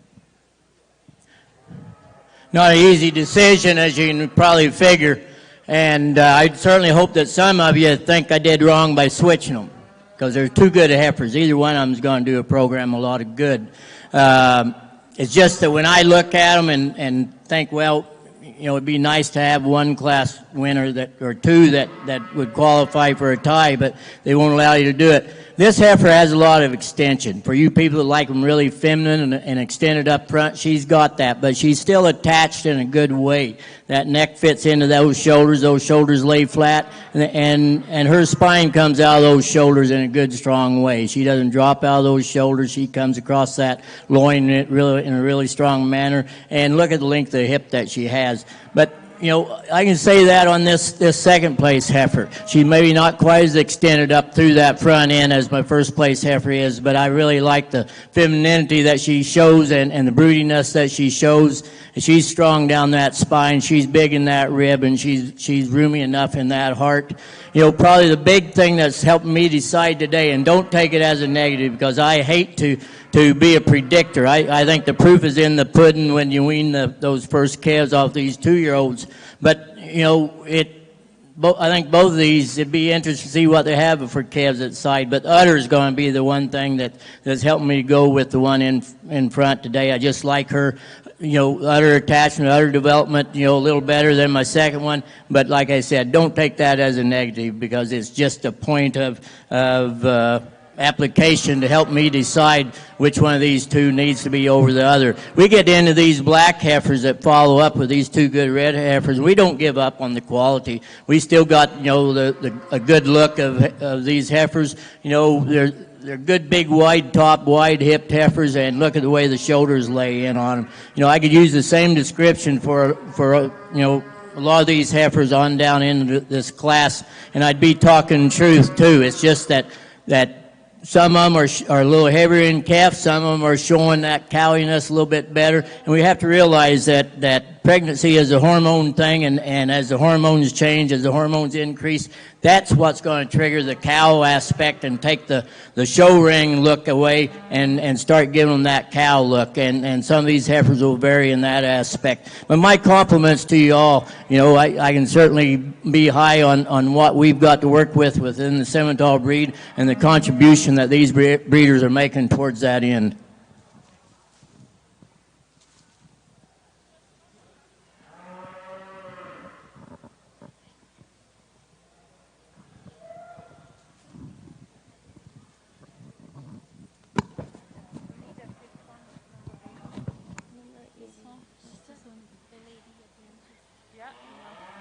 You need her? Yes.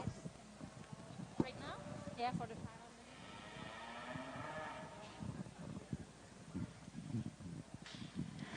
Alors, les résultats pour cette deuxième division de la classe de femelles 1 an senior dans la race Simmental. So now the results for the second division of the senior yearling female class. En première position, first place, le numéro 85, number 85, Great Age Dream, propriété de Owned by Keystone Livestock.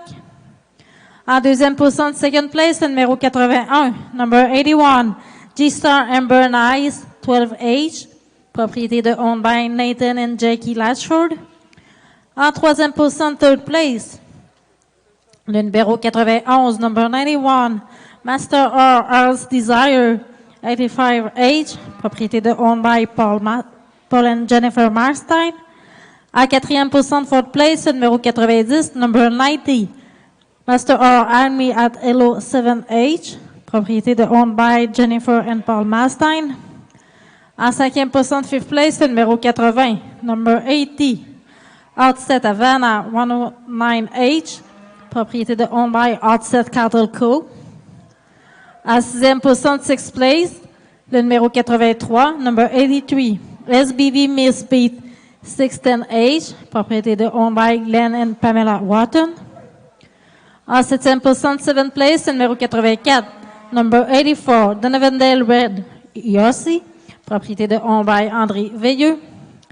En huitième position, eighth place, le numéro 88, number 88, Sunmar Island Treasure 1 age, propriété de owned by Jason Morse.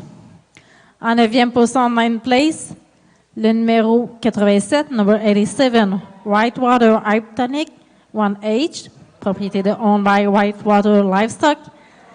Et en 10e position, le numéro 82, number 82, Barley Butterfly 2H, propriété de owned by Rosenstrom. Nous allons maintenant poursuivre avec la finale de la classe de femelles 1 an senior. Now we continue with the final division of the senior yearling female class.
I can see myself ruffling a few feathers. You know what?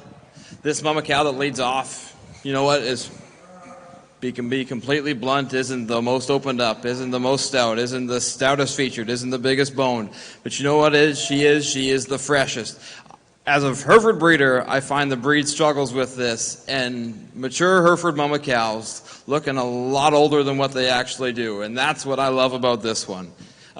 Just as far as being youthful, practical, tying her neck good and high at the top of her shoulder, being so smooth blending from there back, having still more than enough rib and body, and at the other side of things, as far as her bag goes, the way she's built out of her angles and on her feet and legs, she's with no doubt about the best in class as far as that goes. And I've talked about this heifer calf before. I love her. She would give that one a little bit more time. She's going to be really, really good. And like I said before in class, she's probably just a little bit on the young side, and that's probably to her disadvantage today. But like I said, give that one some time. Love the build, love the angles of that one. Just a really, really good kind. The mama cow that follows up here, and the pair that follows up here in second, I think as far as some moderation, some body and dimension, you can really, really appreciate her. Just a few things for me, probably more in time with the calf. You can love that one as far as having some rib and body, but just as far as how much flesh we got on that one today, guys, I think she's just kind of pushing the upper limits. And then me, she's just kind of looking a little stale already, and as a heifer calf to be saying that, I think we better pull back a little bit on how much we're putting into these things. Going back to the mama cow, though, can appreciate her. She's got some youthful pieces, can appreciate her bag, without a doubt, probably the second best in class. But yeah, just a good kind. Just peel back the grain bill on that heifer calf, freshen her up a little bit, and I think they'd do a lot better here today. The pair that comes up here in third, as far as being big outline, stout featured, heavy constructed, can really, really appreciate her. Just for me personally, the way her bag ties into her body, I think she just reads a little coarse just about her bag, and the way her teats are shaped as well. And then going back into her calf that she's got sitting in front of her, talked about him earlier today. It's all kind of his angles, that kind of where his problems lie. I think he's rocked just a tick too forward at his shoulder. He pulls his top up, ducks his pins, kind of gets underneath of himself. But get that calf on the standstill, you can really appreciate him. That one's got some rib, that one's got some body. You see the features of his skull and his bone. Looks like a stout, rugged kind. Just for me today, like I said, some structural issues. To the female here that comes up here next, I think just first impressions, udder quality would be kind of the biggest thing as far as suspension goes. The way that udder is tipped here as well definitely needs to be changed about that. And that's something that's been an ongoing problem within the Hereford breed but I think before I was a thought. So if we could just clean that up, that'd be good. But as far as the calf goes, mama cow's doing a nice job. Calf is big, long, and extended. That's a pounds heavy option. Just a few things. Get him back on the 3/4 angle. He wants to flatten into his forerib or his heart girth there. And then 2, study him as he walks away. He just wants to narrow up at the ground. Just doesn't match his added shape that'll read up high in his pin set. But as far as having some growth, length, and extension, you can appreciate that one. For the pair that comes in here next, being big outline, long and extended, she definitely holds some class advantages when it comes to that regard. As far as lower body balance, the way her chest is driven so deep in her, she kind of really shallows up into her forerib, and from there back kind of progresses in the same way of kind of getting shallower back to her flank. And then 2, on that mama cow's bag, it needs to be modified for sure. Plain and simple. It's just not what we're looking for right now. And then 2, as far as the build of the cow goes, you get behind her, probably gets a little bit too round out of her hip. But first impressions of the mama cow, big, opened up, high performing, lots of jam to that one. And then as far as the calf she's got sitting in front of her, as far as being youthful and looking like a female, definitely fits the bill. Just a few pieces of balance, and especially when you get into her lower body there. But like I said, a lot of unique pieces about her, but definitely some major things we need to change. And now the mama cow that rounds out the class. As far as being long and extended, sure, she definitely fits that, but as far as teat and udder quality go, need to be modified for sure. Plain and simple, just needs to be changed. And then baby calf has got certainly a lot of shape up high when you read coming directly out of her spine. Just like I said, some pieces of balance and dimension, and kind of structurally, she has a few more issues. But thank you all. Alors, les résultats dans les vaches veaux de la race Hereford. En première position, en first place, numéro 59, propriété d'Amanda Boucher avec RW Kit Kat. En deuxième position, en second place, numéro 60, number 60, second place, Christopher Lodge avec l'exhibit Bradley Miss Cinnamon. En troisième position, en third place, numéro 58, propriété de Stephen Godin avec Godin Sugar Time. En quatrième position, en fourth place, numéro 15, number 15, propriété de Mercedes Mastain avec l'exhibit Stonewood Rose. En cinquième position, numéro 63, en fifth place, number 63, propriété de Paul Mastain avec Master B Fancy. Et en sixième position, numéro 61, sixth place, number 61, propriété de GK Golden Farm avec l'exhibit Paulson Bella.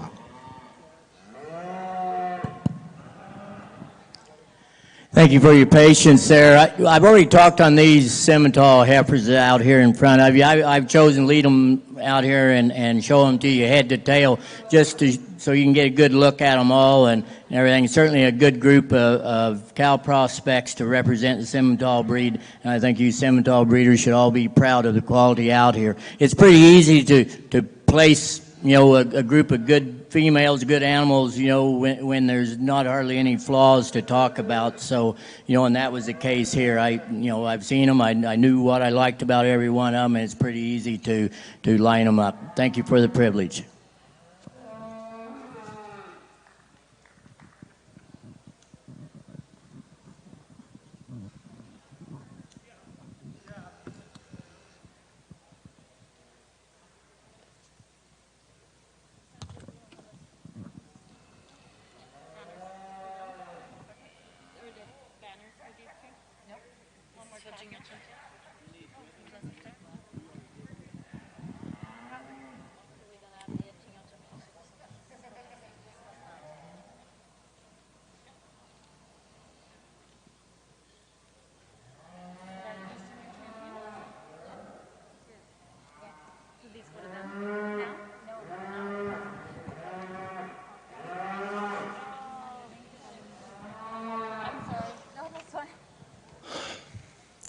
For me, I definitely think there's a superior option in here. I think I'm a cow that's doing an awful job with the calf she's got on her side, and as far as having the extra pieces of look and balance, I think from the side, I think just kind of a higher quality option.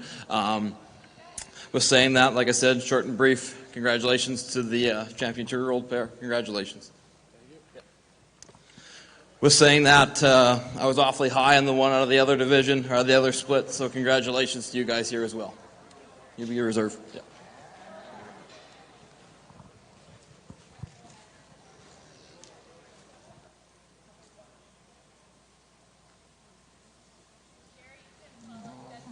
Alors, la championne senior dans la race Hereford, le numéro 59, propriété d'Amanda Boucher,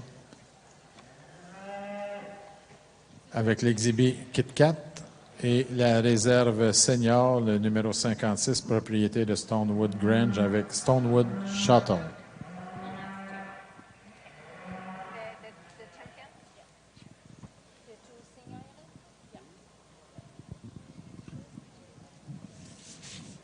Alors, dans la race Simmental, voici maintenant les résultats finaux de la classe de femelles 1 an senior. For the Simmental ring, the final result for the senior yearling female class. En première position, first place, le numéro 89, number 89, Barley House on Fire, propriété de owned by Jerry Barber. En deuxième position, second place, le numéro 85, number 85, Great Age Dream, propriété de owned by Keystone Livestock.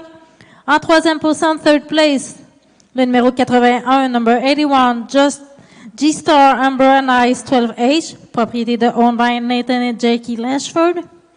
En quatrième position, fourth place, le numéro 91, number 91, Master R. Heart's Desire, 85H, propriété de owned by Jennifer and Paul Mastain. En cinquième position, fifth place, le numéro 71, number 71, San Swayze Garnet, 223H, propriété de owned by Service Animal Noiseux. En sixième position, sixth place, le numéro 76, number 76, GCL Hidden Treasure, propriété de owned by GCL Simmental. En 7e position, 7th place, le numéro 80. Number 80, Outset Havana 109H, propriété de owned by Outset Cattle Co. Et en 8e position, 8th place, le numéro 72, number 72, Todd Allocate 25H, propriété de owned by Todd Simmental. Pendant la présentation des résultats de la classe de 1 an senior, le juge a sélectionné 6 championnes juniors de la journée. Les baignards sont une commandite de la coopérative agricole d'Embrun et de Open Gate Farm. So the judge has selected his junior champion female. The winner is the number 89, Barley Arts on Fire, propriété owned by Jerry Barber. Félicitations, congratulations. Et la championne junior de réserve, de Reserve Junior Champion, le numéro 85, number 85, Great Edge Dream, propriété de owned by Keystone Livestock. Félicitations, congratulations. Nous allons maintenant poursuivre avec la présentation des classes de vaches. So now we need to continue with the presentation of a cow class.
I guess first of all, can I get a big round of applause for all the exhibitors today? That was a heck of a show. Like I said before, I'm not one to tie into any extremes by any means. I just want one to be as safe and as practical and as easy to predict of what they're going to turn out like. Yeah, like I said, just kind of the hardest one to fault. And like I said, I'm not one to get out there and kind of look for the one that's incredibly freaky looking, that's going to be the next great show heifer, or one that's just going to be the most practical, safe thing. I want something that fits the bill and reads what I'm looking for. Just having enough body, having enough shape, being right in their feet and legs. I think as we've gotten further and further away from just regular production cattle, and we get focusing on other ends of the industry. I think feet and legs and structure have definitely become an issue as time has come on, and I hopefully kind of everybody's kind of picked up on that the way I've described and picked them today. With saying that, though, there's definitely there's three out here that I think are awfully nice, and it's a shame I can't pick all three. But like I said, the one that kind of fits the bill and does everything together will be your champion, and the one that follows will be next in kind. With saying that, like I said before at the beginning of the show today, just like to thank everybody back home, my brother Connor, mom and dad, Bill and Sherry. If it wasn't for them, I certainly wouldn't be able to get away today. Appreciate that a lot. But with saying that, I will go and select my champion reserve, and congratulations to all. That was a heck of a show. Thank you.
La grande championne pour l'Expo Boeuf 2021 dans la race Hereford, c'est le chapeau numéro 56, donc number 56, the grand champion female for the Expo Boeuf 2021, Stonewood Grange avec l'exhibit Stonewood Shuttle.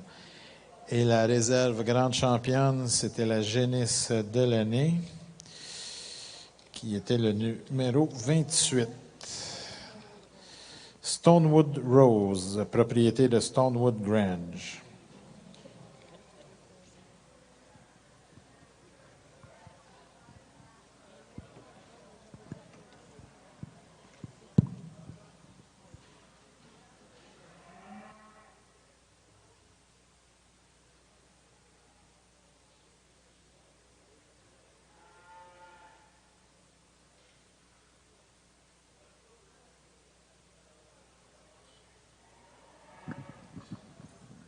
Alors, dans l'arène Simmental, nous avions une représentante dans la classe des femelles de 2 ans non vêlées. So, in the Simmental ring, we are the representative for these 2-year-old cow class that are not calf.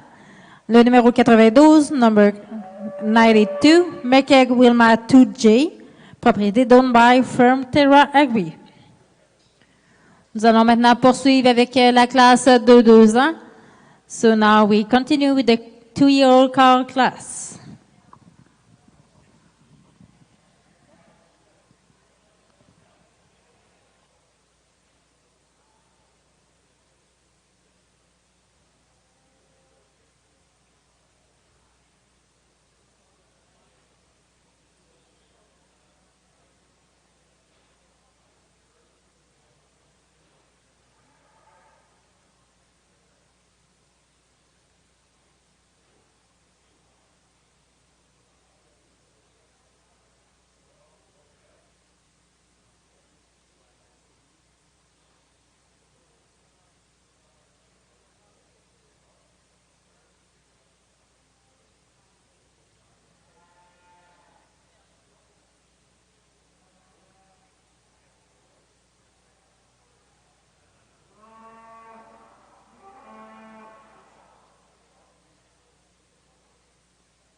I think our red pair really comes to the top pretty fast, pretty easily in this class.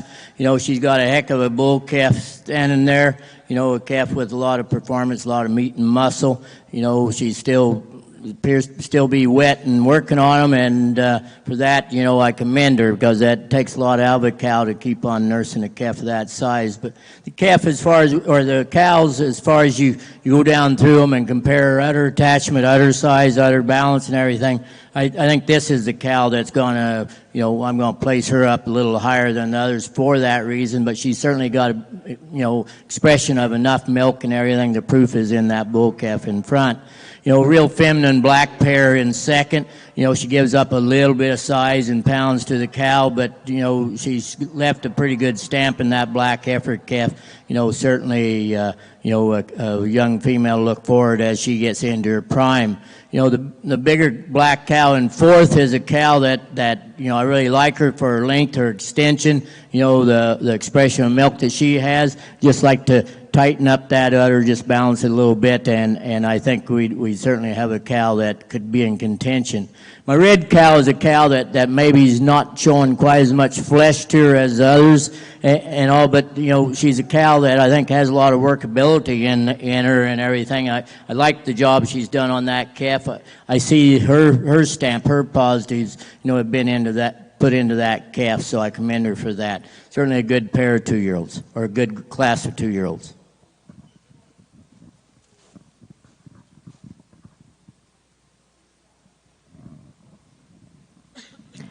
Alors maintenant, les gagnants de la classe de femelles de 2 ans, Simmental, so now the winner of the 2-year-old female class. En première position, first place, numéro 93, number 93, Maple Key Caroline, propriété de owned by Outset Cattle Co. and Maple Key Farms. Félicitations, congratulations.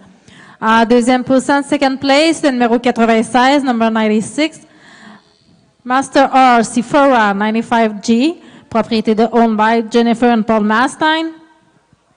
En troisième position, third place, le numéro 94, number 94, San LR Garnet 217G, propriété de owned by Guillaume Noiseux. Et en quatrième position, fourth place, le numéro 95, number 95, Donovan Dale Glamour, propriété de owned by André Veilleux. Nous allons maintenant poursuivre avec la classe de vaches adultes. So now we continue with the mature car class.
I've got a 5-year-old to start this class off with. She's got the strongest udder attachment, certainly a good expression of milk.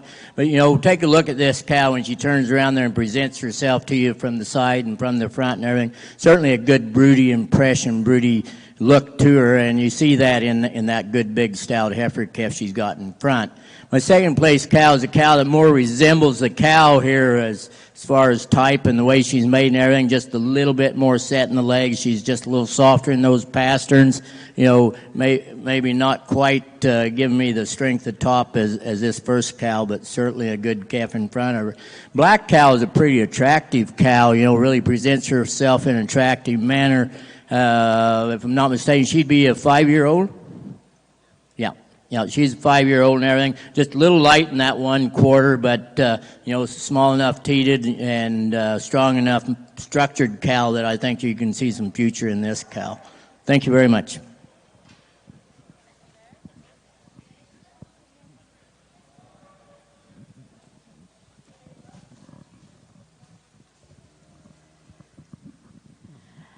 Alors, les résultats pour la classe de vaches adultes dans la race Simmental. So now the result for this mature cow class in the Simmental ring. En première position, first place, le numéro 99, number 99, Rosemade Dreamcatcher, propriété de Owned by Rosemade Farm. Félicitations, congratulations.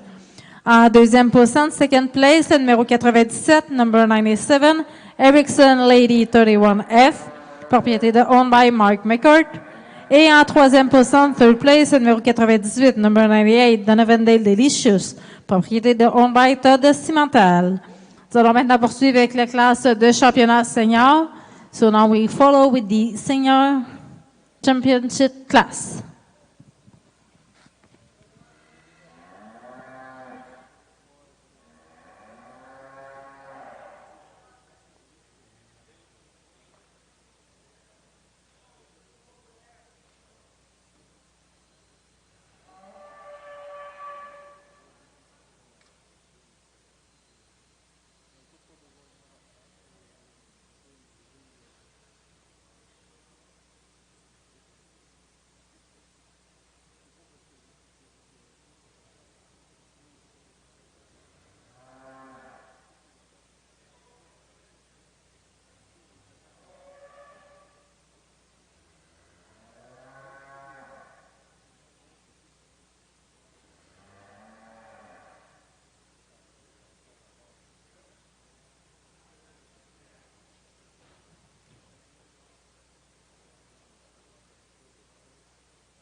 Alors, dans l'arène Simmental, les gagnants du championnat senior sur l'arène de Simmental Ring, the winners of the senior championship female class, on retrouve le numéro 99.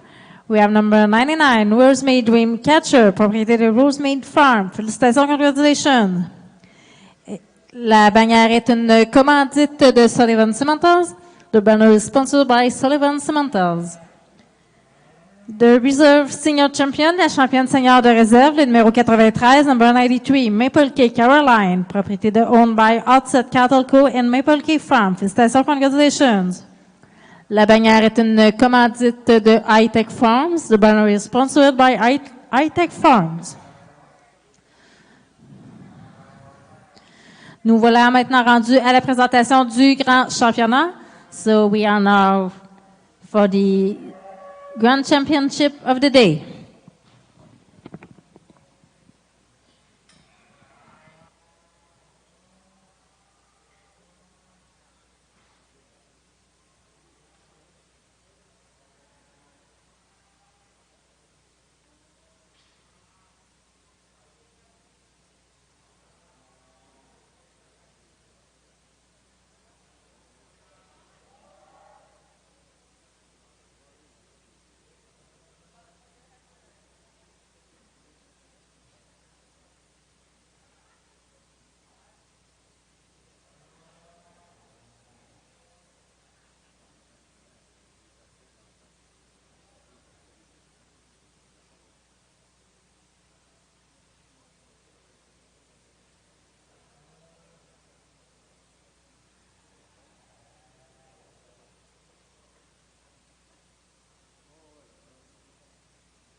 I think just as far as some uniformity goes, I think there's definitely one group that kind of sticks out from the rest as far as just uniformity and then just being extremely high quality.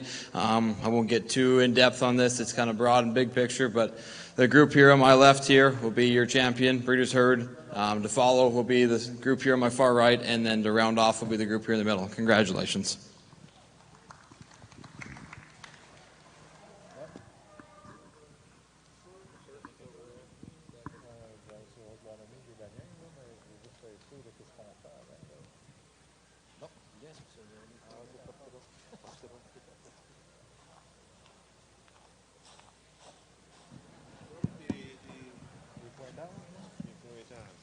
For you people watching the Simmental show, if you like the cattle that's been led out here before you today, give these exhibitors a round of applause, please. I've certainly been impressed with the cattle that's been led out, starting with the Shorthorn show this morning. Those exhibitors led out some quality cattle, and I've been here twice, and I've grown to expect good cattle to be led out here, and that makes any judging job an enjoyable job, and this certainly hasn't been too much of a labor for me. Yeah, I toiled over the individual choices here and there as I'm doing for this championship choice, but at the same time, there's enough good cattle you're able to pick and put out here in this championship lineup that I think all you will agree that one of your choices is standing out here. I may not pick it for my champion, but it probably is out here amongst here, and there's nothing wrong with saying, hey, I really like that fourth place bull calf, that you place fourth, but that's my choice. You got your choice. You're the one that's going to breed your cows, not me. So anyway, I'm going to go give you a couple champions. And normally I really zero in on cow-calf pairs. But I think the future of Simmentals is great. The future of Simmentals in Quebec is great. And there's a lot of future in these two yearling heifers. So they're going to be my champions today. Thanks for having me.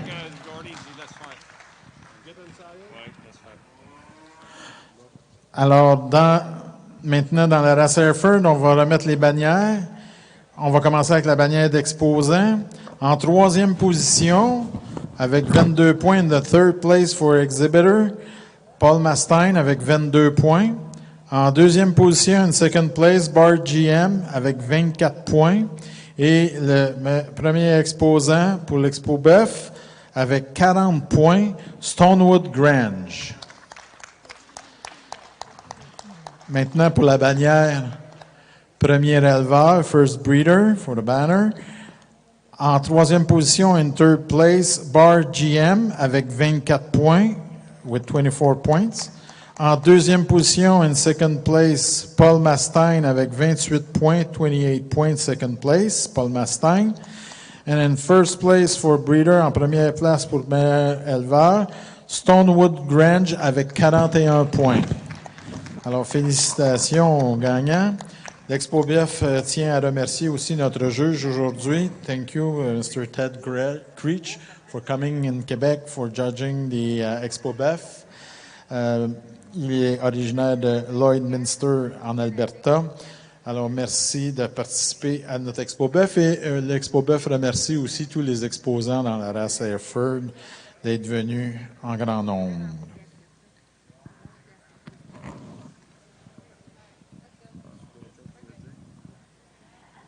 Alors, notre grande championne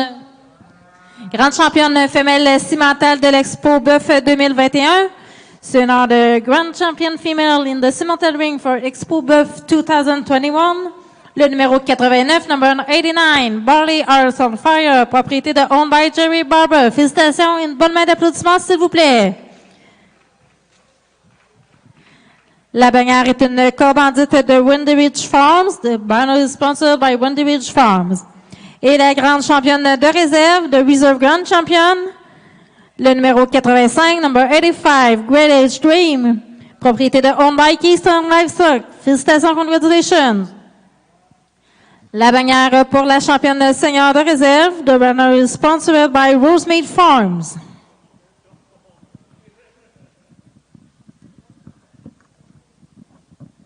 Nous allons prendre le temps de faire les photos officielles et par la suite, nous compléterons la journée avec la classe de troupeaux d'éleveurs et la présentation des bannières, éleveurs et exposants. So we're gonna take time to take some official picture. After that, we will conclude the day with the presentation of the breeders' class and also the presentation of the winner of the banner of the day.